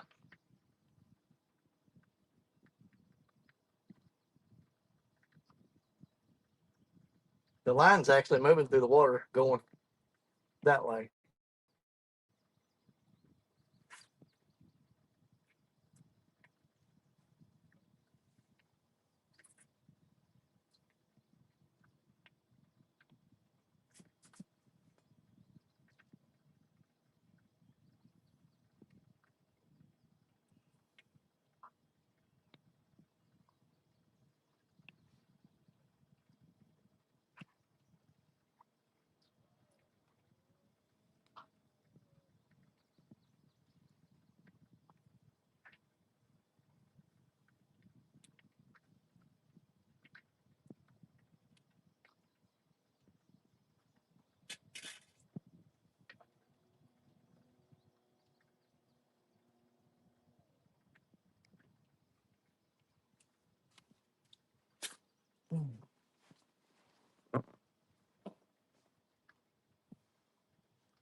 On that rod.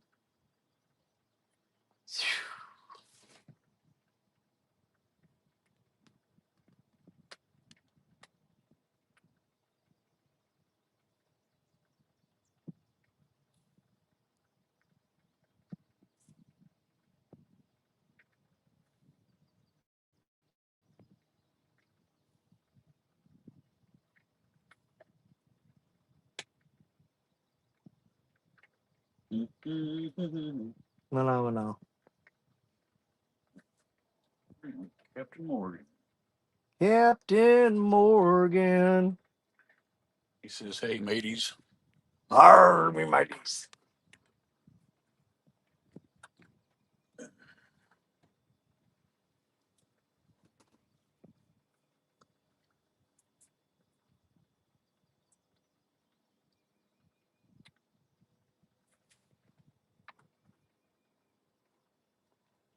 I think 10-footer's way over now. I know it.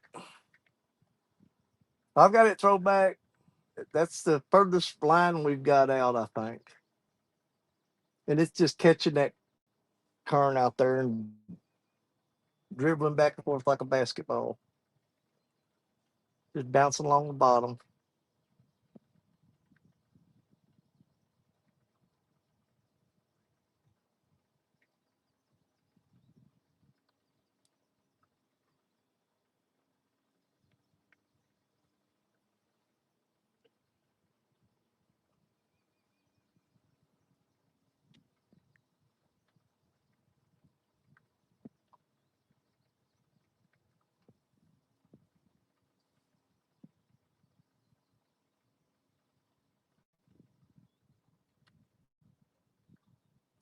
Mm-hmm.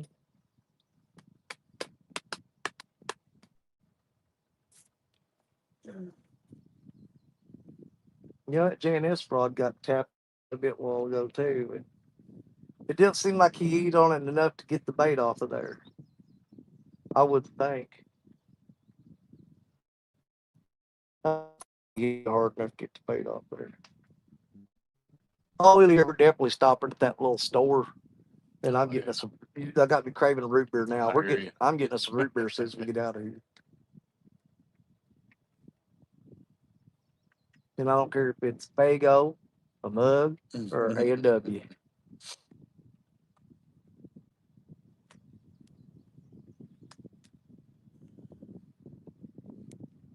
on the sandbar. Yeah. Gotta be just tricky.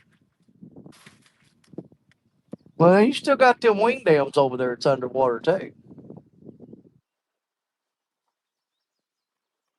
I don't like messing with those when you can't see them because, those are a little sketchy. Yeah, you'll knock the bottom out of your boat in a second.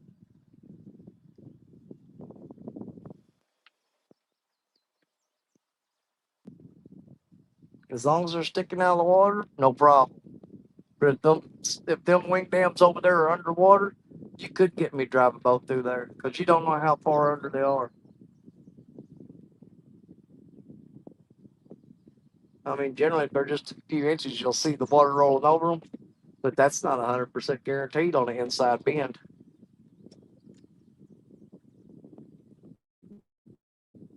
It may not be as prevalent, you know what I mean? Outside bend, it absolutely is. Inside bend, not so much. It doesn't make as much turbulence going over them.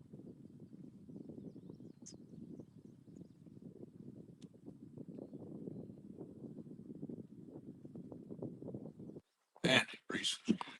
Yeah. Yeah, sure. It does.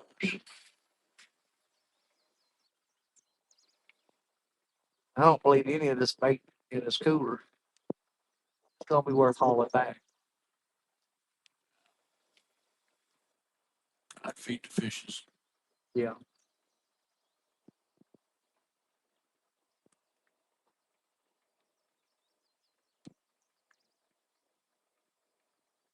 Ooh, swing her back. Got me in the sun.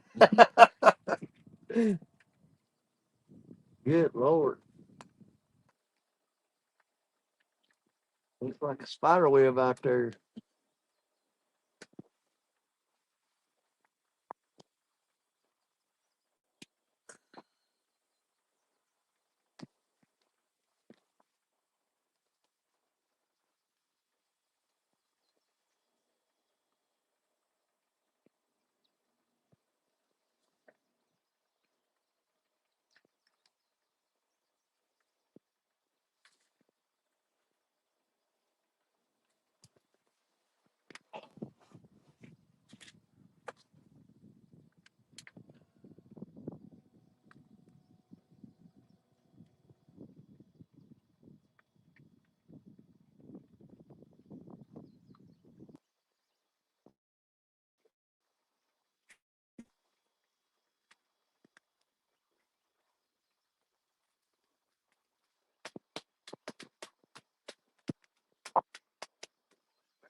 Do what? Big old clouds. Oh yeah. It's 10 miles high.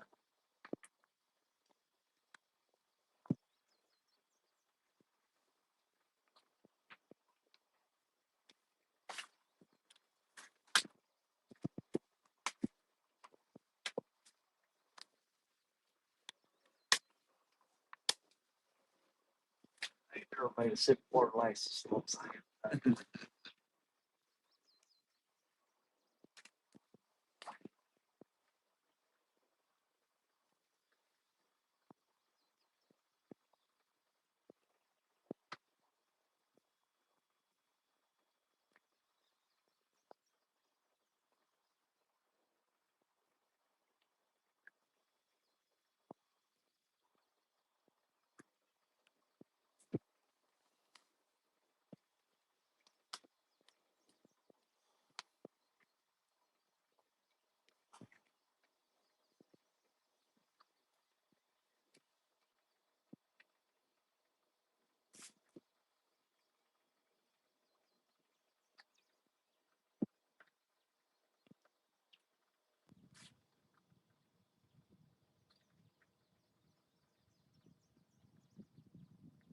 Yeah, if it wasn't for having no phone signal, we would just fished our spot we hit this morning.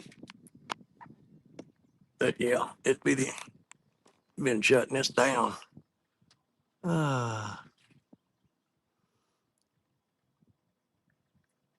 There's 20 people still watching. They're praying and hoping for us. These rods gonna go off before we leave today. We caught all our fish early this morning.